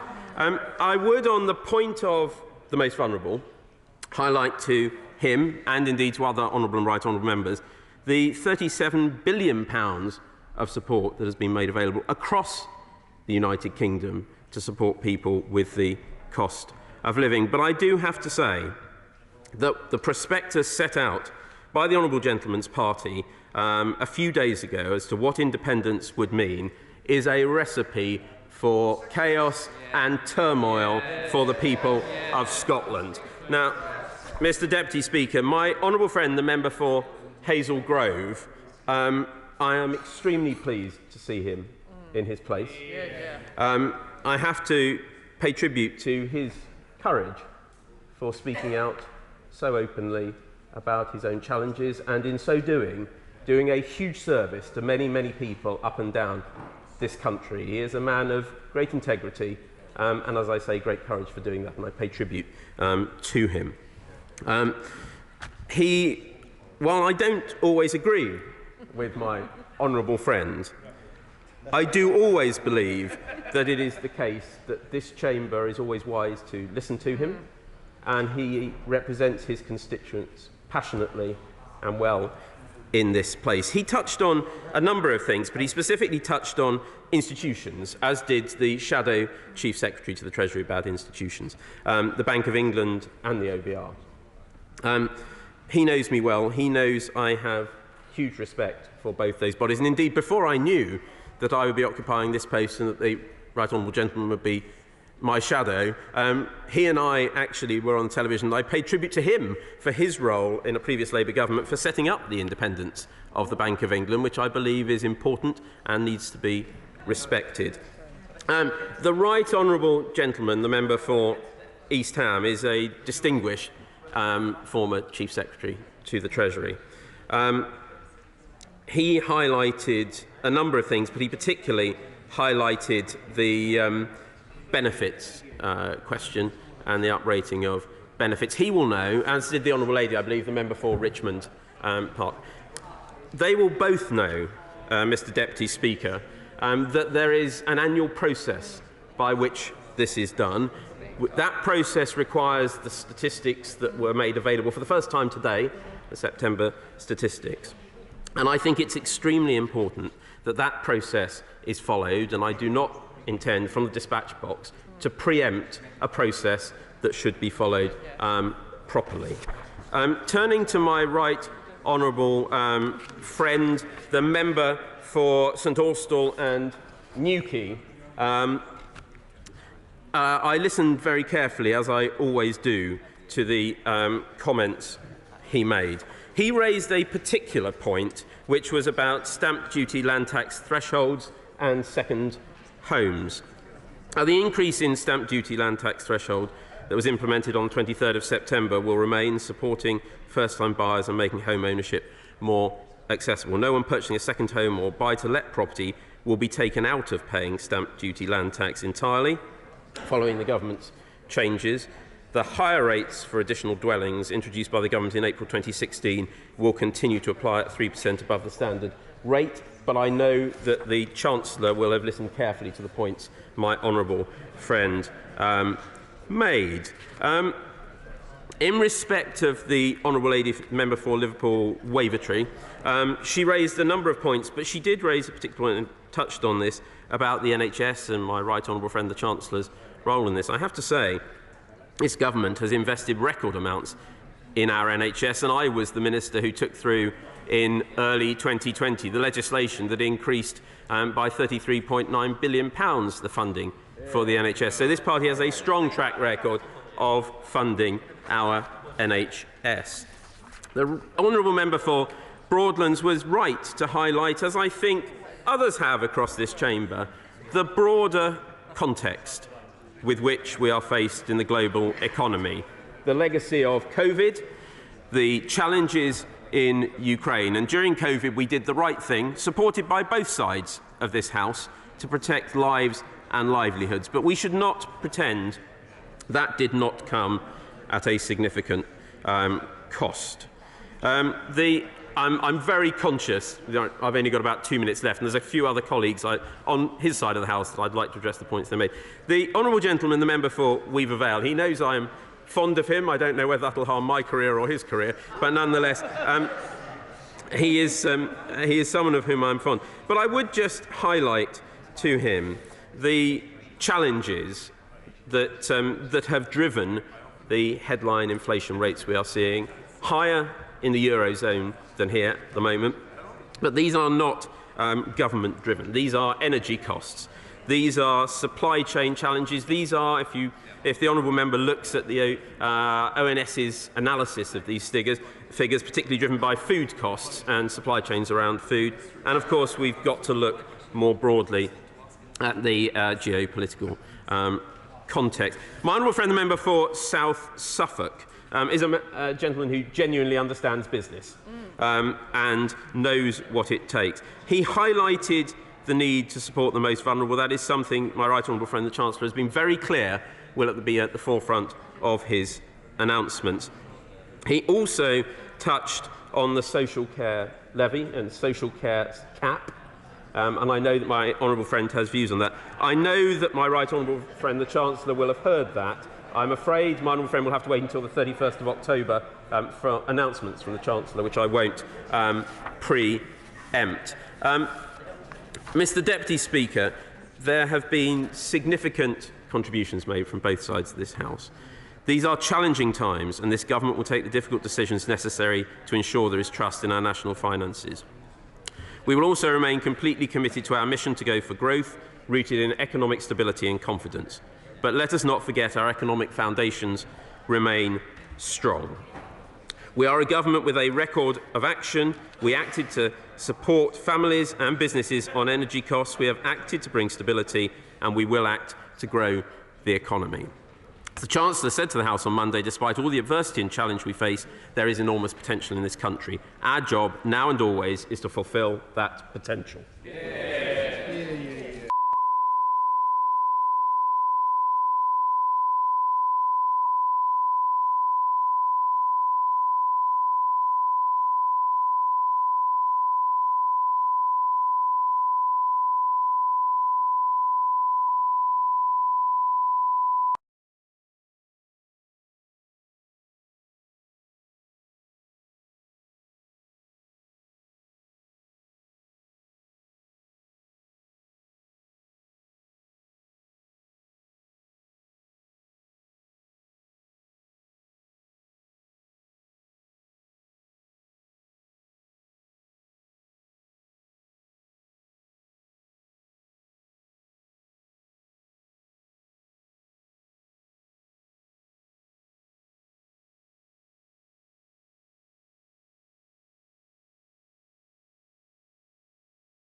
Order.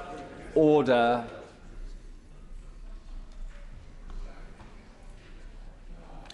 The ayes to the right, 223. The noes to the left, 0.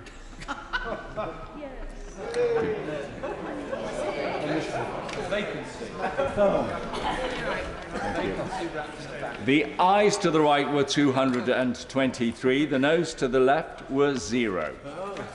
So, the ayes have it, the ayes have it. Goes without saying. Unlock. Point of order, Pat McFadden.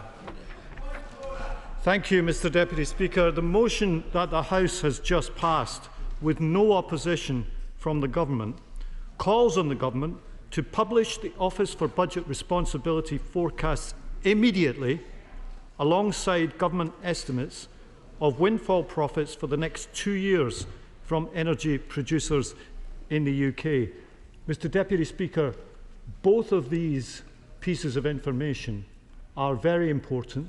The House has just called on the Government to publish them immediately. I seek your help in making sure that that happens. I'd like to thank the Right Honourable Member for his point of order, and the Treasury bench will have heard what he has had to say. He's absolutely right that the Government must respond within a certain period of time as to how they are going to act now that motion has been passed.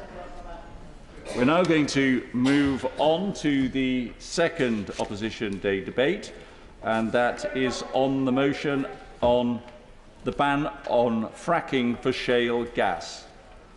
I inform the House that I have selected the amendment in the name of the Prime Minister, and I call Ed Miliband to move the motion. Thank you, Mr. Deputy Speaker, and I move the motion standing in the name of my honourable and right honourable friends. Mr. Deputy Speaker, we've called this debate to provide the House with the right that it should have to make the decision on whether fracking should be allowed to restart across our country.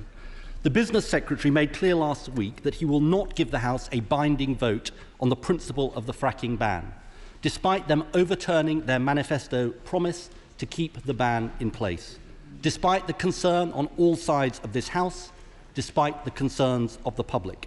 If our motion is passed, it will mean that on the 29th of November, the House would debate a fracking bill in 6 weeks' time. We have done this today because we know what would have happened if we had a simple motion on fracking in the opposition day.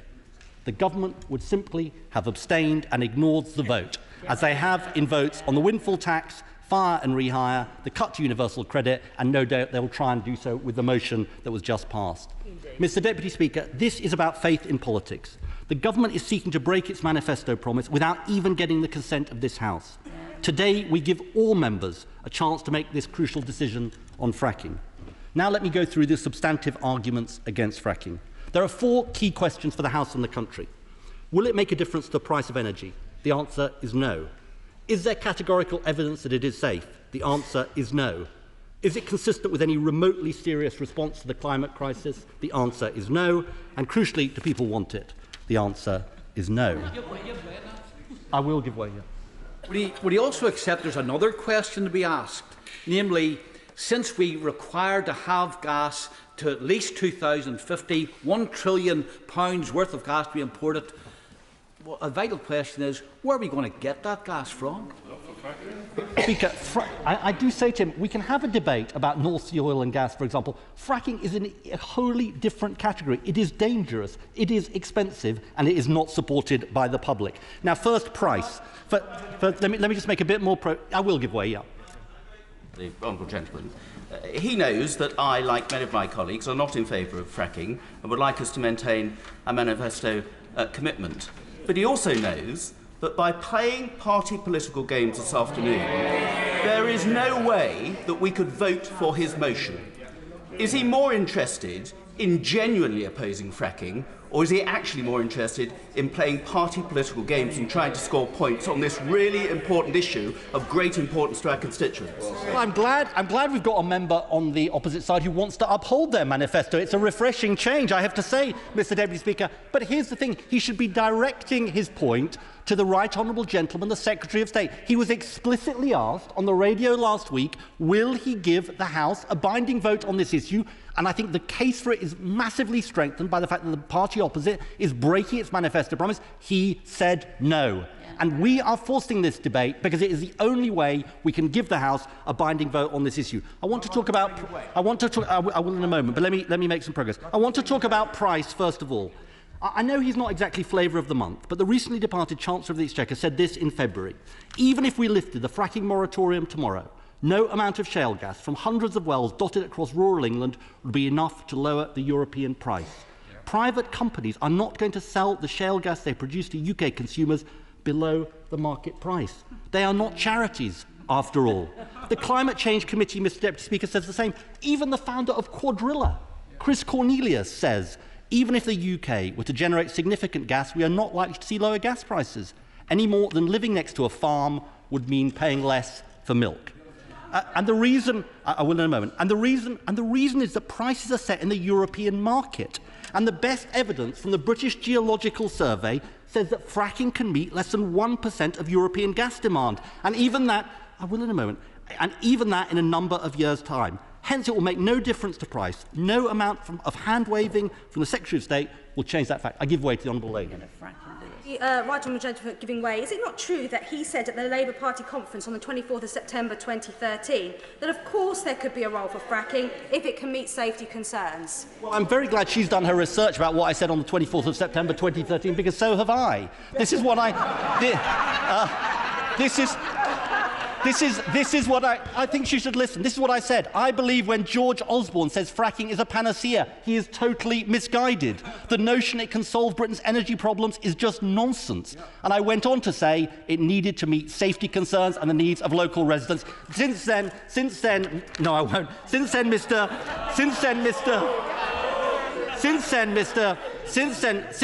Deputy Speaker, it's been shown it cannot meet safety concerns and it cannot meet the needs of local residents.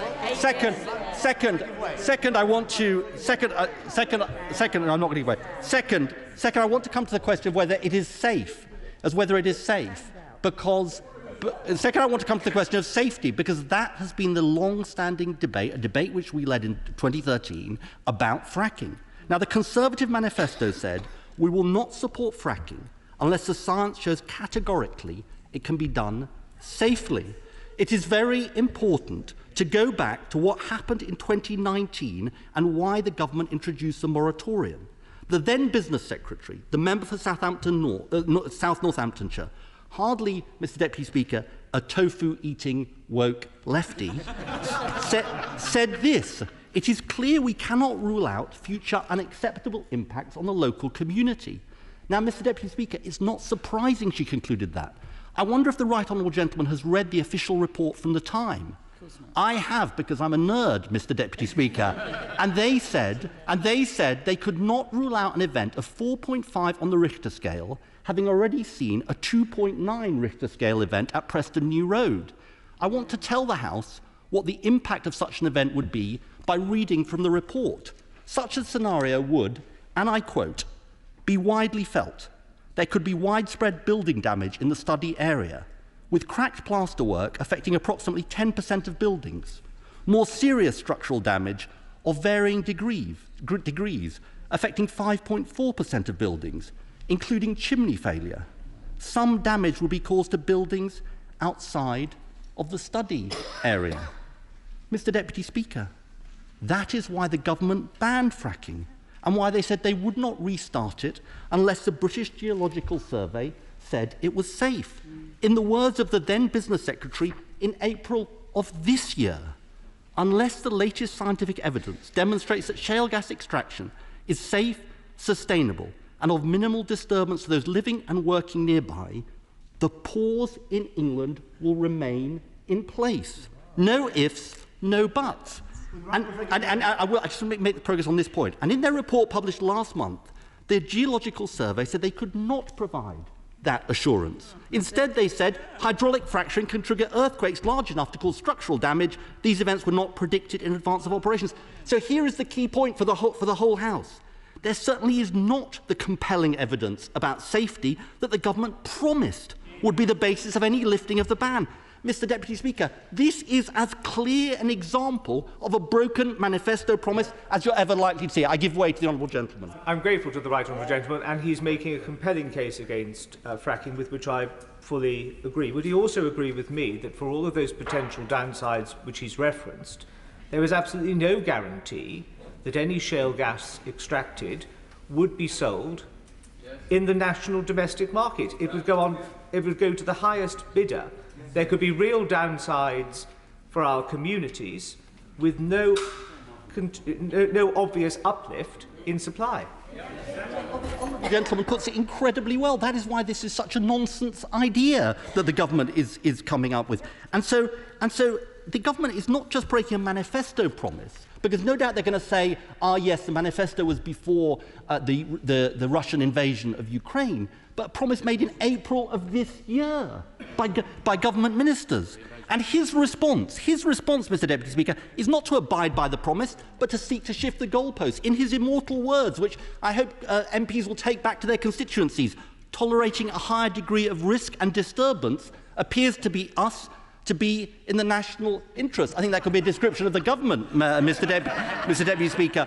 This is a matter of trust. How can communities across this country trust a government which says one categorical thing in its manifesto, repeats it in April, and then goes back on its word with no mandate from the British people? I have such a sort of fantastic choice. I think my honourable friend has been trying to get in. For giving way. He talked about the government putting the ban on because of the risk of disturbance to local communities.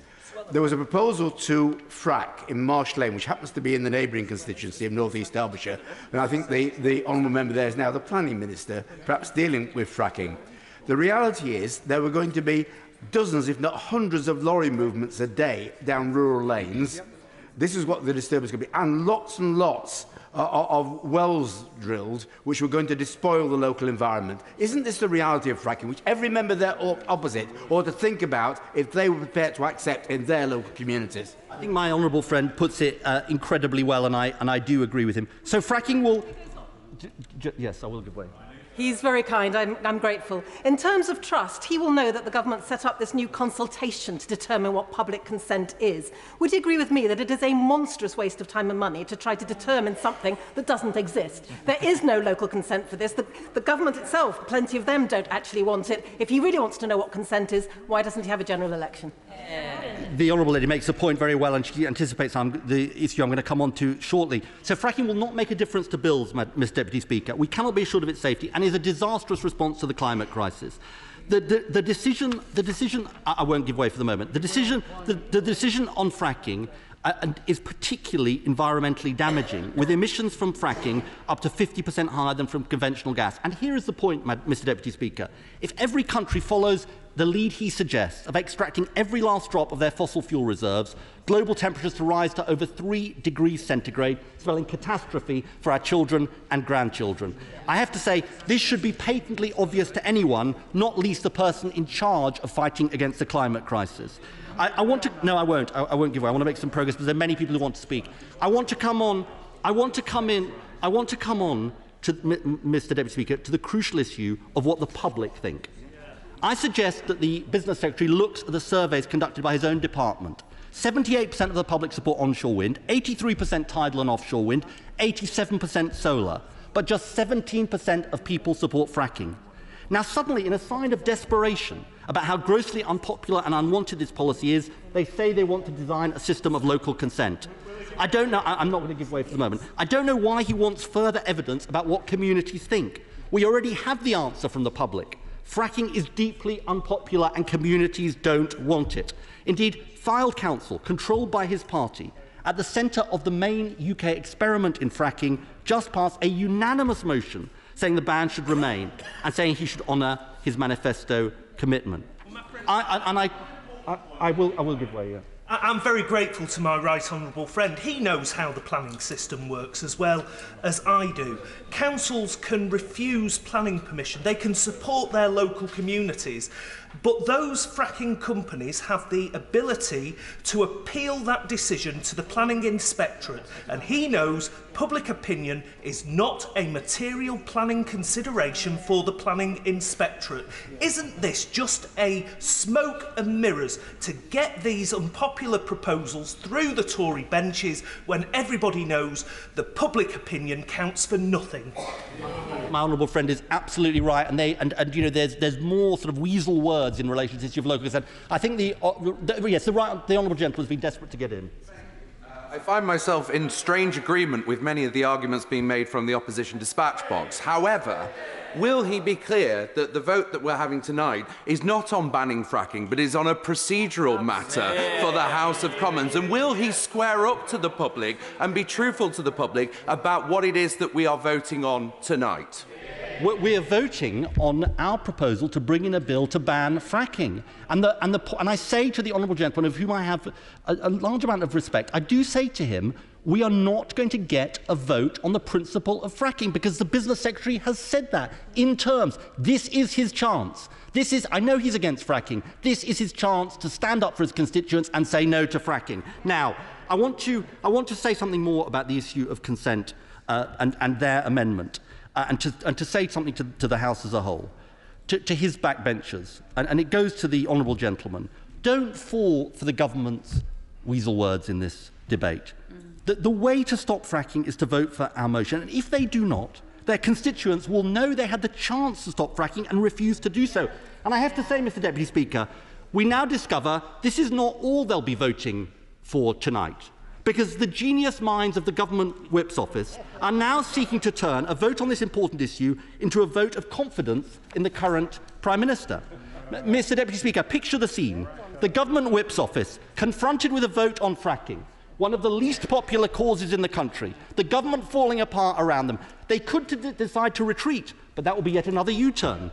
They could concede a vote of this House on the fracking ban, but they would lose, and fracking would be dead. And then at the 11th hour, one galaxy brain says the way to force it through is to make it a vote not just on one of the most unpopular causes in the country, fracking, but the most unpopular cause in the country. The current Prime Minister. You might call it, Mr. Deputy Speaker, the frack me or sack me strategy. Now, Mr. Deputy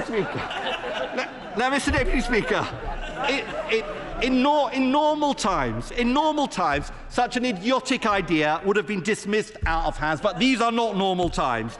They see it as their leaky life raft. But I say to the House, and I say to members opposite, they all know that the Prime Minister will be gone in a matter of weeks, if not days, if not hours. They know fracking will go with her. Why defend the indefensible? Why not be on the right side of history and their constituents?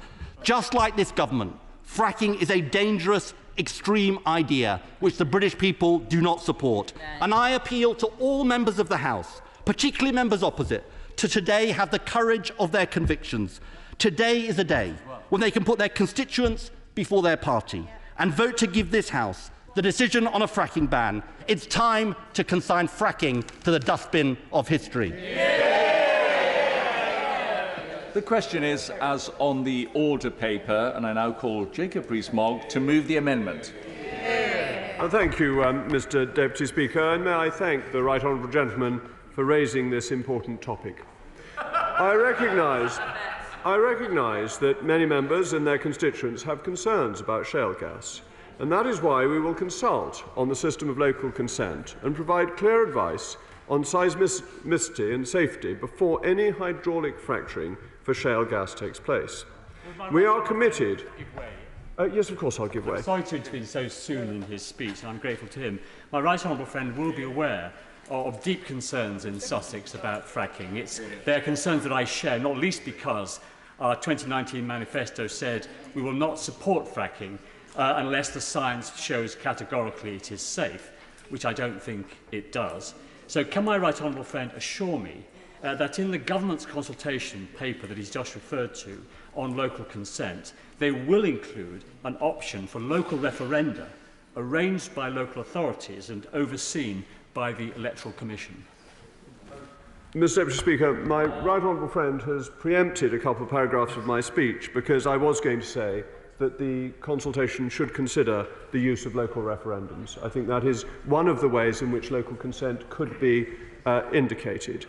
We want to ensure that the consultation, not at the moment, consultation considers the views of regional mayors and local authorities, as well as the immediate concerns of those most directly affected.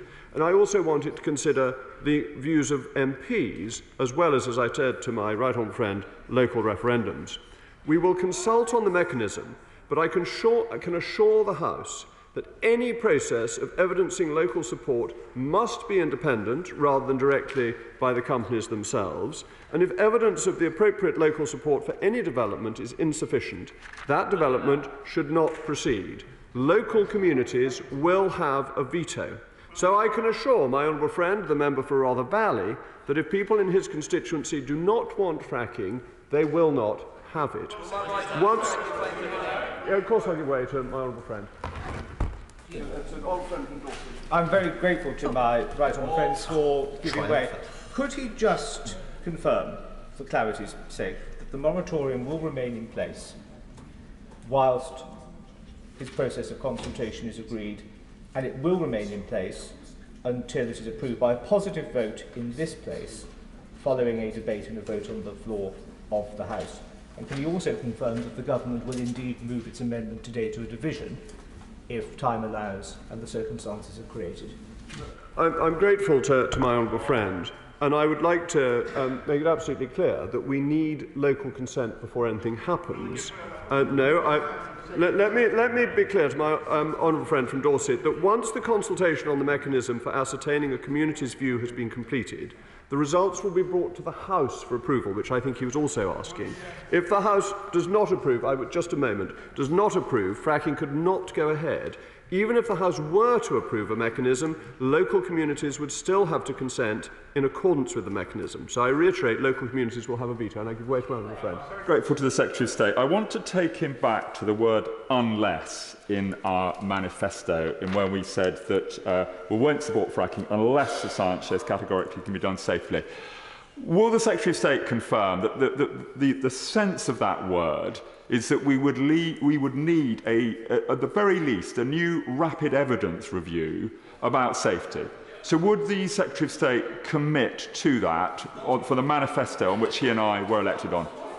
I'm very grateful to my honourable friend, and I think his suggestion is an eminently sensible one, to have a rapid review of the evidence. And how can I not give way to my neighbour from Somerset? I give way to the honourable. I thank him for graciously giving way. And aside from the fact that my right honourable friend might want to clarify that actually this is a bit of a game, this debate, it's not exactly about fracking. If we are talking about fracking, to the previous point, scientific evidence and data is so critical. It's everything we base our policies on. And would he agree with me that the data shouldn't just be about seismic activity, but the effect on water will be critical? And I don't just mean the water that's put down the drilling space, is actually the effect on the hydrology in future years. And I think it's really critical as a government that we are seen to be very serious about the scientific evidence on this. I am grateful to my honourable friend on both counts. First of all, my honourable friend is right to say that trying to take control of the order paper is parliamentary interweaving rather than actually the substance of the debate. And actually, to take control of the order paper, people need to have won a majority in the election. That is how our system works. And I think the experience that we had in 2017 to 2019 proved how bad it is for Parliament when the order paper is messed around with. So I think that part is bad. On her point regarding water, I think my honourable friend is absolutely spot on. It is one of the keys to how things could be done safely, and we have to be certain that water, both the water used on site and water that may be near sites, will be safe. I think my honourable friend from Winchester wanted to intervene, and I would happily give way to him. That's very kind of the Secretary of State. I'm not concerned about the threat. that local consent will go the wrong way in my constituency, because I don't believe for a minute my constituents would give consent to fracking in our area.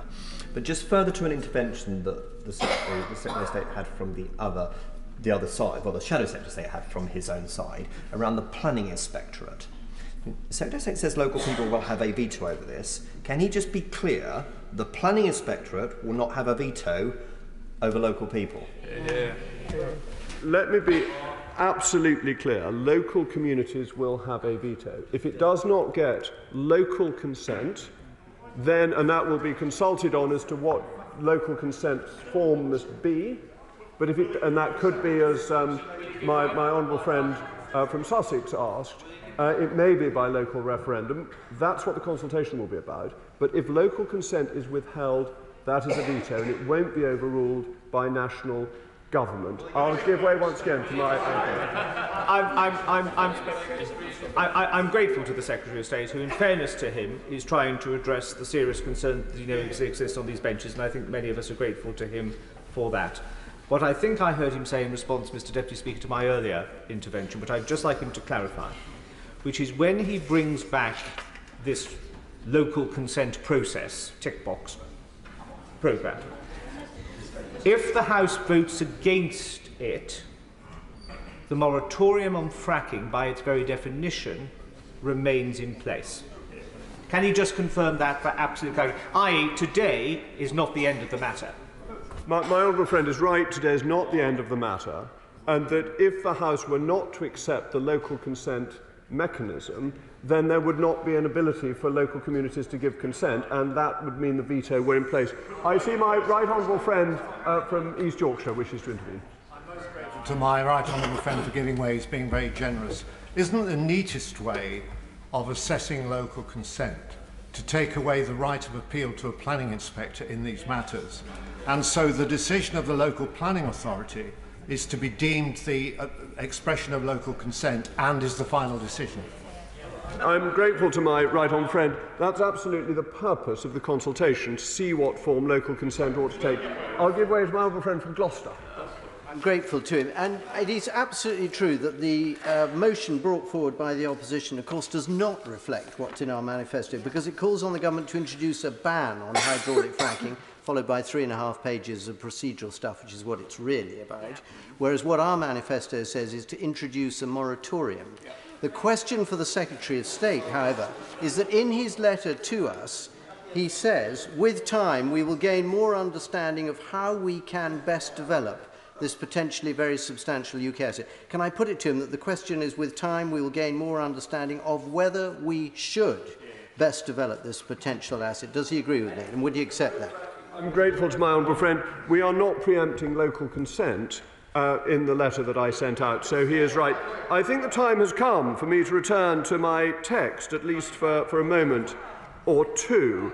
I do understand, as we have discussed, the concerns that people have about the safety of hydraulic fracturing.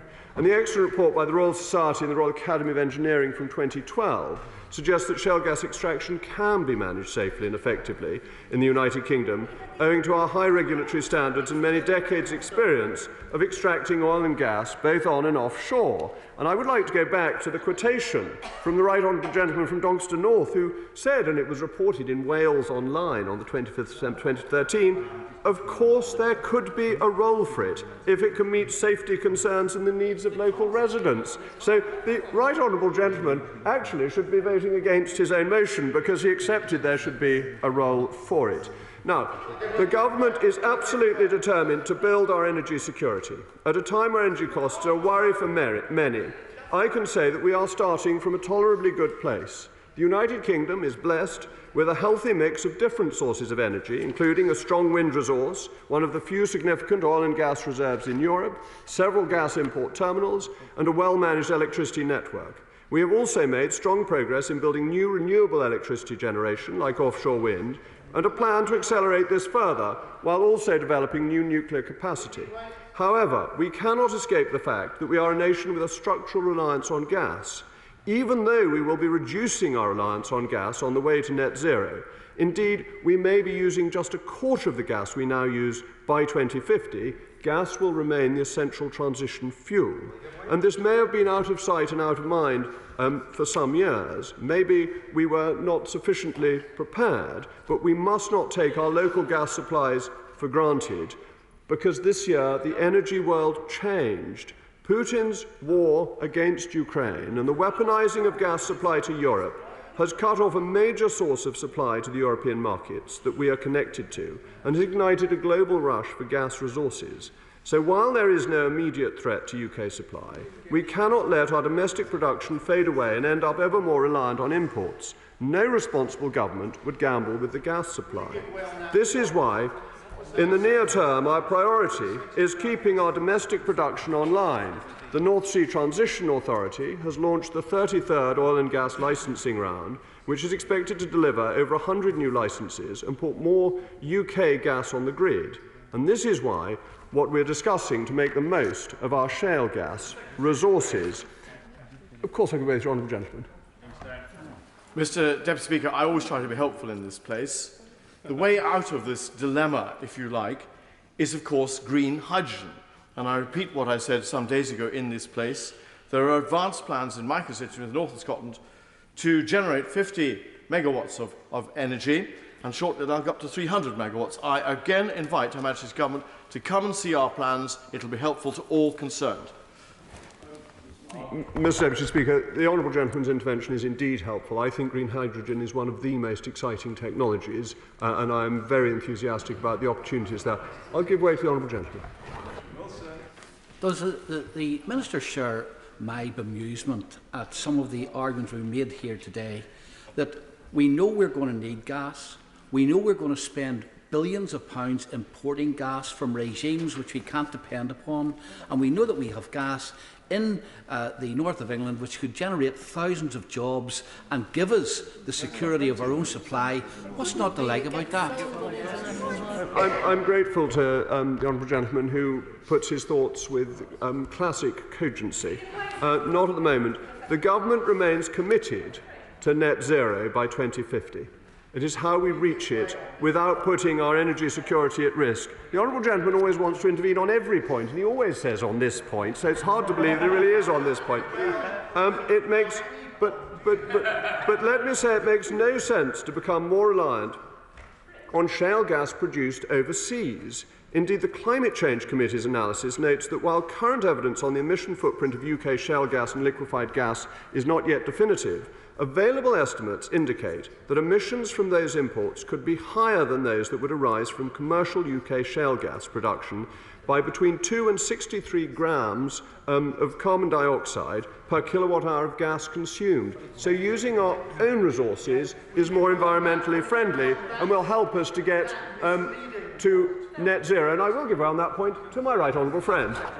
Well, he's making some very valid points. Indeed, it's not just about domestic gas supplies and electricity production. It's about the chemical industry, most importantly the fertiliser industry.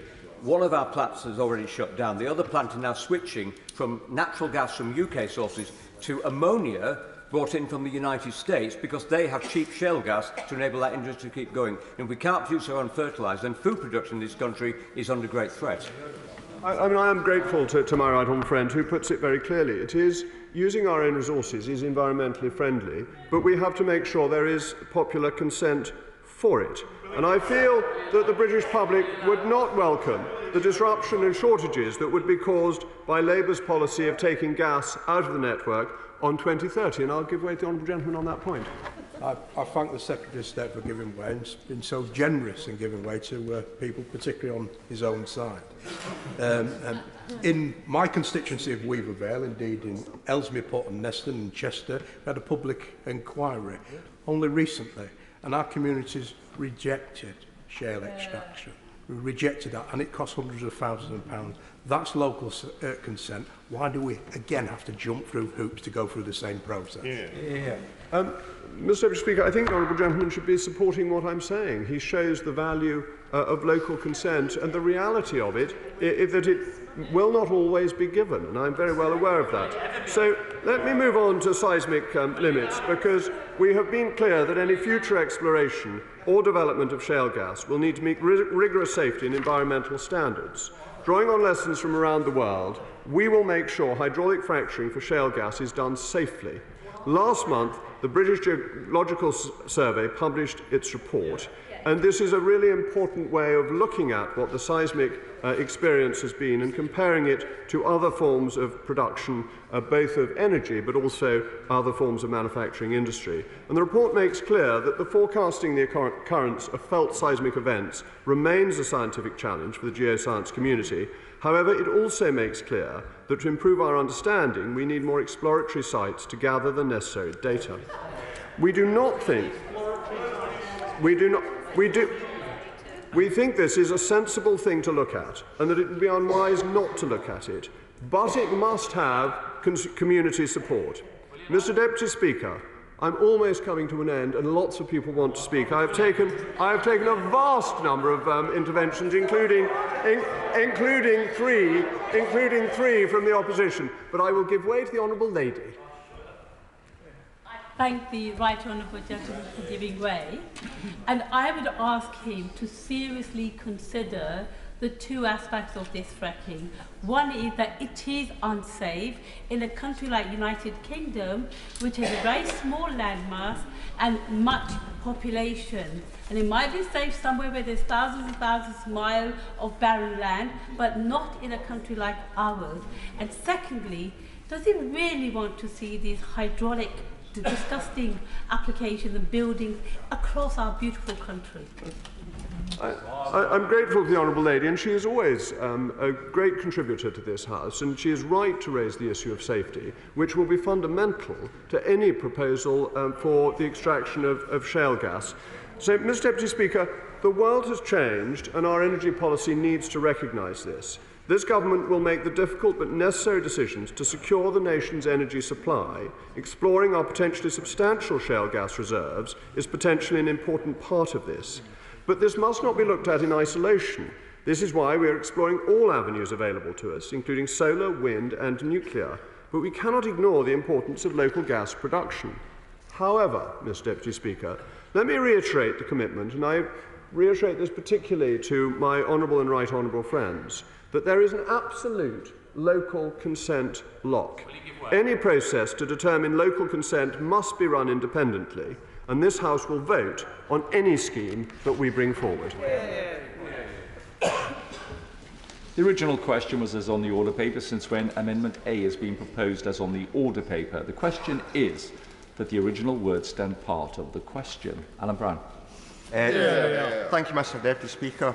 Now, given that the licensing of fracking and the planning process has evolved, I wasn't initially planning to participate in this debate, but given that the government has actually effectively made this a motion of confidence in the government, then it's only right that we participate and then outline the thoughts of the SNP. And no matter what the official government line is, the chair of the Public Administration Constitutional Affairs Committee earlier on confirmed that the Tory government is making this a vote of confidence in their own government. So that was clear. So while I do oppose fracking, and the SNP government has ruled out fracking in Scotland and introduced an effective ban on it, so I do agree fully with the motion in that respect. It's not for us to impose our views on what happens in England, but given that is a vote of confidence in the government, then we'll be voting for the motion to show that we've got no confidence in this utter shambles of a Tory government. Now, we've already heard interventions from Tory MPs on the Shadow Secretary, where they're saying how they're opposed to fracking and they want to represent their views of the constituents who oppose fracking. But they're going to vote for the government amendment. They're going to want to vote against the motion. So that makes no sense. If they've got any backbone, I would urge them to vote for a ban on fracking. Yeah, I'll give way. Thank you. I'm grateful to him because the SNP are huge champions of local democracy. And therefore, does he accept that actually, if a local council were to support the idea of fracking, that does represent local consent? And does he agree that that should be the crucial issue involved, the support of the local council? Well, it actually comes to the point I was going to make. If this is all about local democracy and actual democracy in itself, why is his government making his MPs vote in a way they say they don't want to vote? How are we going to trust them to implement some form of local democracy when MPs are getting forced against their will to vote for the government amendment? I'll give way there and then... Yep. Thank you for giving way, because at least he's been honest in his speech today. He has made it quite clear that the only reason why he's intervening on what he believes is an English issue is because this is a vote of no confidence in the government. And surely he understands, therefore, why this ceases to be a debate about local democracy, where we get our gas from. This is all about a bit of political playing by the opposition. The political playing's with them over there. They're the one that's made it a vote of confidence in the government, and they're the ones making their MPs vote in the way they say they don't want to vote. So it's not the opposition that's playing games. It's that lot over there. I'll quickly give way there, and then I'll need to make progress. Member for giving way. I was a Lancashire County Council when this first came to Council 7 years ago. It was rejected then and overruled by the planning inspector. Since then, the public don't want it. Councils don't want it. His own backbenchers don't want it. In fact, I believe the leader of the Secretary of State's own council doesn't want it. Ministers also don't want it, apart from in their own backyard. Who actually wants fracking? So I can't think of anybody. It's a good question, and that's more one for the Secretary to advance. It's quite clear that the new B Secretary is in favour of it, and he's imposing his will and the rest of his party. Right, I'll quickly give way and then move on. For giving way. What I would gently say to opposition members is many of us, and we've heard from a number of colleagues here, do not support fracking. And if they want to win the hearts and minds, the way to do it isn't by political games and stunts like this. To introduce a bill, there is no way that we can support the opposition taking control of the order paper. If they want to be serious about fracking, let's have a serious debate on fracking. When the government brings forward that motion, we will be able to vote whether we support fracking or not. The way to do it is not to hijack the order paper and play political games with this. I've got news for all member. If she votes for the amendment, she's voting for the principle of fracking, no matter how she dresses that up. Can you convince yourself otherwise? And then, Mr. Deputy Speaker, if we return... The honourable gentleman said that anyone who votes with the government amendment is voting for fracking.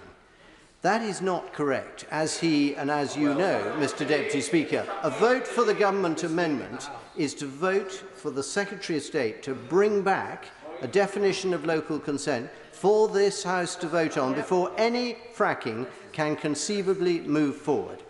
Would it be possible for you, sir, from the chair, to advise the honourable gentleman of what the truth of the matter is? Right, let's hope there's no more devices like that. That clearly isn't a point of order for the chair, but he's made his view known and it is on the record. Thank you, Mr. Deputy Speaker. It's great hearing how the Tory backbenchers are tying themselves in knots and arguing about why they're voting for the principle of fracking. If we go back to local consent now, the government motion talks about consulting regional mayors, local authorities and parishes, which is quite a vague concept and again kind of opens up to cronyism and political machinations. Although I do welcome the sentiment that is now talking about local referenda, it's good to know that this Tory government now believes in the principles of referendums for people to exercise their democratic right.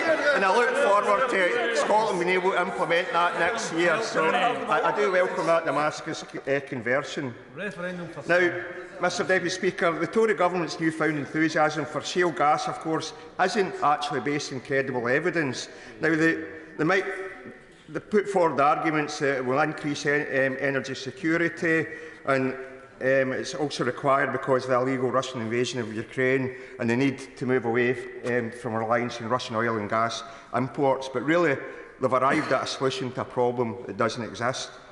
It's quite clear the UK already had a minimum reliance on Russian imports, and that's actually already managed to eliminate that small percentage of oil and gas imports that are coming from Russia. And if the argument is that it will reduce prices, then that's quite clearly not true either. It was the former B Secretary and now former Chancellor that admitted that any shale gas would be an internationally traded commodity that goes in the international market and that the traders will determine prices. So the only way that won't happen is unless there's another Damascus conversion and the government's planning some sort of nationalised energy company that will frack the shale gas and control that and put that in the domestic market, lowering prices, because otherwise it's all about the international market. But, Mr Deputy Speaker, the harsh truth is well the fact there isn't even enough firm evidence of what reserves are available in the basins that can be extracted. So without that knowledge, any talk of increasing energy security and reducing imports in the future is just pure fantasy at this stage. And that also means any talk of jobs and boosting local economies, it remains completely speculative, and again, there's no evidence on that. Yep. I thank the member for giving way. We are a country fortunate enough to house massive potential for development and harnessing of renewable energy. Does the member agree that in resorting to fracking, the government is essentially admitting that he has no interest in developing the skills, infrastructure, jobs or industries necessary for a green industrial revolution in this country? I agree with him on that, and you'll have to look at the renewable energy revolution that's happening in Scotland. But of course, for going forward, for Scotland to fully embrace that potential, we clearly need the powers of independence and need to get away from these decision makers over there. And I'll quickly. I thank the member for giving away, and at a time like that, I'm thankful for devolution as well, because my Northern Ireland Assembly colleagues were able to temporarily prevent fracking in Northern Ireland by banning PDR rights. Does the member share my concern that the Prime Minister is taking advantage of the cost of living crisis, and this, coupled with the removal of retained EU law, risks environmental degradation across these islands and does nothing to sustainably manage the climate crisis or the energy crisis? I agree wholeheartedly. As already said, they're trying to present a solution to a problem that doesn't exist. It's problems that they're using to further their arguments, and I agree wholeheartedly with her. And final intervention then. Very, very kind. The others wouldn't. Can I simply point out that he may know that satellite data for the United States shows that fugitive emissions of methane, namely the amount of methane which is leaked from fracking, is 5%. And given that methane is 80 times worse than CO2 for global warming, that makes fracking worse than coal. So how can anybody who's serious about net zero support fracking? Think of that intervention. He certainly makes the point very well, and it's something we need to take cognizance of. And again, you have to doubt this government when they say we're committed to net zero by 2050. You do have to wonder, how serious are they about that? And they know 2050 is a while away. That's future governments away. So they can do what they want to now and pretend that they're still in favour of abiding with the net zero commitment. Now, Mr Deputy Speaker, even if we accept some of the government arguments, there's also then the reality that exploration and appraisal phases of a fracking site is somewhere in the order of 2 to 5 years. So it's not even therefore possible that fracking can produce any sort of quick fix solution to the problems that they think they're trying to solve. And, Mr Deputy Speaker, if the Tory government are so worried about people's energy bills, then I have to ask, why did they do a screaming U-turn in the so-called energy price guarantee this week? The Prime Minister had told us previously she was going to prevent household energy bills rising to an astonishing £6,000. So presumably the UK government now believe, unfortunately for the majority of households in the UK, that at some point they might rise as high as £6,000 post-April 2023 when they're scrapping the energy price guarantee. And even if we don't think the bills will go that high, it's certainly Beezy's estimates in the energy prices paper was about 4,400, and papers this week were speculating it'll easily go up. Average bills could easily hit £5,000. So even if the government does bring forward measures that they say will protect the most vulnerable, bills going up to that price, allied with the record inflation, is still going to cause misery for millions and millions of people. And of course, this is households that are already seeing mortgage rates and mortgage costs increase directly as a consequence of the Prime Minister's ideological money budget. So already bad decisions this government's made was already affecting household expenditure, and obviously this is not the solution to it. And if you look at fuel poverty, National Energy Action estimate that even under the current support scheme, with average household bills estimated at £2,500, then there's going to be 6.7 million households in fuel poverty.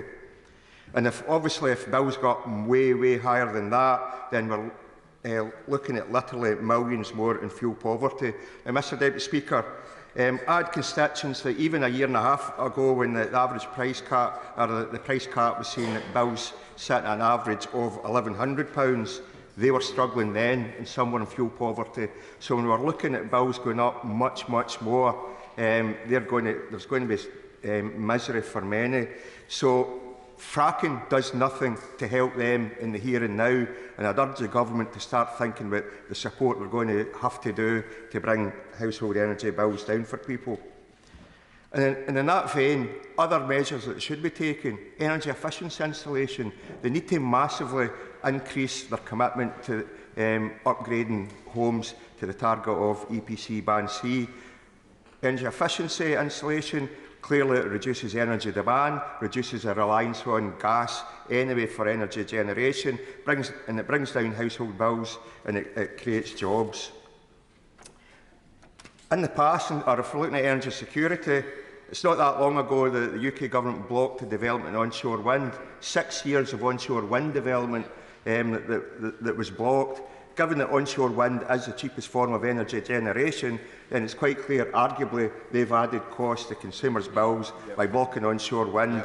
And again, that's electricity generation that could have been made in the UK, reducing the reliance on gas and reducing the reliance on imports.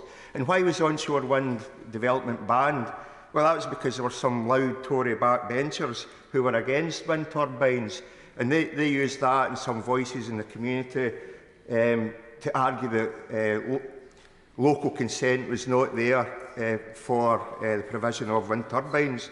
Of course, that was just using a few people to distort local democracy, and it was actually local democracy in reverse, Mr Deputy Speaker, because by overturning onshore wind right across the UK, that was imposing the view of a few people in the shires and the rest of the UK, making energy more expensive for the rest of us. Would you give very briefly. Would you agree that the main reason why people were opposed to onshore wind was because onshore wind is extremely land intensive, and the area that you take up for 10 fracking pads would require 725 times more land for windmills, which of course is a blot on the landscape. I think I'm for that intervention and proving where he is in the whole climate change denial aspect. I think most people, well, it's actually studies show time and time again, studies and surveys show people are in favour of onshore wind. So, and we know people are against fracking, so his argument's completely at odds with what the public thinks and probably what his own constituents think. Now, on energy security and further reducing reliance on gas, the government needs to bring forward a pricing mechanism for pumped storage hydro. That's one way to meet peak dispatchable energy to hit peak demand. And SSE have already got all the permissions in place. We've got the funding there to be able to build the Corrie Glass scheme in the Highlands. All that is needed is a funding mechanism. Now, his predecessor actually said at the Bees Committee an evidence session that hadn't agreed a pricing mechanism, wasn't doing anything on it because it was a predominantly Scottish technology. So I'd urge the new Secretary to go over that mindset and realise that pumped storage hydro is for the good of the grid and it's for the good of the UK as a whole. Was that Honourable McGowan? We're part of the grid, I'm afraid. Right, hurry up. Yep. Of course, the bit of the jigsaw, and this would be helpful to both the Scottish Government and the UK Government, is floating offshore wind production. We have the skills in Scotland in all parts of fabrication. We've built some of the mightiest oil platforms ever built. So surely that is the way forward. And finally, to repeat my point again, generating the electricity out to sea can be taken in and leads to the generation of green hydrogen. I agree wholeheartedly with him, and I recommend he reads this report by Landfall Strategy, which actually illustrates that Scotland could have 385,000 jobs created in the future with by developing a green hydrogen strategy, and certainly that would certainly benefit his constituency. And I've been up to the Portinaig, and it's fantastic to see what their plans are for the future. Mr Deputy Speaker, it's quite clear then there's so much more the government can do. Fracking is not required, and it's not the actual answer going forward to reduce people's energy bills. It certainly won't do anything to help transition to net zero. We know it's opposed by the majority of the public, and it seems it is just a few people in this government that's trying to force their will in the rest of Parliament and possibly on these communities. I thank the honourable gentleman for giving way.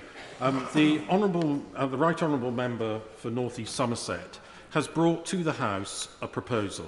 Now, there's clearly disagreement on all over the House on that issue, but at least the honourable member is opening up for an honest debate on a very important matter. And what I would like, the honourable member has made a number of criticisms against the general energy policy of this government. And what I'd like to know is how the SNP are going to balance out energy security, given that they are actually saying they oppose nuclear and oil exploration and gas exploration. Well, considering Scotland's already a net exporter of oil and gas, the equivalent of our domestic electricity consumption is already generated effectively by 100% renewable energy. We export electricity, so I think it's quite clear that in terms of energy, Scotland can stand its own 2 feet, and actually it's time we're able to realise the benefits from being such an energy-rich country, because right now it seems to me the broad shoulders of the UK are preventing us realising the benefits that we should have. Mr Deputy Speaker, just to come to a conclusion, the SNP have introduced a ban on fracking, will not issue any fracking licences in Scotland. I would like to think that the UK Government will respect that aspect of the devolution settlement and not try and overturn what we are doing in Scotland, because if they do, that will add a further few percentage points of those that believe independence is the future for Scotland. I've already indicated that it's a 6-minute limit, but because of the pressure of time, and I want to be fair to everybody, it'll be 6 minutes for Mr Menzies and Barbara Keeley, and then it drops immediately to 4 minutes so we can get as many people in as we possibly can. Mark Menzies. Thank you, Mr Deputy Speaker. As always, it's a great pleasure to follow the member for Kilmarnock and Loudon. Anyone listening to us can clearly tell we come from the same part of the world. But, Mr Speaker, on to the matter before us today. It's a matter which is of great importance to my constituency of Fylde. And if I begin by saying to the Treasury bench that my vote today is very much conditional. Conditional on what the Secretary of State has already said, conditional on what the Prime Minister said to me today during Prime Minister's questions. But it is no secret that I would much rather the moratorium remain in place, and a moratorium that was a manifesto commitment which each and every one of us on this side of the House stood on, campaigned on and was elected on. And that was a manifesto commitment that said we will not support fracking unless the science shows categorically that it can be done safely. We in Fylde will not forget that fracking in our communities has twice led to national moratoriums. For people in Fylde, this is not a debate of what might happen. It's about not repeating events that have happened, events that have impacted on our countryside, our people, our homes, our communities. I continue, and I always have, to take an evidence-based approach. But the geology has not changed, nor has the science. The industry has had more than a decade to show that fracking can be carried out safely in Fylde. Every time they have tried, the same thing has happened. We cannot keep doing the same thing and hope for a different outcome. The 2019 seismic events proved this. The only conclusion on evidence that I can reach is that Fylde and its geology remain wholly unsuitable for fracking. And I say to the party opposite, had this motion remained unamended, then I simply could not have supported the government today. But as someone with genuine concerns about this matter, I am thankful to the party opposite for giving this House the opportunity to debate a critical issue. But on this, I'm afraid they have gone too far, because simply taking control of the order paper is not something I can support, as I similarly opposed it during the Brexit votes, and I am unwilling to open that Pandora's box again, because once we do, Mr Deputy Speaker, where on earth does it end? But the one thing, and my only objective, is to get the right outcome for the people of Fylde. May I gently remind the party opposite that it was the last Labour government that issued the fracking licences in Fylde. But they issued those licences without the gold standard of regulations that I fought for many years and secured. This included the traffic light system and the seismic limit of 0.5, both of which the fracking industry signed up to. The 2.9 event in Preston New Road in August 2019 was 251 times more powerful than the industry's own safety limit. In reply to me this afternoon, the Prime Minister mentioned that she would look very much at the regulations. Well, I urge her and the government to ensure that any look at regulations has at its heart the desire to maintain a safe approach to seismic limits. So were the limits to be raised to 3.5, bearing in mind Preston New Road was 2.9, if the industry was to have its way and those limits were to be raised to, say, 3.5, that would be 1,000 times more powerful than the previous limit of 0.5 and 4 times more powerful than the August 2019 event, the event that led to the second national moratorium. So my vote is based on the good faith that the Prime Minister has shown my constituents and myself over recent weeks, and in promises that she made earlier in this House. Can I also just say to the Secretary of State that he is very much excited by the prospect of local compensation and incentives to local communities. Do not confuse that with a thought that communities can be bought. The people of Fylde are not for sale, the principles are not up for auction, and they will look at this on the facts and the safety merits first and foremost on that. And so please don't confuse it. I will happily give way. Yeah. I thank the Honourable Judge for giving way, and he may not be aware, but when the fracking was happening in Clyde, I actually came out there to protest against it. And can I also though say to him, however, that you're talking about people being carried with this. Bolton South East and the whole of the North West has been against fracking. So I would ask the Secretary of State who's listening today that certainly we in the North West do not want fracking. I would like to thank the Honourable Lady, and the point she made is a powerful one that stands on its own. But just coming back to the point in front of us today, in his letter, the Secretary of State has confirmed that the Government will launch a consultation next month to assess how local consent is to be gauged, and has committed to put this vote to the House. That is something I welcome. Can I also welcome that the Secretary of State has agreed today to ensure that there is, in effect, a local veto for whatever words you want to give it, that the voices of people in Fylde will be listened to in a fair way, a transparent way and an independent way, and I thank the Secretary of State for listening to that. It is not up to fracking companies to determine whether local consent exists. An independent, transparent way must be found, which is an alternative to that. And I thank the Treasury bench for agreeing to it. And can I also make clear that it's important that the local planning process must remain in place and that we rule out any referral to NSIP. Because once again, if we are committed to localism, I can think of no more important issue than the one before the House today.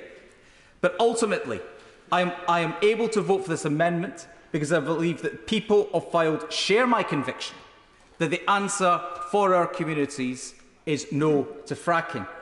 And when they say no to fracking, I expect the government to deliver and to hear that no does mean no. I will give way. Yeah. Also agree that this is not only about seismic activity, and it is absolutely about local consent, but it is also about climate change, and that the government should really listen to the Committee of Climate Change and produce a report about the climate impact of fracking. The Honourable Lady makes a very important point, and can I just actually say on the issue of energy security, that there is nobody more committed to energy security than myself. We manufacture all the nuclear fuel for the UK and my constituency at Westinghouse. But in order to make up the shortfall of the amount of gas that we import, we will be looking at drilling somewhere in the region of 6,000 to 10,000 wells. I mean, so the quantities of what we're talking about is astronomical. And the timescales involved. It's not that we're not going to get gas into the network any time in the next 2 years. There is no infrastructure to get the gas from these wells into the grid. Or the alternative is you build gas-fired power stations in order to turn it into electricity and feed it in through wires. Again, the timescales involved just simply don't exist. So the energy security argument, important though it is, doesn't even stack up in the timescales that the government is talking about. So to conclude, Mr Deputy Speaker, I welcome the fair, transparent and meaningful consultation that both the Prime Minister and my honourable friend, the Secretary of State, is committed to today. That gives the people of Fylde the opportunity to reject fracking, but more importantly, it gives the people of Fylde an opportunity to have their voice heard. Thank you. Much. Point of order, Yvette Cooper. Mr Deputy Speaker, the Home Secretary has been sacked or resigned this afternoon. This is utter chaos. The Prime Minister appears to have appointed and sacked both the Chancellor and a Home Secretary, two of the great offices of state, in the space of 6 weeks. This is no way to run a government. Mr Deputy Speaker, have you had any indication from the Prime Minister that she will come to this House to answer questions from this?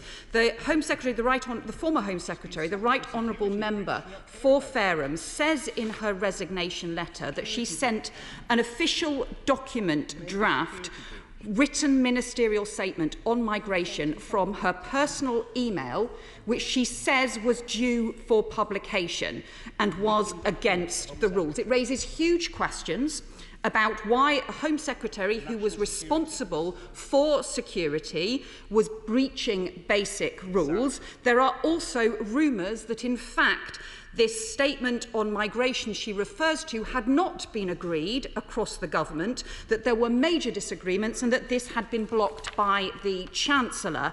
She also says in her statement she has concerns about the direction of the government, about the breaking of key pledges, and says very pointedly that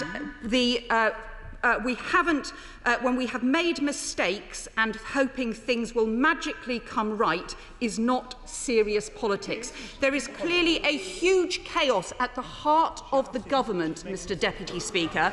Home Affairs is far too important for this kind of chaos. This is about security, public safety and the issues covered by the great offices of state. Given that the government seems to just be imploding, Deputy Speaker, we clearly need not simply a change of Home Secretary, but a change of government. Can we get a statement to this House? I'd like to thank the Right Honourable Lady for her point of order and her advance notice of it. I was made aware of the departure of the Home Secretary in the usual way,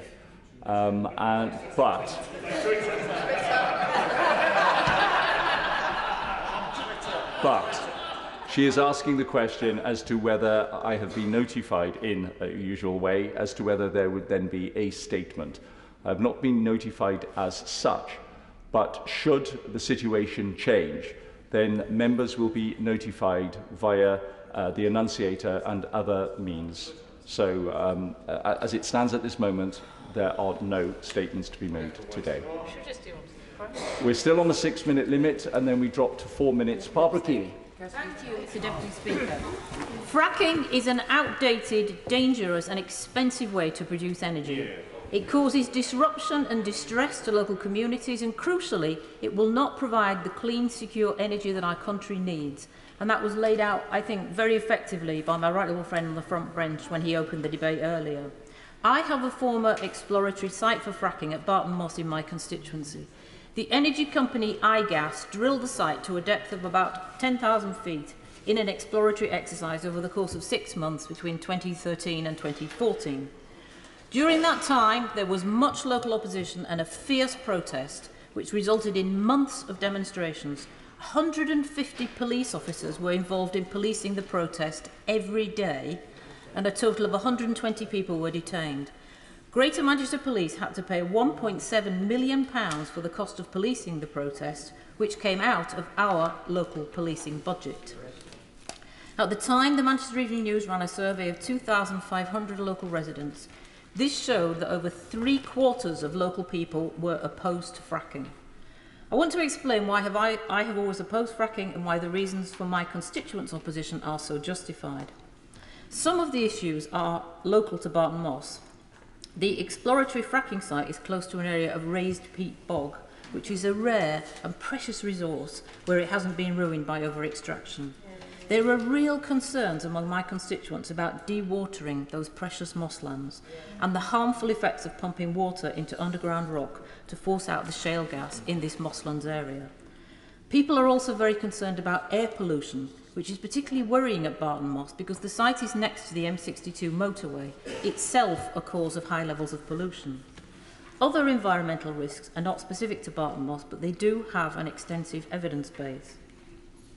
I want to quote from a report by the Tyndall Centre for Climate Change Research produced by local academics at the University of Manchester. The depth of shale gas extraction gives rise to major challenges in identifying categorically pathways of contamination of groundwater by chemicals used in the extraction process. An analysis of these substances suggests that many have toxic, carcinogenic, or other hazardous properties. There is considerable anecdotal evidence from the United States that contamination of both ground and surface water has occurred in a range of cases. So perhaps the government should listen to its own experts. A few weeks ago, the British Geological Survey published a report on fracking which was commissioned by the government. It said, hydraulic fracturing can trigger earthquakes large enough to cause structural damage. These events were not predicted in advance of operations. Clearly, the science does not show categorically that fracking can be done safely. For the government to allow fracking now, therefore, just breaks another election promise. Yes, indeed. For giving way. She was speaking earlier about the protests in her constituency. As an honourable member, perhaps the only honourable member in this House to have been arrested, tried and acquitted for protesting about fracking, does she share my concerns about the public order bill that was passed yesterday, that actually the peaceful protest, which is entirely legitimate around things like fracking, might well be closed down by this draconian piece of legislation? Absolutely, yes indeed, and of course we voted against that yesterday. Would my honourable friend give way? She's making a very, very powerful case on behalf of her constituents, but does she share my puzzlement? The government has made a screeching U-turn today because it has finally committed to a local veto. And every member who has spoken, representing areas where there has been fracking or there might be fracking, has made it quite clear there is no prospect of getting local consent. There will be a veto everywhere. Why are we going through this whole process when every one of us knows what the outcome's going to be? Yeah. It's a puzzle to me, as it is to my right honourable friend. Going back to the report of the British Geological Survey, on the same day on which this report was published, the Business Secretary announced his intention to revisit the safety limits on fracking. He said, tolerating a high degree of risk and disturbance appears to us to be in the national interest. I don't know if that answers my friend's question, but it's weird. Now his amendment indicates he will seek clear advice on seismic limits and safety. Which is it? Tolerating earthquakes and dangerous tremors, or listening to the evidence commissioned by his own department? Mr Deputy Speaker, fears about pollution, contaminated water supply and seismic events are by no means far-fetched. An earthquake caused by fracking near Blackpool measured 2.9 on the Richter scale. It led to the works being stopped immediately and the company responsible apologising. Other concerns about drilling for shale gas extend beyond the environmental.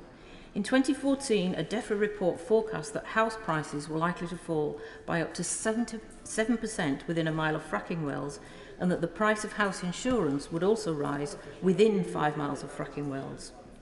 It is right that we end our reliance on Russian oil and gas, but fracking is neither the solution nor part of the solution. The government should instead be focusing on boosting the UK's use of renewable and nuclear energy. Fracking is an issue of great importance to my constituents, and voting on it should not be used as a confidence vote by this failing Conservative government trying to bully its members into line. And there is an alternative. Labour's plan for energy would quadruple offshore wind and double onshore wind capacity. And instead of blocking new solar projects, as the Prime Minister is planning to do, Labour would triple solar power, which is up to 9 times cheaper than gas. It is irresponsible to revisit the question of fracking when we know it will have profound environmental impacts and make life very difficult for those people living near a fracking site. It's ignoring what happened in the past. It's ignoring scientific and expert opinion. It's reckless and it's dangerous. The flimsy measures in the government's amendment to today's motion are another case of moving the goalposts to achieve their own aims. Before it was safety, but the report they commissioned isn't to their liking. Now it's about consent. But the Secretary of State should know that we already have a robust system of local consent. It's called listening. I know my constituents don't want fracking because they have made it very clear indeed. So when, Mr Deputy Speaker, I ask, will the government respect the evidence, respect the experts and the public, and finally put this threat of this awful process of fracking to rest? Moving to 4 minutes, Craig McKinley. Mr Deputy Speaker, now, we often wonder why we're not taken very seriously in this House. And I'll tell you why. We're in the depths of an energy crisis. We have shown ourselves being too reliant, Europe as a whole, on a dictator who has been conducting an illegal war, and the problems have come home to roost. And here we are, speaking about trying to ban a source of domestic energy while we are short of it. And we wonder why people out there think we are stark staring mad. We are crazy. But of course, today's debate isn't about fracking. It isn't about fracking at all. It's about taking control of the order paper. And we saw that before, during the height of the Brexit wars. My dear friend sitting opposite was part of that. Nuisances. But I'm really sorry that the member for Doncaster North isn't in his place, because I did try and intervene on him. He didn't show me that courtesy. If he'd been in his place, I'd have shown him the courtesy now. Because there are a couple of things that I think need to be said. It's been raised here that it will make no difference to the price of gas. Now, I don't know about anybody else in this House, but when I did O-level economics, the first week, no, probably the first lesson, it said if you put more of a supply of something into a system, the price tends to come down. Does it? But further than that, even if Labour economics are true, that the price will not change, would one rather spend tens of billions of pounds per year on foreign imported LNG, even at a high price, or would we rather be spending that money at home? I think that's a very clear decision. I would refer... No, I won't give way. I haven't got time today, and others haven't done it for me. I will get... Oh, Madam, please. Yes, do. It gives me another minute. Thank you. I thank him for giving way. Has he not listened to his own colleague? That actually it will take at least 2 years to get any fracking going. And secondly, that his own colleague, when he was still the base secretary, said only a few weeks ago that no amount of fracked fuel in this country will make a difference to the global gas market because the quantities are too small. Hurrah! Well, I thank the Liberal Democrat member for being on her feet for that point, because I do remember a former leader of the Liberal Democrats saying about 12 years ago, what is the point in nuclear? Because it will take about 11 or 12 years to get it on stream. I think that 10, 11, 12 years back onward from 2010 would be about now, and that would have been quite useful. Of course, it will take time to get frack gas out the ground. The best time to have done it was a few years ago. Yeah. The second best time to think about it is now. I would refer members to a House of Commons Library report dated 14th of January of this year, and it's called the Energy Price Crunch. As ever, House of Commons Library reports are excellent, but this one was very clear. Table 4.2, it has a very easy chart, and let me describe it to members. It has the output of UK-produced gas from the North Sea, and that peaked at around 2004. Where we were net exporters of gas.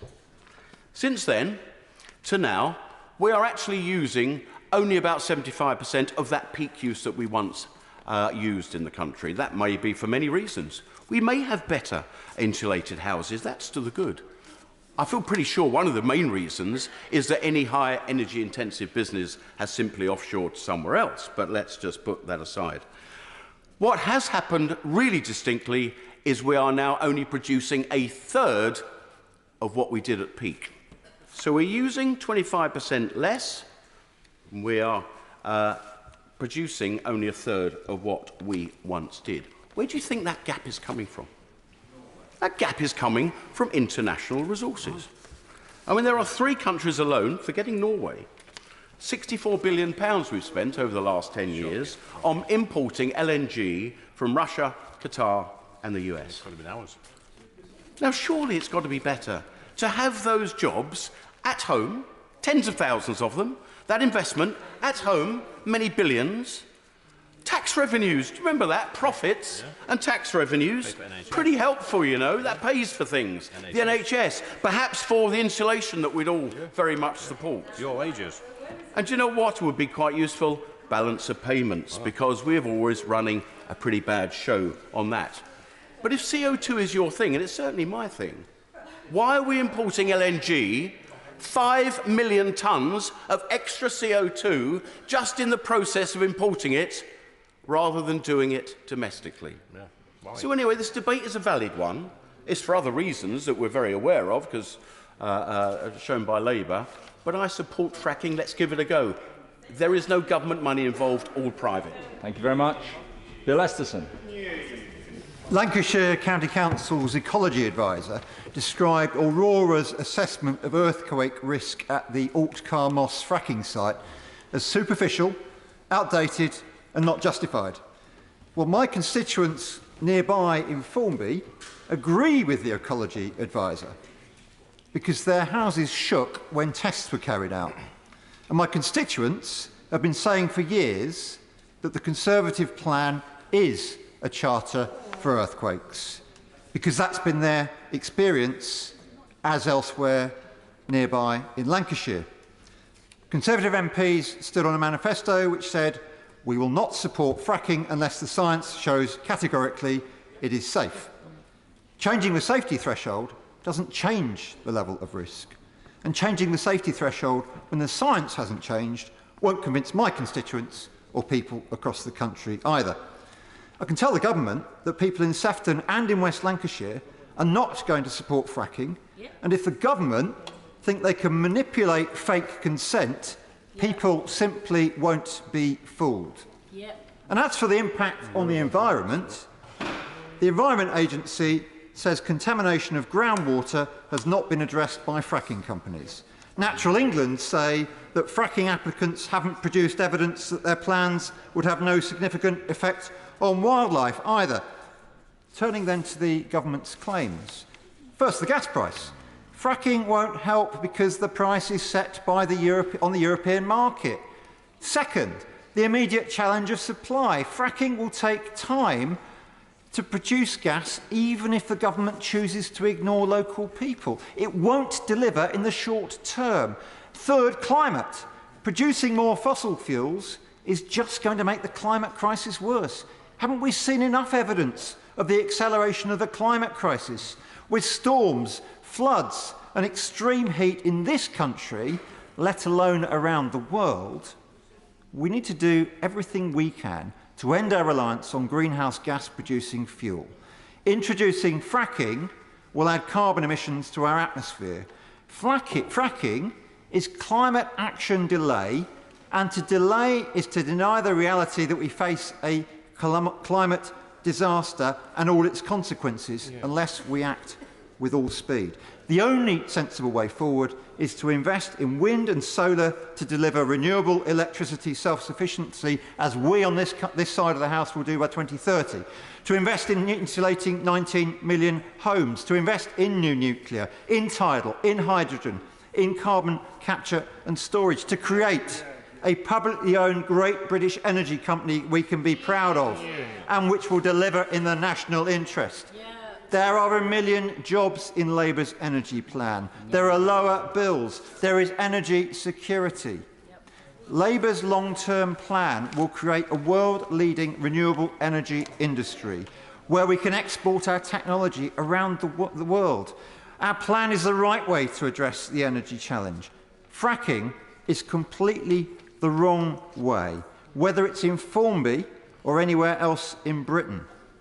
My constituents are right to oppose fracking, and Labour in government will make that investment in renewable energy and ban fracking for good. Robin Walker.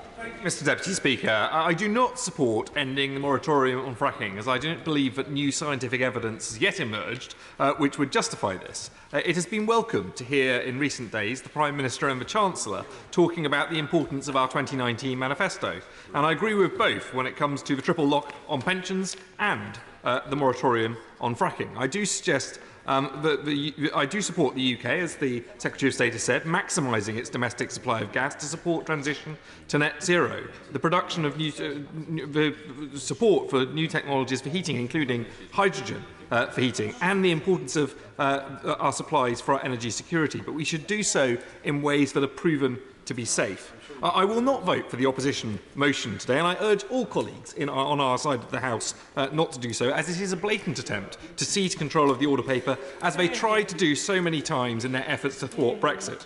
I welcome the assurances of my right honourable friends on the front bench that there will be consultation with parishes, councils and other local bodies to ensure that there is a tough requirement for local consent. But I don't think there can really be such a thing unless local planning committees can simply say no. If they do, then I can't see how fracking is ever likely to impact on energy prices, certainly not in time to impact heating costs this year or the next. And I therefore want to put on record my concerns and those of thousands of my constituents. Let's take action to help people with the cost of living, protect our environment and deliver on our 2019 manifesto. Thank you very much. We now come to Lynn Brown.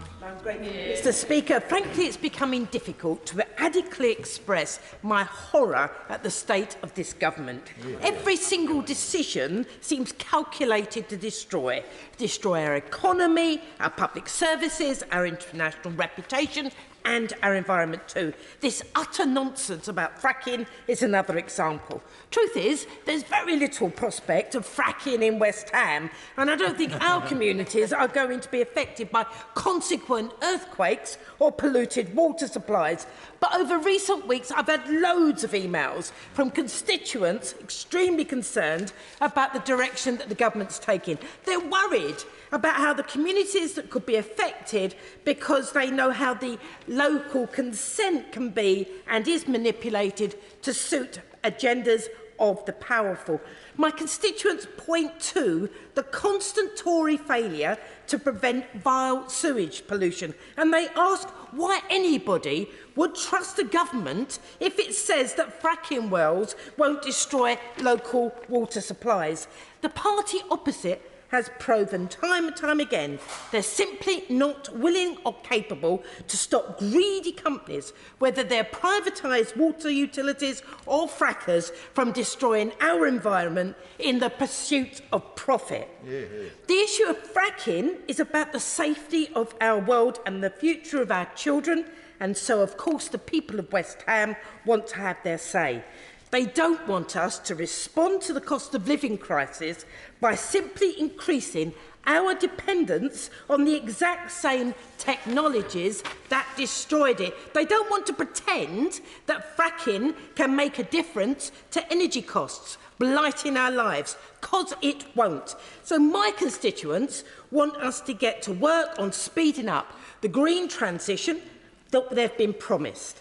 They point out, quite rightly, that wind and solar power are enormously cheaper than gas, and that these technologies are getting more and more efficient with every passing year. In this place, we need a focus from government to plan, to invest and to lead partnerships with green business. We know that if we do, there will be a huge economic benefit in terms of lower energy bills and jobs in all of our communities. And if we do that, we can slash our dependence on fossil fuels from Russia and from other anti-democratic bullying states. We can't move away from that dependence, though, by extracting fossil fuels at home. There ain't enough of it. And the cost, social, economic and environmental, is way too high. And we're rapidly approaching COP27. Effectively, we are asking and expecting poor African states like the DRC to do the right thing and develop their economies with minimum amount of dirty energy. We're talking about countries who have much larger fossil reserves than us, enormously lower emissions than us, and a much higher vulnerability to climate heating than us. And we're asking them to choose a greener path to development when ministers here are shamefully speaking about extracting, and I quote, every last drop. It's madness. As an energy strategy, it will be devastating for local communities who transparently don't want it, and it drives a wrecking ball through the patient climate diplomacy that this world desperately needs. Graham. Mr Deputy Speaker, there is, of course, one great example of fracking in West Ham, which is fracking good football, which many of us saw at Upton Park and now at the new stadium. But today is an interesting debate because, unfortunately, for all the eloquence of the Right Honourable Member for Doncaster North, who made in many ways a very good speech about some of the hazards of fracking, it has been spoilt by the 3.5 pages, which is all about a procedural takeover of this chamber. So that, I'm afraid, rules out voting for the Labour motion straight away. Now, the interesting contribution from the SNP focused on the fact that in the Honourable Member for Kilmarnock's view, there is no support for fracking anywhere in the country. And we've heard echoes of this from several members from the opposition benches. Now, I do not support fracking. I don't think it should happen. I don't think it will happen. But this is a democracy. And it is perfectly possible that there are parts of the country, it might be South Thanet, it might be Ashfield, it might be elsewhere, which do support fracking. Not in the centre of the city of Gloucester, no. But it is perfectly possible in a democracy, listen, that there are places in the country which might support it. And that is where the question which the Right Honourable Member himself raised in 2013, which the leader of the Liberal Democrat Party has said before is vital, is the question of local consent. Now, I do think that the Secretary of State is on a journey on this. He started, frankly, by assuming that local consent could be a consultation done by the fracking company of the few houses around where a fracking site might happen. That was clearly not sustainable. It's clearly not genuine consultation. It clearly does not take into account enough views. My own view, for what it's worth, is that the two crucial elements of local consent, which I hope he will bring back to the House after his consultation, is firstly, local planning control, not by the inspectorate nationally, and secondly, and this is also, I think, important in terms of local consent, a recognition that local councils are the expression of local democracy. That is absolutely at the core of compassionate conservative values, and I think shared by many people across the House, and that vote by a full council is the most important part. With those two considerations, and I hope the party managers are listening, a free vote on the floor of the House. The party managers are talking amongst themselves, but I hope they're listening. A free vote when the local consent definition comes back to this House will give everyone here the absolute confidence that there will be no fracking in any constituency unless there is absolute local support. And that is the crucial question today. I give way, of course. Mr. Deputy Speaker, for the interest of the House, I'm very sorry that there are no members of the Scottish National Party with us just now. It is a fact that where councils in Scotland make a planning decision, for instance to refuse a wind farm application, it is quite frequently overturned by the Scottish Government. So the rhetoric about local power can be hollow.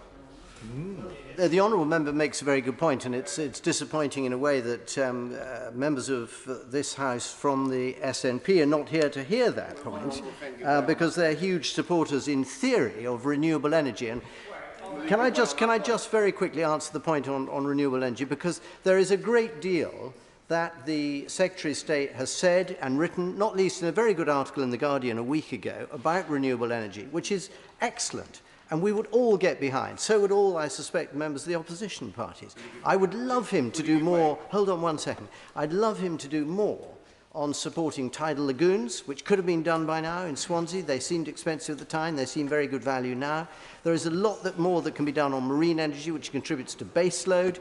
And there are lots of other things, rules on onshore, floating offshore, you name it. All of those, he is absolutely on the right track, and so is this government. And members and the wider public should recognise this. This government is doing a huge amount on renewables. But this question of local consent on fracking is critical. Can I give way first to my honourable friend and then to Dawson? I'm obliged to him for giving way. He's very generous to do so. Would not the answer to the question being put to him by the Liberal Democrats be my suggestion earlier, that one removes the right to appeal to an inspector in fracking applications and allows the local planning authority to be the final determinant of it? Well, he's absolutely right. I mean, so often Yorkshiremen are right, aren't they? The Minister knows all about that. But the key thing is that local planning approval should be absolutely at the heart of the definition of local consent. I give way to my honourable friend. I'm grateful to my honourable friend, it will be brief. The Secretary of State used the word veto, not objection, it was a veto. So there's no business of appeals or anything else, because if the local community veto it, it's dead, strangled, kaput. Well, I think we're all broadly in agreement on that. I hope the ministers are in listening mode on this. I do think that the perfect solution would have been to get back to the 2019 manifesto, which the Prime Minister's urged us to do in so many instances, and therefore to have got back to the moratorium that we were at. That was a settled position. The whole country accepted it. But nonetheless, I recognise there are some colleagues who think there may be virtue, and as the Secretary of State likes to say, his 9-word mantra, everything has changed because of Putin's invasion of Ukraine. That is true, and there may be worse to come. Who knows what nuclear weapons might be deployed and what impact that has on energy and all the rest of it. So we should accept, and I think the Labour Party should accept also, it is possible that there is a role for shale gas. Should the scientific evidence support it? Should local consent indicate that they do support it? And it is fair enough for the Secretary of State to say we should look at it. Yeah. But I urge him to have a free vote on that definition when it comes back to the House. Thank you. Cat Smith. Madam Deputy Speaker. Fracking again. To be honest, Madam Deputy Speaker, since the moment I was elected to this House, I've been speaking, I think, in probably every single debate on this subject, because for my constituents in Lancashire, this is something that really matters. It has a tangible effect on their lives, with the fracking application on Preston New Road and Rosica, in my humble friend's constituency. And it matters because of the climate emergency, which I think that we risk losing sight of if we keep focusing purely on tackling the energy crisis and cost of living crisis, as important as they are. We cannot forget that the planet is burning, and therefore all of the conversations we have around energy have to bear in mind that there is a climate emergency and that needs to be addressed. Now, for a bit of background, after I was elected in 2015, the County Council at Lancashire passed its first motion opposing fracking. That was followed 3 months later by Lancaster City Council passing a motion against fracking. And then, of course, Quadrilla get the permission, and they start fracking at Preston New Road. And at that point, we see subsequent motions objecting to fracking from councils across the county, including Lancaster City Council passing its second motion. It was clear that there was cross-party consensus and huge public dismay about fracking, which is why in 2019, during the general election, when the Conservative Party changed its policy and stood on a manifesto that pledged to ban fracking, I think there was a sense of widespread relief in our Red Rose County because there was that cross-party consensus. The people of Lancashire thought that the issue had been put to bed. They thought that they could be safe knowing that there wasn't going to be earthquakes, safe that there wasn't going to be fracking wells littering the foul coast. But no, fracking is back, and we still don't want it. Local councillors of all political colours are backing motions at councils right across the county, including in this week alone one at Fylde and one at Lancashire County Council, both Tory-run councils voting unanimously to pass anti-fracking motions. And what councillors are telling me is that they do not understand what this local consent looks like. They do not know what it looks like. And I suppose my question to the Minister is, what on earth does he mean by local consent? Many people have been very concerned by the Business Secretary's comments at the Conservative Party conference, talking about fracking companies going door to door to canvass support for fracking. And I do hope that will not be included in the consultation, and I would like it if the Minister for Climate Change could rule that out in his closing remarks to this debate. The people of Lancashire don't want to have fracking forced upon them. Yes, we live in tough times. Yes, the energy bills are going up, but fracking will not solve the energy security or the price issues in the UK currently faces. We need to see the government putting far more energy into looking at energy reduction, home insulation, and frankly, the only viable long-term route to lower bills and energy security is to get off fossil fuels. And fortunately for the Minister, the answer's staring us clear in the face, because clean energy like solar, wind, tidal, hydrogen and nuclear are all options which this government should be throwing its full weight behind. And it's why the last Labour leadership at Lancaster City Council led the way installing solar panels on public buildings like our Saltaire Sports Centre. It's why the big employers in my constituency like Lancaster University are seeking permission for more wind turbines. It's why local businesses like Nanosun in Lancaster are looking to harness hydrogen, and why the nuclear power stations at Heysham 1 and 2 provide my constituents with thousands of jobs. Lancashire will play its part with enthusiasm in a green energy revolution. We know it makes sense when solar and wind power, for example, are 9 times cheaper than gas. But fracking, no thanks. Fracking is expensive, it's unsafe, and we know that communities in Lancashire do not support it. Thank you. As the House can see, there are a great many people who wish to speak, and we have very little time left. So after the next contribution, I will have to reduce the time limit to 3 minutes. Alexander Stafford. Thank you very much indeed, Madam Deputy Speaker. I rise to reaffirm my opposition to fracking in Rother Valley. I believe I'm the only colleague in the House who not only has 2 potential fracking sites in my constituency, Hart Hill Woodsets, but who also actually lives in one of those villages threatened, in Hart Hill. My position since being elected has been consistent. I oppose fracking in our area, and it was indeed the very first thing I spoke about in the House of Commons chamber after being elected.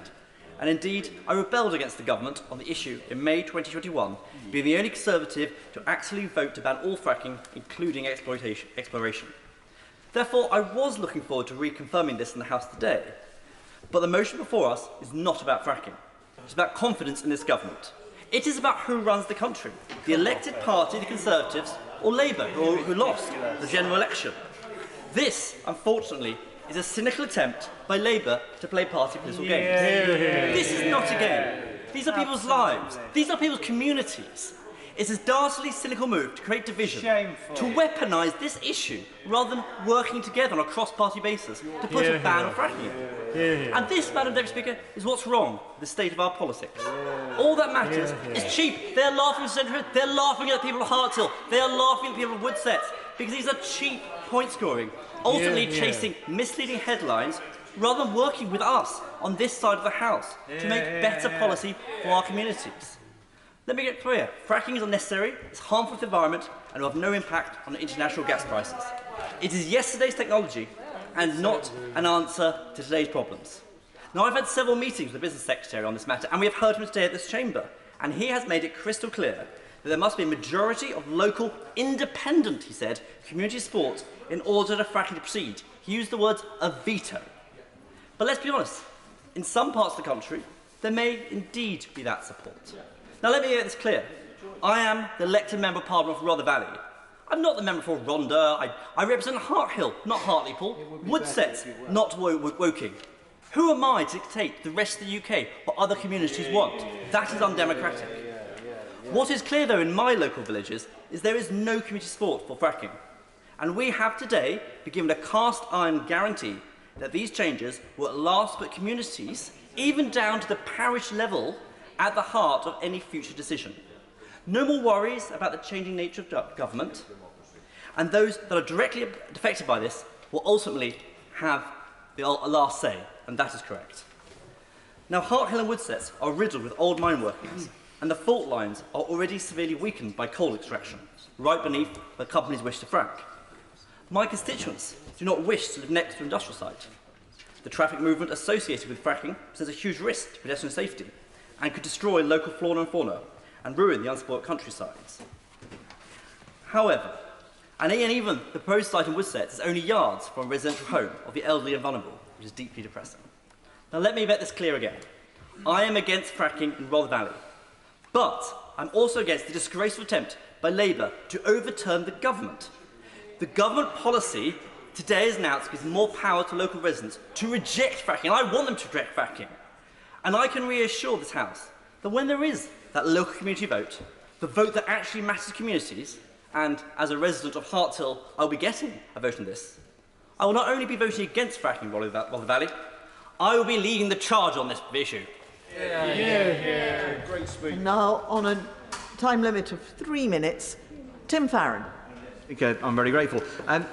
So why on earth would the government seek to perform another manifesto U-turn and support fracking, which their amendment does, effectively lifts the moratorium on fracking? There are two reasons which are stated. One is an attempt to drive down energy prices, the other is to tackle security of supply. Those are two massive issues, enormous energy poverty in my constituency in Cumbria, and everybody rightly worried about the lack of energy security given particularly the evil actions of President Putin. But if those were the real reasons, you wouldn't pick fracking. And I'm absolutely astounded and bemused as to why they have. The Right Honourable Member for Spelthorne, the former Chancellor of the Exchequer, stated that it would not materially affect the market price for gas. That's obvious. So that's pricing out of the window. The fracking industry lobby, the lobby group, says that shale gas would contribute less than 1% of Britain's gas needs.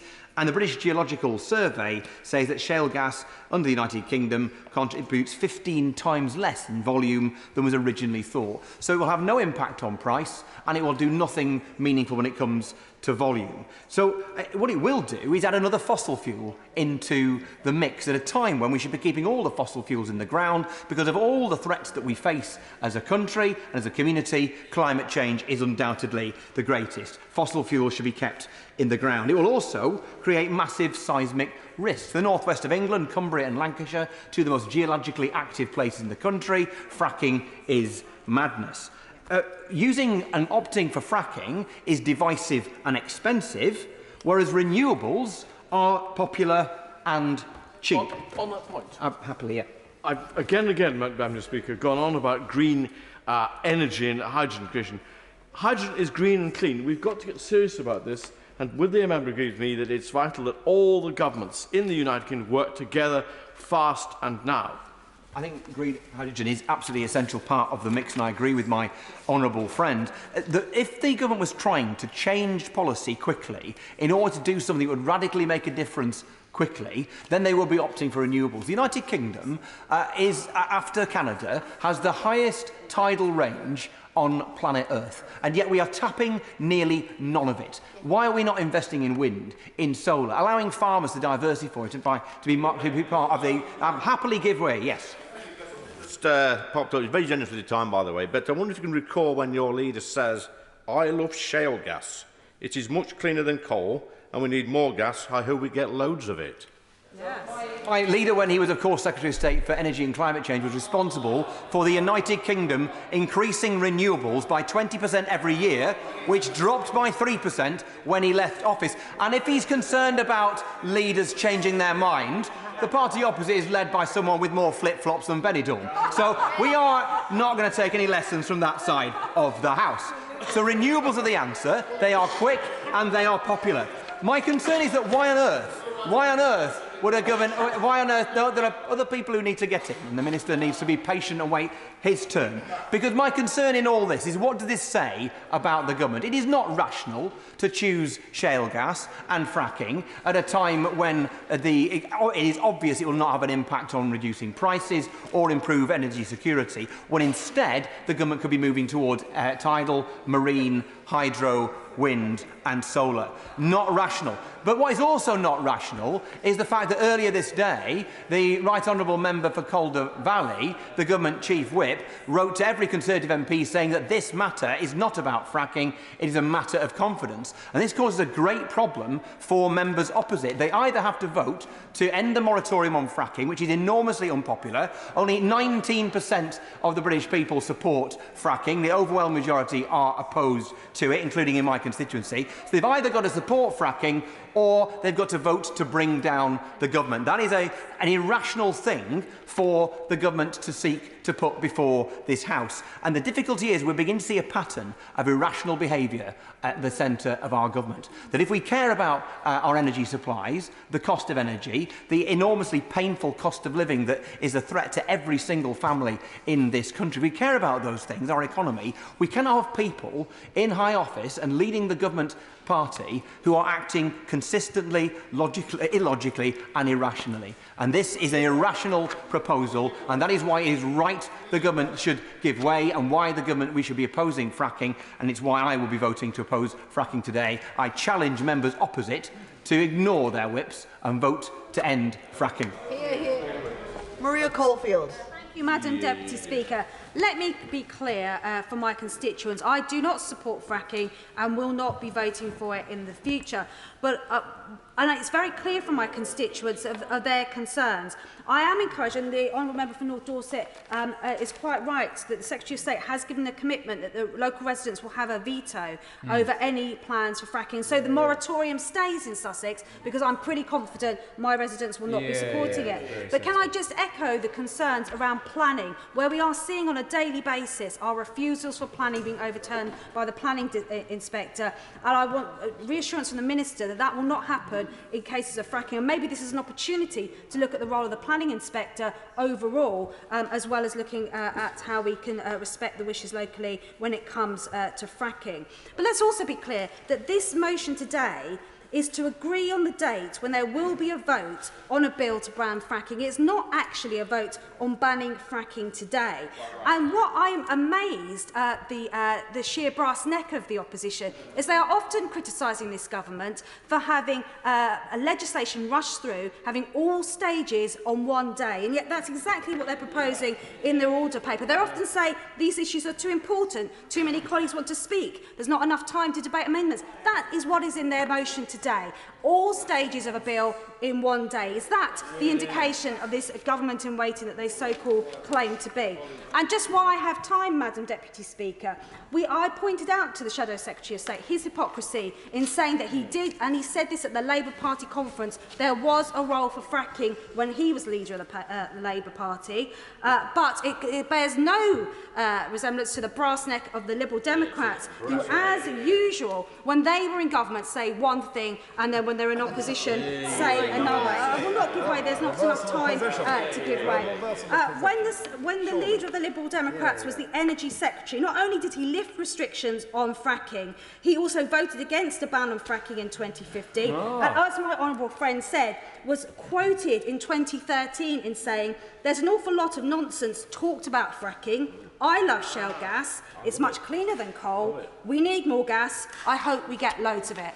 Well, I will say the same thing to my constituents, whether today or tomorrow. I will not support fracking, whether I'm a government minister or I'm a backbencher, and I will hope that when this does come to the floor in the House, and I will not support fracking when it does, that I will be, my constituents will see that I will stand by every word that I say. Yeah. Stephanie Peacock. Thank you, Madam Deputy Speaker. We will not support fracking unless the science shows categorically that it can be done safely. That was the 2019 Conservative manifesto. We will only allow fracking where there is local consent. That was the Prime Minister in her leadership bid this summer. There is no new science and there is no local consent. Indeed, in July this year, the government commissioned a report, which has already been quoted today, from the British Geological Survey investigating the impact of fracking. The report showed no new science, but concluded that forecasting earthquakes as a result of fracking remains a challenge. Extracting shale gas through fracking in the hope of offsetting the energy crisis will not work. Implementing the process is expensive and returns simply not enough to make a significant difference to our energy sector. It was the member for Spelthorne that stated that fracking won't materially affect the wholesale market price. It would do nothing to cut bills, costing far more than renewables, and it is unsafe. Even the founder of the fracking company Quadrilla has stated that fracking is not safe nor viable in the UK. It is clear to see that nobody in the UK other than the government wants this plan to go ahead. Given that the 50% of the last round of fracking licences were in Yorkshire, people in Barnsley are concerned about the government's disastrous plans to reintroduce fracking. Only 17% of the public support the practice. The Business Secretary claims he would be happy to allow fracking in his back garden, but he does not speak for the rest of the country, and he certainly does not speak for the people of Barnsley.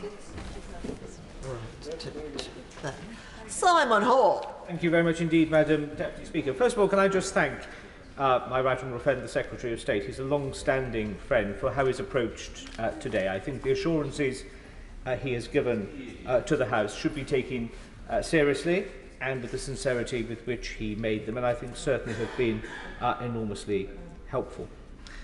My opposition to fracking is well known, and I would say to anybody who is uncertain as to the merits of new exploration and exploitation of fossil fuels, watch on playback, if you didn't see it on Sunday, the concluding episode of Frozen Planet 2. Only an idiot would think that our planet could sustain new forms and new exploitations of fossil fuels into our environment. Now, I'm absolutely convinced, and I'm not entirely sure why this has been made a matter of confidence, and I'm still less certain, Madam Deputy Speaker, why His Majesty's Government has decided to resurrect what I thought had been an issue which had been interred quite properly some little while ago. It's not going to happen. These are bald men fighting over a comb. It's not going to occur. No local community is going to grant consent. I would love to vote against fracking tonight, but like my honourable friend for Hazel Grove, I want to keep my voice and my vote to help shape the future of the party I've been a member of since 1985. And I'm not prepared to throw that away on an issue which is actually not, as I say, going to happen. However, and I agree with those who have called for a free vote, there should be a free vote once my right honourable friend has undertaken the consultation and the matrix of that consultation has been sorted out. It is not, however, an esoteric point to say that as a point of principle, His Majesty's opposition should take control of the order paper. We have, dare I say it, quite enough chaos at the moment without adding to it. It is a strange day when the Labour Party is trying to hold us to a manifesto commitment I was proud to stand on in 2019 of maintaining a moratorium. I think the key thing is that the moratorium remains in place unless or until a new regulatory system is put in place. Madam Deputy Speaker, listening to the debate today and being privy to conversations with many colleagues on this side of the House over the last few days, it's my very firm belief that that day will never dawn. Kate Hollard. Thank you, Madam Deputy Speaker. I would just like to remind members why we're here today. The site on Prestonview Road rocked houses, damaged communities and terrified residents. And quite not just on one occasion, 2 or 3 occasions, and quite rightly, the Conservative government put a ban on fracking until it could be convinced that it could be safely drilled out and cause little disruption to the communities. The Prime Minister was on Radio Lancashire, and we've got a very good host, Graham Liver, and I'd just like to congratulate him on his wedding slip.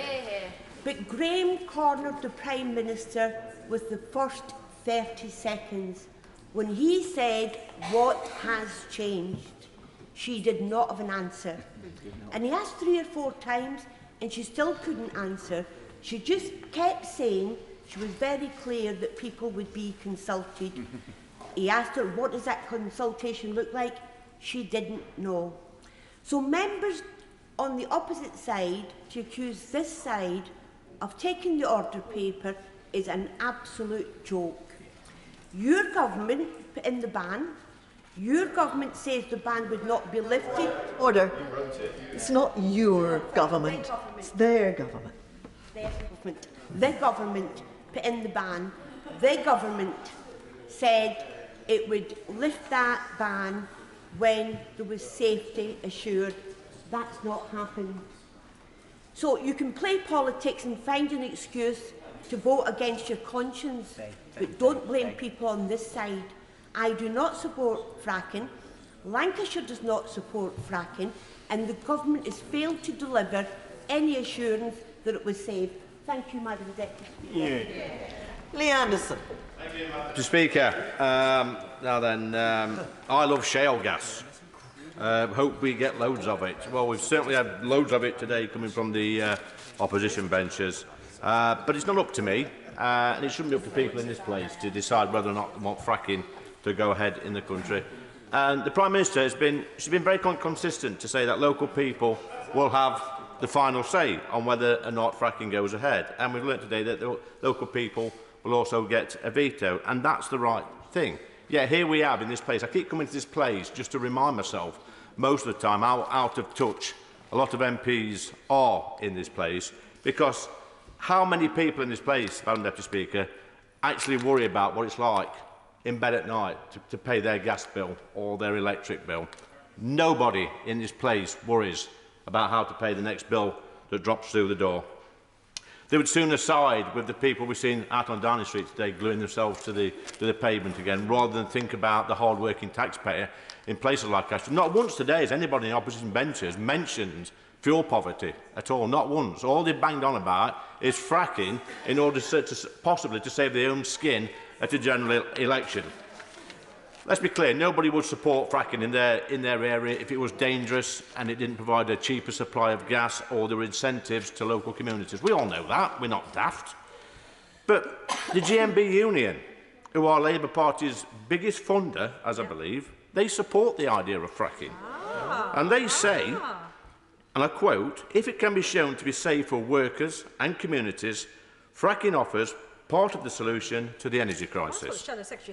Now then, if the Labour Party disagrees so much with the GMB on this very important issue, then maybe they should stop accepting donations. But of course, Madam Deputy Speaker, they won't do that.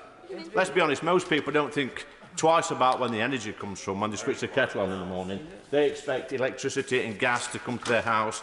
They expect to be able to afford it. But my constituents are fed up now with having to face increased energy bills, especially after seeing successive governments give up on our own domestic supply of fuel over the years. And now we're in a situation where we're actually importing about 40% of our gas. This means money going to foreign treasuries, to foreign workers, when it could be done here. But like I say, if local communities in Ashfield don't want it, I would support them. If there is a community in Ashfield that did support it, I would support them. I cannot understand why we actually here even debate it, other than the mischief of the Labour Party. And he can shake his head. The Shadow Secretary of State can shake his head very well. Please come to a place like Ashfield. I know you don't visit your own constituents very often, but come to a place like Ashfield and talk to some real people. That's me done, Madam Speaker. Olivia Blake. Speaker. Until recently, the debate on climate change was about the science and whether or not global heating is caused by humans. But it's important to say that while the climate deniers argued over the science and the hockey stick graphs, that wasn't what gave momentum to their arguments. To be clear, there has been long, overwhelming evidence that human CO2 emissions are causing global heating. The motor of climate denial was never a rational, scientific debate, but defending the financial interests of the fossil fuel lobby. Pseudo-scientific arguments were the only form that they have of defence of their arguments, and that's the defence that they took. Now, after decades of campaigning, protesting and lobbying, the monumental efforts of climate campaigners have meant it's politically very difficult to deny the reality of the climate emergency. The overwhelming scientific evidence has been joined by the international grassroots political movement calling for climate justice. So now we're seeing a different strategy for protecting oil and gas profits. We're now being asked to choose between tackling the cost of living crisis or the climate emergency, between energy security and meeting our Paris obligations. The decision to reverse fracking is part of that new strategy, a very cynical strategy. It's an argument that says black is white, that up is down, and that pulling more fossil fuels out of the ground is somehow a form of environmentalism. But it's an argument we should completely reject, because it is nonsense. The twin ecological and climate emergency are two of the greatest existential threats we face. They demand that we restore our natural environment, keep fossil fuels in the ground, and make a transition to clean, renewable energy. Fracking takes us in exactly the opposite direction. The CCC warned that if the moratorium should be lifted, it should absolutely not be lifted without an independent review of the evidence on the climate impact. Has that been done? No, of course it's not been done. The process produces methane, which also contributes to the rising global temperatures. Research by NASA has shown that leaky gas production is one of the main drivers of methane emissions on the planet. In fact, during 1 week alone in a site in Lancashire in 2019, 4.2 tonnes of methane were released, equivalent to 142 flights. Extracting shale gas is also environmentally damaging. The geography of the UK means that it's more likely to cause earthquakes and the chemical flowback and waters being significantly at risk of contamination and further significant ecological damage. And none of this will lower our energy bills or increase our energy security. That's because gas prices aren't set by domestic supply, but the international fossil fuel markets. Even if domestic production did significantly affect international prices, the wells here would not make a difference to those prices. It's a falsehood. Ruth Edwards. Today's debate is less about fracking and more about the Labour Party's next social media campaign. Exactly. Hear, hear. For if they had wanted to show the true strength of the House's opinion on fracking, they could have tabled a normal motion today, calling for the moratorium to be reintroduced. At a later stage, they could have amended a bill going through Parliament. Either of those routes, they had a reasonable chance of carrying many colleagues on this side of the House with them. But instead, they have chosen the one route that they know no member on this side of this House could possibly support: a confidence vote. Now, I don't support fracking, Madam Deputy Speaker, but I am even less keen on the idea of letting the Labour Party play at being in government for the day, because I remember what happened when they were there last time. My views on most things are no secret, and certainly not on fracking. Now, I don't buy the argument it's less environmentally friendly. Gas is gas, whether it's drilled here or overseas, and the carbon footprint of gas produced in the UK is smaller than LNG shipped in from abroad. I'm also not convinced by the argument it's unsafe, but I do think it's unsuitable in a country like the UK, where we have a high population density, especially given that even relatively small tremors can be felt by the local community. And as the British Geological Survey, which has its HQ in Rushcliffe, has said, our ability to predict such tremors has not improved since the moratorium was put in place. But my main objection to fracking is that after all the division and local anguish it causes, even the industry itself estimates it will produce very little gas. We would be better off focused on increasing the output from our North Sea industry, renewables and nuclear. I am relieved that we will have a binding vote on the process for gaining local consent. Hear, hear. This is vital. Communities must know they have a legally enforceable route to either accept or reject fracking under their homes. And my final observation tonight, Madam Deputy Speaker, is for our own front bench. For they have enabled the opposition to force colleagues to choose between voting against our manifesto and voting to lose the whip. They should take a look at the faces of colleagues behind them, colleagues who have fracking sites in their constituencies, and they should hang their heads in shame. A Conservative government will always have my confidence, Madam Deputy Speaker, but its leadership today has severely tested my trust and the trust of many colleagues, and I would advise them not to do so again. Anna McMorran. Thank you, Madam Deputy Speaker. The fight against climate change is one that everyone, but this government, seems to be deeply worried about. In Wales, we are proud that our Welsh Labour government remains absolutely steadfast in our fracking ban, which has been in place for 7 years now and will continue. So it's even more disturbing that this Prime Minister, absent of a public mandate, has decided to tear up her own party's 2019 manifesto and any hopes of a stable future by bringing back fracking. And is it any surprise when this government is imploding? Is the Secretary of State even going to be here tomorrow?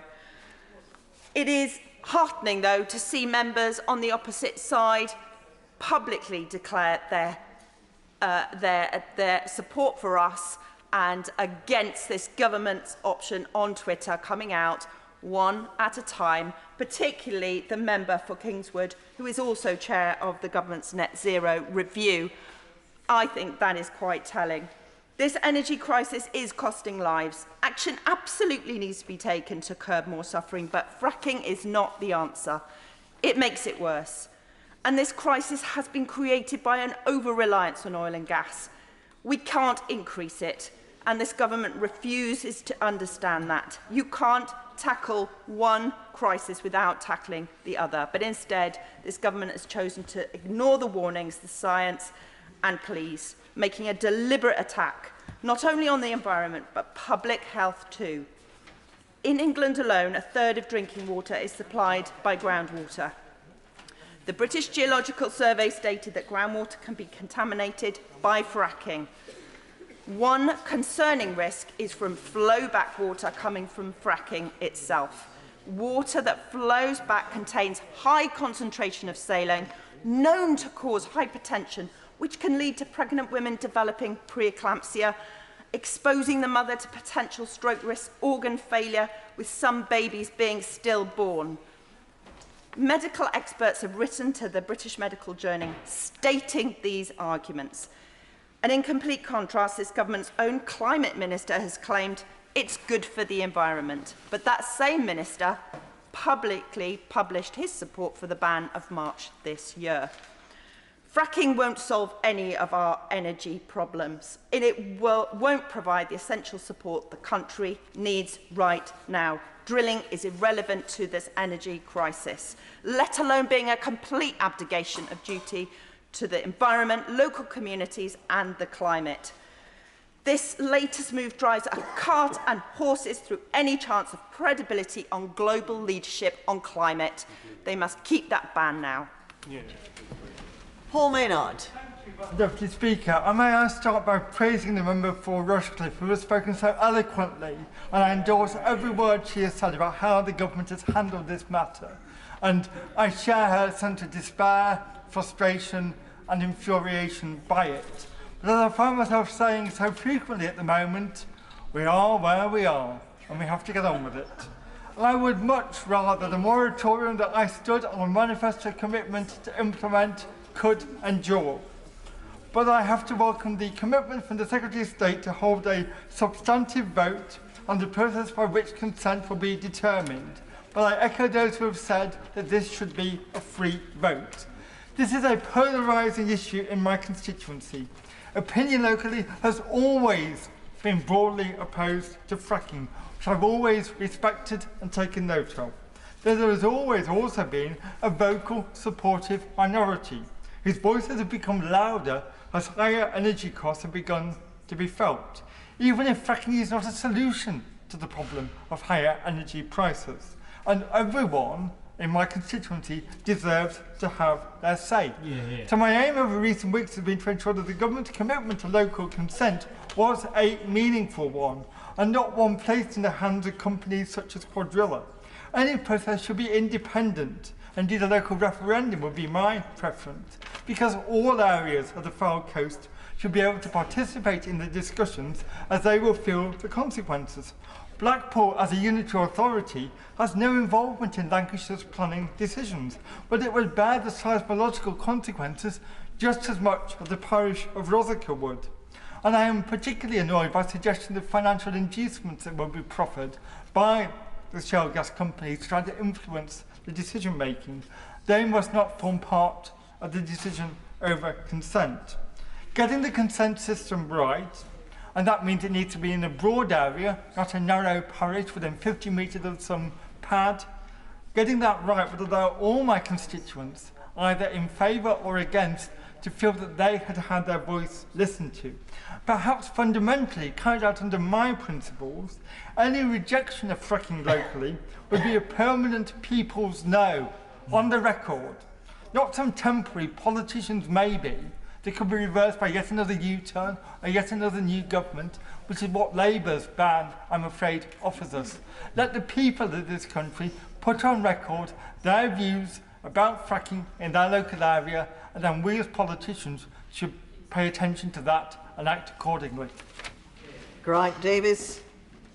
Madam Deputy Speaker, we're here because the previous Chancellor lifted the moratorium on fracking, and his previous boss, Crispin Oddy of Oddy Hedge Fund, has put millions and millions of pounds of investment into fracking now. He's the same one who made hundreds of millions of pounds when the pound went down following Brexit, having supported Leave. He's the same one who made a lot of money out of sterling going down after the mini budget. Strange, isn't it? So we've got a situation now, the government's lifted the moratorium, saying you can go ahead with fracking so long as you have safety and a local consent, so maybe that will be bribed. We don't know what will happen there. But I don't think that's sufficient, because we need to think about the environment. I was rapporteur for the Council of Europe on fracking, and what we found from satellite data was that 5% of the methane being pulled up was actually leaked through fugitive emissions, which meant that fracking is worse than coal for global warming, because methane is 80 times worse than CO2. And so we recommended 46 countries that no one went ahead with fracking. As a result, Macron, when he was first elected, he didn't have many policies. He took that policy off the table and he banned fracking, as we have, in fact, in Wales. Of course, fracking consists of sending millions of tons, millions of cubic metres of a chemically impregnated water, often hundreds of chemicals, which are carcinogenic, into the ground. Half of them come back, half of them stay underneath so they can contaminate the water table. The rest have to be processed. In the United States, they dump them in Arizona. Well, we're not the United States and we haven't got the space. We've got the lorries running around the countryside, smashing up our environment.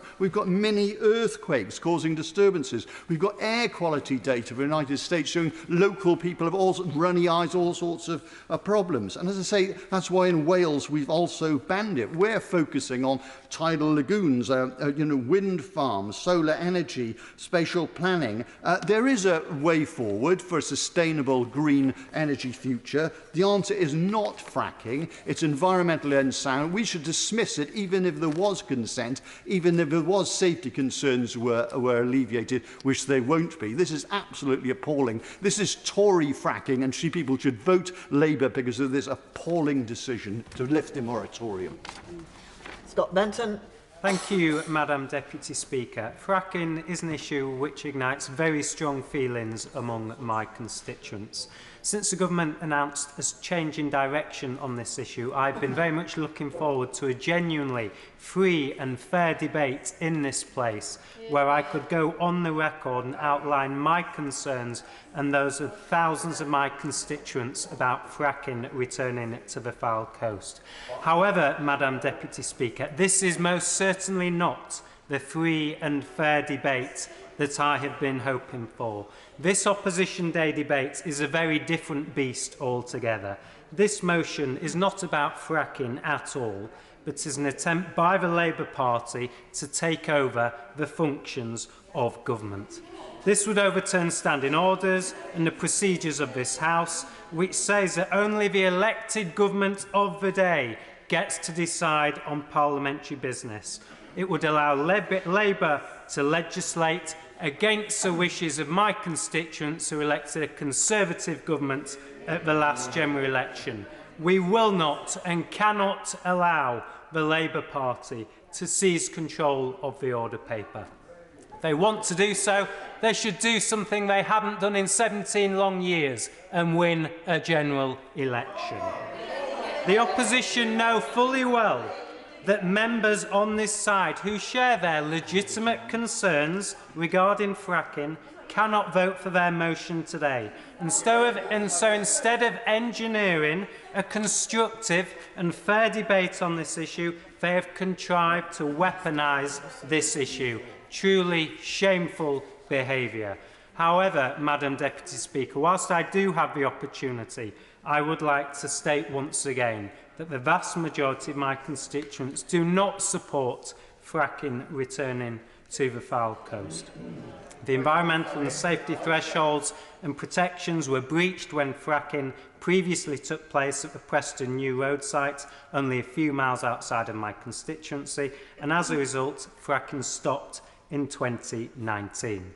Now, the war in Ukraine has woken up the West and demonstrated that we cannot rely on authoritarian foreign regimes for our energy supplies. As such, I do support the government in striving to maximise more of our domestic energy reserves, in particular North Sea oil and gas and nuclear power. And although I can see why the government has put fracking back on the table, it should only take place when it is safe and it is supported by local communities. Something the government have reiterated time and time again, and which the Secretary of State has made clear once again today. That is a position I wholeheartedly support. I welcome the steps the government are taking to determine how local consent can be established, and I look forward.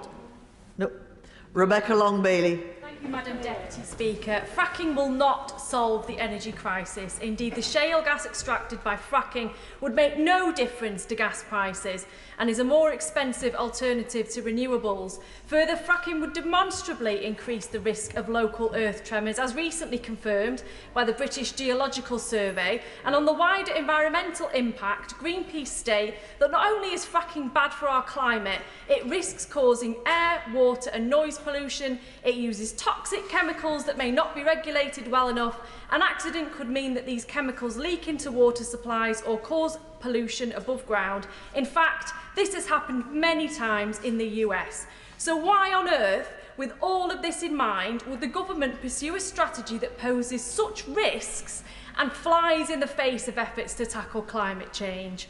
Well, author and climate commentator Naomi Klein calls it the shock doctrine.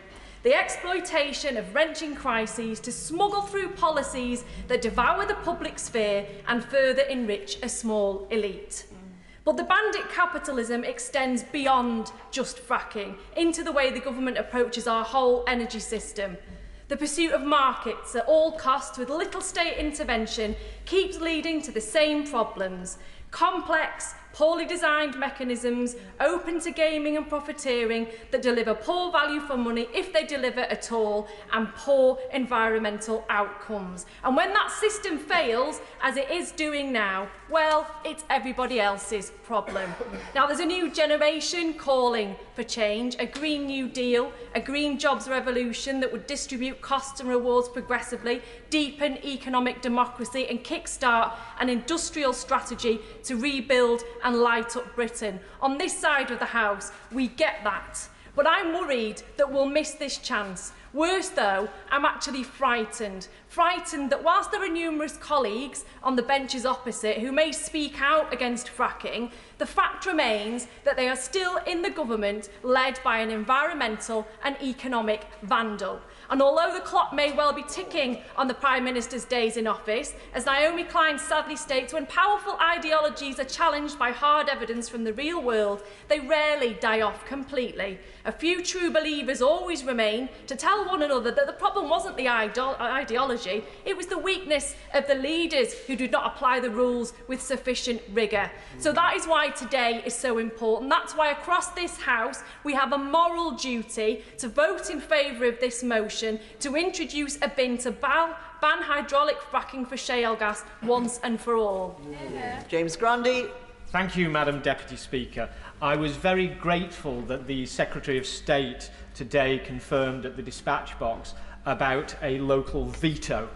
And I think it's very important, as other colleagues have said, that that local veto on fracking must be the paramount one. There can be no local authority overturning what has been decided by local people in a referendum or other similar independent method of decision making. Because while some colleagues today have spoken about local authorities being bastions of listening, that is not always the case with some local authorities. Unfortunately, some local authorities would be cynical enough to pass fracking applications in just a couple of opposition-held wards. And then they would claim the planning committee was the democratic representative. And so what you would find is those 3 wards, which were never going to vote for the administration, would be unable to hold the administration of the council to account. Now, I think it's very important that local authorities aren't able to hornswoggle smaller communities within the local authority this way, and that we do, by the mechanism that the Secretary of State has rightly set out, and I look forward to further detail on this, enable local residents to prevent local authorities from trampling local rights. And I am incredibly pleased that that has been given. Because I do fear, unfortunately, Madam Deputy Speaker, that Wigan Council, which is in a huge dispute with local residents and is fighting local residents to the teeth over a number of incredibly unpopular planning applications in just a handful of areas within my constituency, despite the fact there have been thousands of objections, is fundamentally unwilling to listen to objectors. I am delighted that with fracking that would not be the case, that the veto would remain at the community level. And with that, Madam Deputy Speaker, I shall sit down. I fear I have made my point very clearly that the local voice must be the paramount voice, and if people do not want it, they should not have it. Margaret Greenwood. Thank you, Madam Deputy Speaker. The government must ban fracking once and for all. It's dangerous, it's an outdated, dangerous and expensive way to produce energy, and it will not provide the clean, secure energy that our country needs, nor will it help us meet our legally binding commitment to net zero. As Friends of the Earth have pointed out, fracking risks contaminating water, it poses risk to public health and the environment, and is unlikely to reduce energy bills. The government's written statement of November 2019 said that the moratorium on fracking would be maintained until compelling new evidence is provided which addresses the concerns around the prediction and management of induced seismicity. Likewise, the Conservative Party manifesto of 2019, on which members opposite stood and were elected, said, "We will not support fracking unless the science shows categorically that it can be done safely." Nothing has changed, and I ask the Minister to explain what he thinks has. The recent report by the British Geological Survey found that forecasting the occurrence of large earthquakes and their expected magnitude remains a significant challenge for the geoscience community.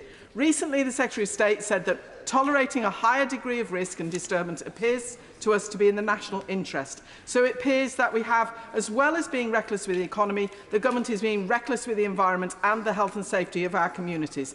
The Committee on Climate Change has made it clear that moving away from fossil fuel consumption will both benefit households, as it will reduce exposure to volatile fossil fuel prices and reduce emissions. The government speaks of consent. But it's a matter of very real concern that there are reports that households could be handed £1,000 to consent to fracking in their area. Greenpeace has quite rightly labelled this as a cynical ploy and said that the government must be hoping that they can buy off people's concerns while they're struggling with the cost of living crisis. There currently exists a Petroleum Exploration and Development Licence, PEDL 184, covering an area of North West England, which includes my constituency of Wirral West. The licence allows a company to pursue a range of oil and gas exploration activities, subject to necessarily drilling and development consents and planning permission. No wonder my constituents are worried. They have made it abundantly clear that they do not want to see fracking. We on these benches will stand up for our constituents today and oppose fracking. The members opposite should stand by their manifesto commitment and do the same. Justin Matters. Thank you. Madam Deputy Speaker, can I start with words from the Conservative Party manifesto, page 55, because it's very clear and it's there in black and white. We placed a moratorium on fracking in England with immediate effect. Having listened to local communities, we have ruled out changes to the planning system. We will not support fracking unless the science shows categorically that it can be done safely. I read those words out because they should mean something. They should mean something to all of those opposite who were elected on those words. And if they don't mean anything to them, I'm sure they will mean something to the people who voted them in here as well, and who will be watching very closely how they vote today, because the science hasn't categorically shown that it can be done safely. But I'd also like to thank the Tory whips actually for making this a confidence vote in the Prime Minister, because after the week that she has had, I think that is more likely to lead to backbenchers voting with us than against us. But if they're not persuaded by that, please don't fall for the spin that we've heard that we need to do this to deal with the rising cost of energy, because it was not so long ago that the now former Chancellor said that those calling for the return of fracking misunderstand the situation. And he also said that if we lifted the fracking moratorium, it would take up to a decade to extract sufficient volumes, and it would come at a high cost for communities and our precious countryside. No amount of shale gas from hundreds of wells dotted across rural England would be enough to lower the European price anytime soon. And with the best will in the world, private companies are not going to sell the shale gas they produce to UK consumers below the market price. They are not charities after all. Well, even a stop clock is right twice a day, and it's even the case that a discredited former Chancellor can be right about something, and he was certainly right about that. I'll just finally, Madam Deputy Speaker, say a few words about consent. The dictionary definition of consent is permission to do something or an agreement to do something. So let's be clear that that is not the same as getting a payment in lieu of consent, and it does not mean having a refined planning process to create the illusion of consent. And I'm afraid the government amendment doesn't really take us to a place where I am convinced that we will have genuine consent, and whatever is said from the dispatch box doesn't really mean anything when cabinet ministers are falling on a daily basis. Because let's be clear, consent is not the same as consultation, and this amendment talks too much about consultation rather than consent. Consultation is not as robust, it's not as definitive, and it's certainly not what people would expect. And the Business Secretary said last month that compensation and consent become two sides of the same coin.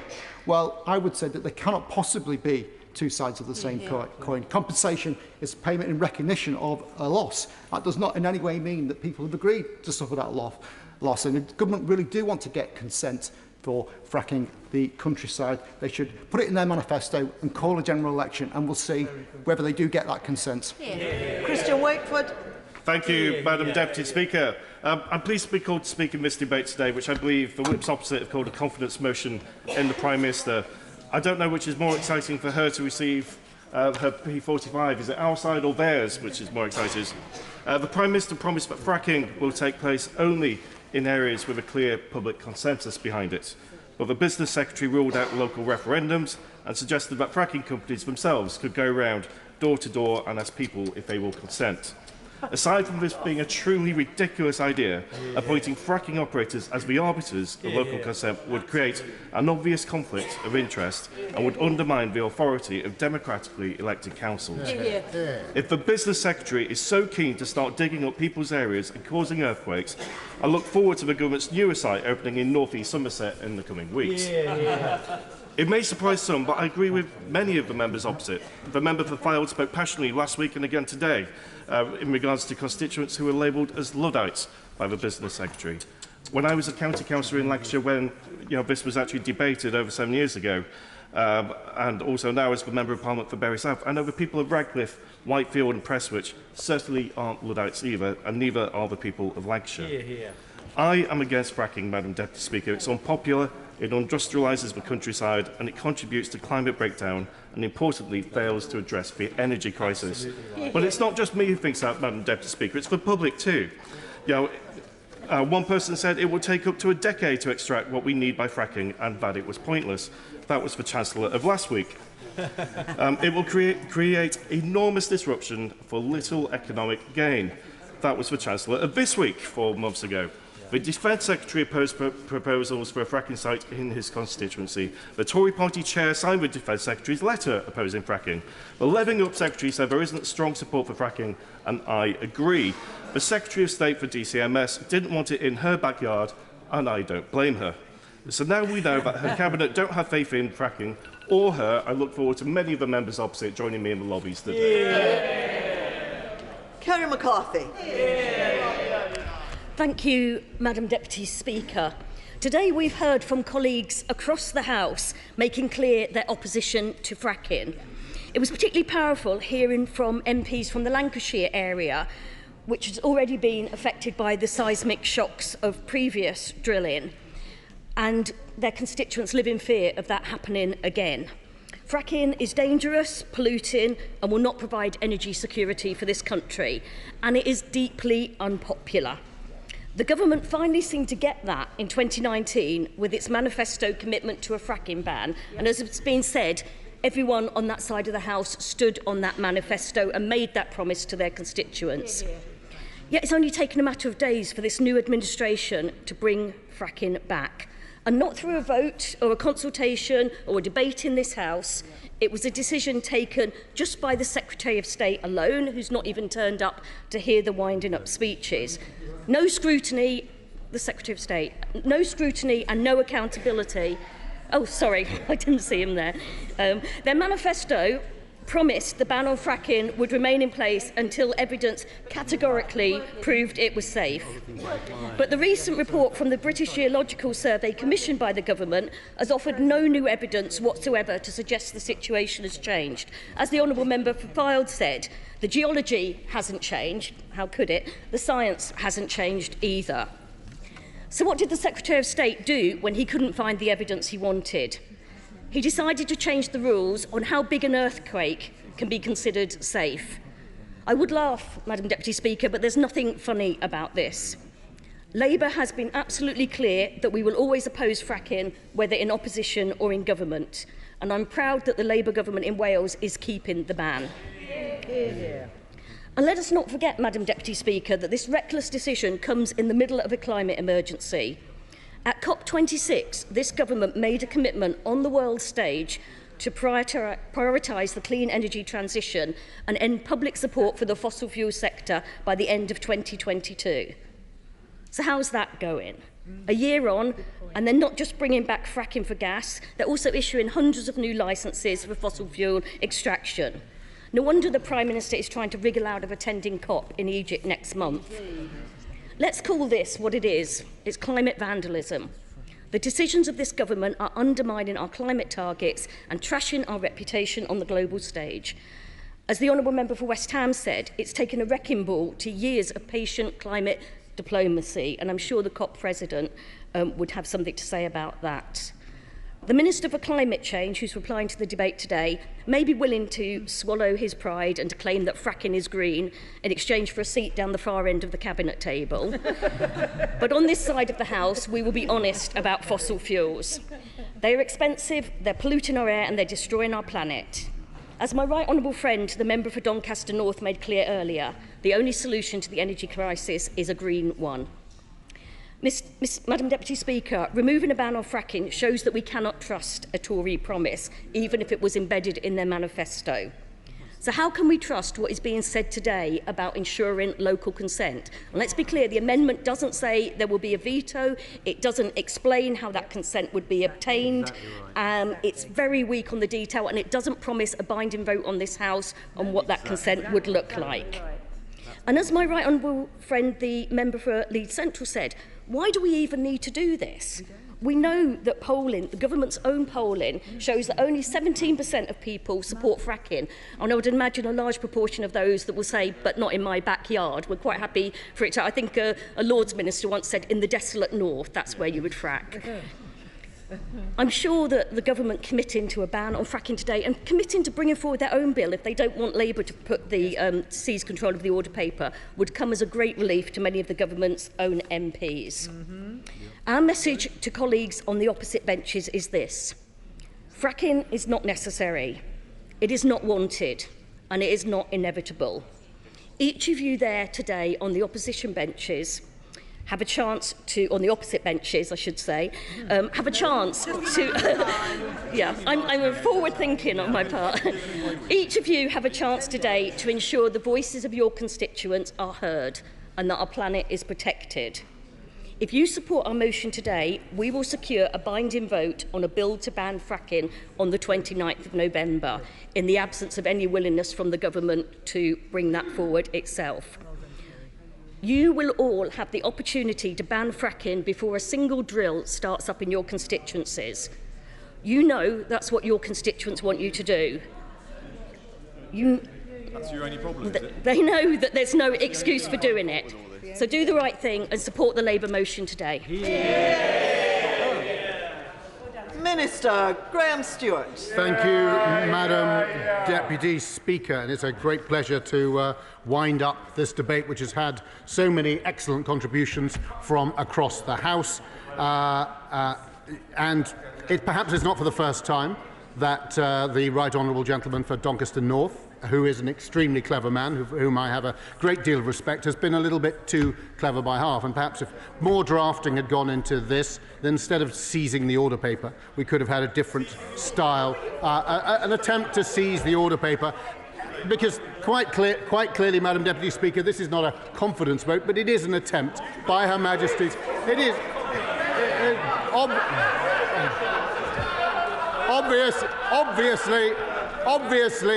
obviously, Madam Deputy Speaker, this is not a confidence vote. What it is an attempt. What it is an attempt. Let me try. Order. Order. Come on, let's listen to the Minister. And that means be quiet up there as well. That means be quiet up there as well. Order. Minister. Thank you, Madam Deputy Speaker. But this attempt, I won't give away. The Right Honourable, Madam Deputy Speaker, the Right Honourable Gentleman is getting overexcited. He described himself as a nerd, and of course accurately. Perhaps he should have spent more time looking at parliamentary procedure. Madam Deputy Speaker, I am proud to say that this government has led the way in reducing emissions and moving towards net zero. When the Right Honourable Gentleman was in power, Madam Deputy Speaker, when he left power in 2010, not only was there that note that said there was no money left, fewer than 7% of our electricity, around 6.8%, came from renewables. It is this party on this side of the House which has delivered the Green Revolution, will continue to deliver the Green Revolution, and means that more than 40%, Madam Deputy Speaker, are they allowed to maintain this ridiculous stuff? It's bad enough for... Order. Order, Mr. Davis. We are having a debate. If everybody shouts at one another, we can't have a debate. Minister. Thank you, Madam Deputy Speaker. And it's brought calm to the other side of the House to point out that, as I say, electricity 7% when they left power, more than 40% today. If you look at energy efficiency and you look at people struggling to heat their homes today, houses that were EPC C and above, what was the percentage? The Honourable Gentleman wants to tell me from a sedentary position. What percentage was it when Labour left power? I'll tell you, it was 14%. What is it today? 46%. It is this party which is moving this country towards net zero, and not only doing it at home, but leading internationally as well. I happily to give way to my own. I thank the Minister for giving way. He's absolutely right about the Green Revolution, which our region in the Humber is playing such a big part of. But can I ask him to reflect on the speeches of today? Because if this was a clear vote on whether we have fracking or not, I would be in the opposite lobby with the opposition. I will stick on any binding vote to my manifesto and election commitment to oppose fracking absolutely. So can he reflect on that? And can I urge him to continue with the vein he was going down, which is how much we should be investing in green energy? Well, I'm grateful to my honourable friend, and of course we are investing. We have, near both of our constituencies, seen the transformation. If I may just at least answer this without being permanently harassed by the right honourable gentleman who should learn to sit. I can tell to my right honourable friend, he has seen the transformation of the whole economics of offshore wind. He has seen this government put in place the CFDs, which are now being copied all around the way. Madam Deputy Speaker, I feel if I don't give way to the right honourable gentleman, he may suffer some serious medical emergency. Now, Mr. Speaker, Madam Deputy Speaker, for the guidance of the House, the Minister said something very important from the dispatch box. He said this is not a confidence motion. And I think his members will want to know that. If he confirms that, then members opposite can vote for our motion in the safe knowledge that they can be confident in the current Prime Minister. So can you just confirm that? Well, the right honourable gentleman was so excited in order to repeat something which I'd already said multiple times. Colleagues on this side of the House are perfectly clear. They are not going to surrender, and they're not going to allow the Labour Party to be a government for a day by seizing control of the order paper. So, we will continue. We will continue. Point of order. Better be a point of order. I think it is, Madam Deputy Speaker. It's really important that members know what they are voting on. Members know what they're voting on. Minister. Thank you, Madam Deputy Speaker. We will continue to lead the world and drive forward offshore and onshore wind, solar energy, and we will do SMRs and gigawatt-level nuclear, as well as support for AMRs, and we will come forward. We will come forward, Madam Deputy Speaker, with proposals to support hydrogen and CCUS. We are looking all across the piece to drive the green revolution. But as part of that, Madam Deputy Speaker, as part of that work, we also need to ensure the gas and oil that we rely on at the moment as we manage and drive down our usage on the path to net zero. Did the honourable lady? Wait, I thank the honourable gentleman for giving way. I really do need to press him on this issue of a confidence vote, because many of us have been told today by our whips that if we vote or abstain from voting against this motion, we will lose the whip. So could he please confirm whether that is the case or not? I thank the honourable. We have to hear the answer. Minister. I thank the honourable lady for that question, and that is a matter for party managers, and I'm not a party manager.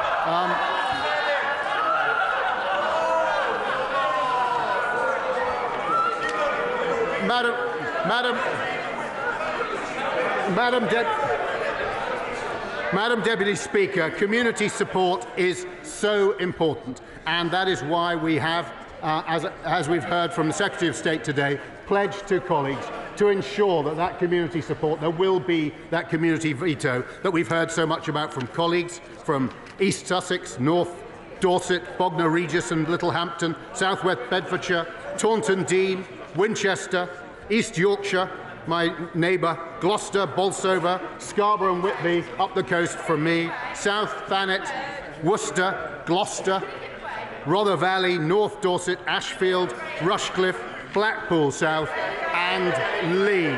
And it's interesting to see the Liberal Democrat on his feet, who in his speech, Madam Deputy Speaker, suggested not a drop more of gas or oil should come out of the ground, forgetting that 75% of our energy needs today come from fossil fuels. It is this government which is leading the green transformation to take us away from it. It is this government which is driving forward net zero, not only here, but equally importantly, all around the world. And it is, of course, my colleague who has been president of COP26, who has moved the world from having just 30% of global GDP covered by net zero pledges, 30% in 2019, to more than 90% today. It is that transformation of the global position on the pathway to net zero that has been a critical path, as well as leading the development of net zero at home. That is why we will continue to make sure that we develop, and that's why we are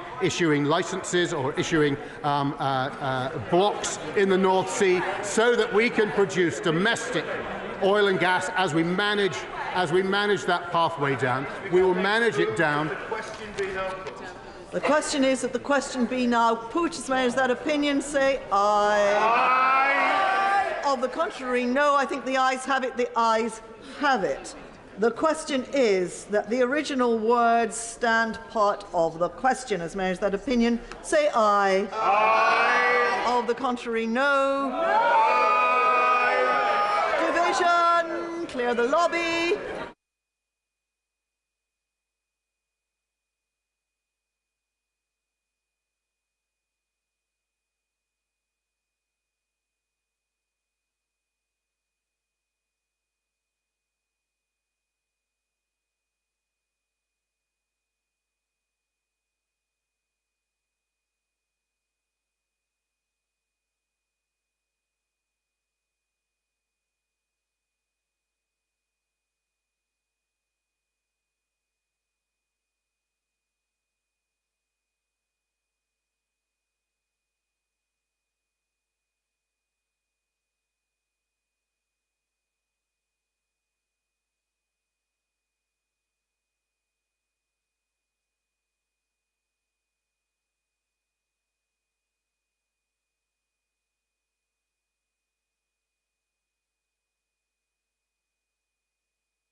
Order. The question is that the original words stand part of the question. As many as that opinion say aye. Aye. Of the contrary, no. No. Tell us for the ayes, Lillian Greenwood and Jessica Morden. Tell us for the noes, Amanda Soloway and Mark Jenkinson.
Will the Sergeant please investigate the delay in the no lobby?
Order!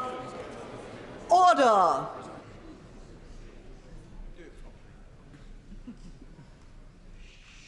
The ayes to the right, 230.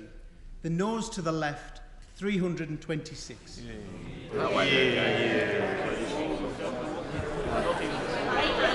Thank you. Order! Order! The ayes to the right, 230. The noes to the left, 326. So the noes have it. The noes have it. Unlock. Point of order, Tangham Debonair. Thank you, Madam Deputy Speaker. I wish to, on a point of order, there are rumours, very strong rumours, that the Government Chief Whip has apparently resigned. I wonder if it's possible to get some clarity. More than rumours, well, if you want to say no, Madam Deputy Speaker, I seek your guidance on whether or not this can be confirmed, given that this is actually a matter of parliamentary discipline. Yes, it is. The honourable lady raises a point as to whether a member of the government has resigned. I have not been given any such information. I know no more than that, and it's not a point of order for the chair. Point of order, Mr. Farron. Thank you, Madam Deputy Speaker. I wonder if you could clarify that during the debate we just had, the Minister from the dispatch box closing the debate informed his colleagues that this was not a vote of confidence. Yet we saw earlier, in writing from the Government Deputy Chief Whip, that it was. Could it be possible that members opposite voted in the division just now without any clarity as to what it was they were actually voting for? I thank the honourable gentleman for his point, which is, of course, not a point of order for the chair. My concern is that what it says in the order paper is correct and accurate, and it is. And I thank the honourable gentleman for the point he raises, but it's not one on which I can judge. Ministers are responsible for their own words. Is it a point of order? Point of order, Mr. Bryant. Madam Deputy Speaker, I would urge you to launch an investigation into the scenes outside the entrance to the no lobby earlier. As you know, members are expected to be able to vote without fear or favour. Yes. And the Behaviour Code, which is agreed by the whole of the House, says that there shall never be bullying or harassment of members.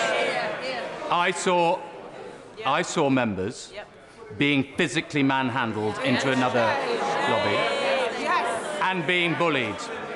while crying. If we want to stand up against bullying in this House of our staff, we have to stop bullying in this chamber as well, don't we? Order, order. We're talking about behaviour. We will have a little bit of good behaviour for a moment on both sides of the House. The honourable gentleman raises an important matter about behaviour, and he knows better than anyone else that we have an extremely good system for investigating allegations of bullying, intimidation or bad behaviour. And if the honourable gentleman cares to bring evidence and facts to me, I will make sure that the matter is properly investigated. Of course, we must have decorous behaviour at all times. And so we will now proceed quietly and politely. The question is that the proposed words be there added. As many as are of that opinion, say aye. Aye. Of the contrary, no. No. I think the ayes have it. The ayes have it. The question is the main motion as amended. As many as that opinion, say aye. Aye. Of the contrary, no. I think the ayes have it. The ayes have it. Thank you. That concludes that item of business, and we now come to motion 3 relating to business of the House, supplementary estimates and supply and appropriation adjustments bill. Minister to move. The question is as on the order paper. As many as that opinion, say aye. Aye. Of the contrary, no. I think the ayes have it. The ayes have it. Motion number 4 on sanctions. Minister to move. The question is as on the order paper. As many as that opinion, say aye. Aye. Of the contrary, no. I think the ayes have it. The ayes have it. I beg to move that this House do now adjourn. The question is that this House do now adjourn. Dame Andrea Leadsom.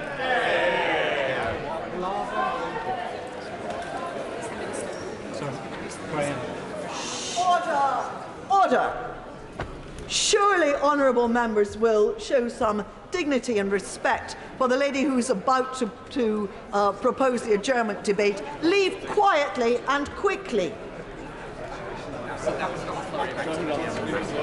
That means all of you.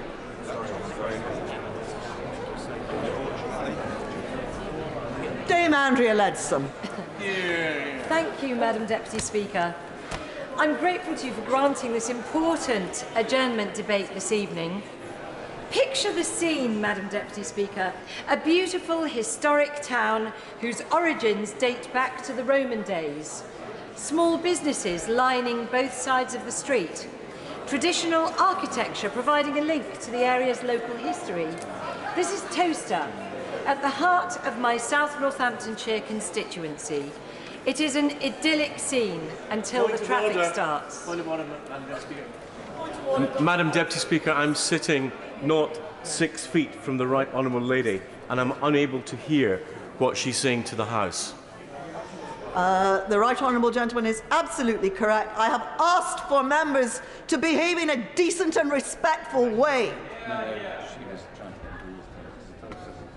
I think we have it a little bit more quiet. Dame Andrea Leadsom. Thank you, Madam Deputy Speaker. I was describing Towcester, a beautiful town in the heart of my South Northamptonshire constituency. It is an idyllic scene until the traffic starts. Most days, and sometimes all day, cars queue down the A5 Watling Street, which is the high street through Towcester. Buses cannot pass the cars parked either side, and worst of all, whenever the M1 or the M40 are up the creek, which can happen at any point during the day or night, we have HGVs squeezing their way through the narrow gap between parked cars. They often have to drive onto the pavement with air brakes wheezing and tooting their horns to each other to signify you first, no, you first. When my son was 12, I will never forget the day we were walking past the town hall where the pavement narrows to only 2 feet wide. He dropped a ball into the road and leant out to catch it just as an HGV came past. I grabbed him, but if I hadn't, that would have been the end of him. HGV drivers have little concern for busy families with pushchairs or elderly residents crossing the street with walking sticks. The only crossroads in the town is at the historic Saracen's Head pub, mentioned in Charles Dickens's Pickwick Papers. Back in the day, as a coaching inn, it would have been a beautiful stop-off point for travellers. But now, having a pint in its pub garden is akin to having a beer alongside several gallons of diesel fumes. This road is unbelievably unsuitable for the size and volume of traffic that is using it. And quite apart from the obvious dangers for cyclists and pedestrians, the traffic is having an appalling impact on Towster's air quality, noise levels, and quality of life for residents. Now, Towster has been in need of a ring road for probably 50 years, and since becoming MP for South Northamptonshire in 2010, resolving this issue has been one of my main local priorities. The beauty of the town drew the eye of Persimmon Homes, who agreed to build a relief road for the town, amongst other things, in return for planning permission for over 2,000 new homes on the edge of Towster. Now, Madam Deputy Speaker, I am no NIMBY, and nor are my constituents. The new housing has been welcomed, and new residents are enjoying the lovely independent retail offer of Towster, as well as the stunning walks through parkland that used to belong to the Eastern Neston estate. However, as always seems to be the case in these situations, the houses are being built at breakneck speed, yet somehow, after 12 years of me beating down the doors of National Highways, the local councils, of DFT and of Persimmon, we have still only managed to achieve a road to nowhere. I have a meeting with them all together once a month, and although everyone is keen to get the job finished, you can imagine that the sparks occasionally fly. Now, the relief road will ultimately join the A5 with the A43 as a bypass to the town centre, and after years of negotiation, DFT have agreed that signage will push traffic out of the town and onto the relief road. And there is now a new consultation underway to improve the look and feel of Towster Town Centre and to put in place measures for traffic calming. So the future for Towster is promising, but this happy vision of the future is still probably the best part of 2 years or more away. In the meantime, the centre of Towster was declared an air quality management area as long ago as in September 2005, and since then pollution levels have got steadily far worse, and they are currently well below the target levels set by government. West Northamptonshire Council in fact wrote to all residents living on Watling Street and in the surrounding areas in March 2021 about air quality, reminding them that their properties fall within an air quality management area and that they may wish to reduce the amount of air pollution that they're exposed to. Well, I'm absolutely certain they all agree. One of the specific measures proposed by the council was to keep windows closed adjacent to the road during peak traffic periods and to ventilate homes as much as possible from windows away from the primary traffic route. Well, you can imagine how those residents felt about that advice, Madam Deputy Speaker. Quite rightly, many constituencies contacted me to ask why the help in the form of the relief road isn't being expedited. But they also wanted to know what we can do in the meantime to protect local people from the damage being done to their lungs. I'll be delighted. I thank the Right Honourable Lady for giving way. And on that particular point, levels of asthma, levels of chronic obstructive pulmonary disease are also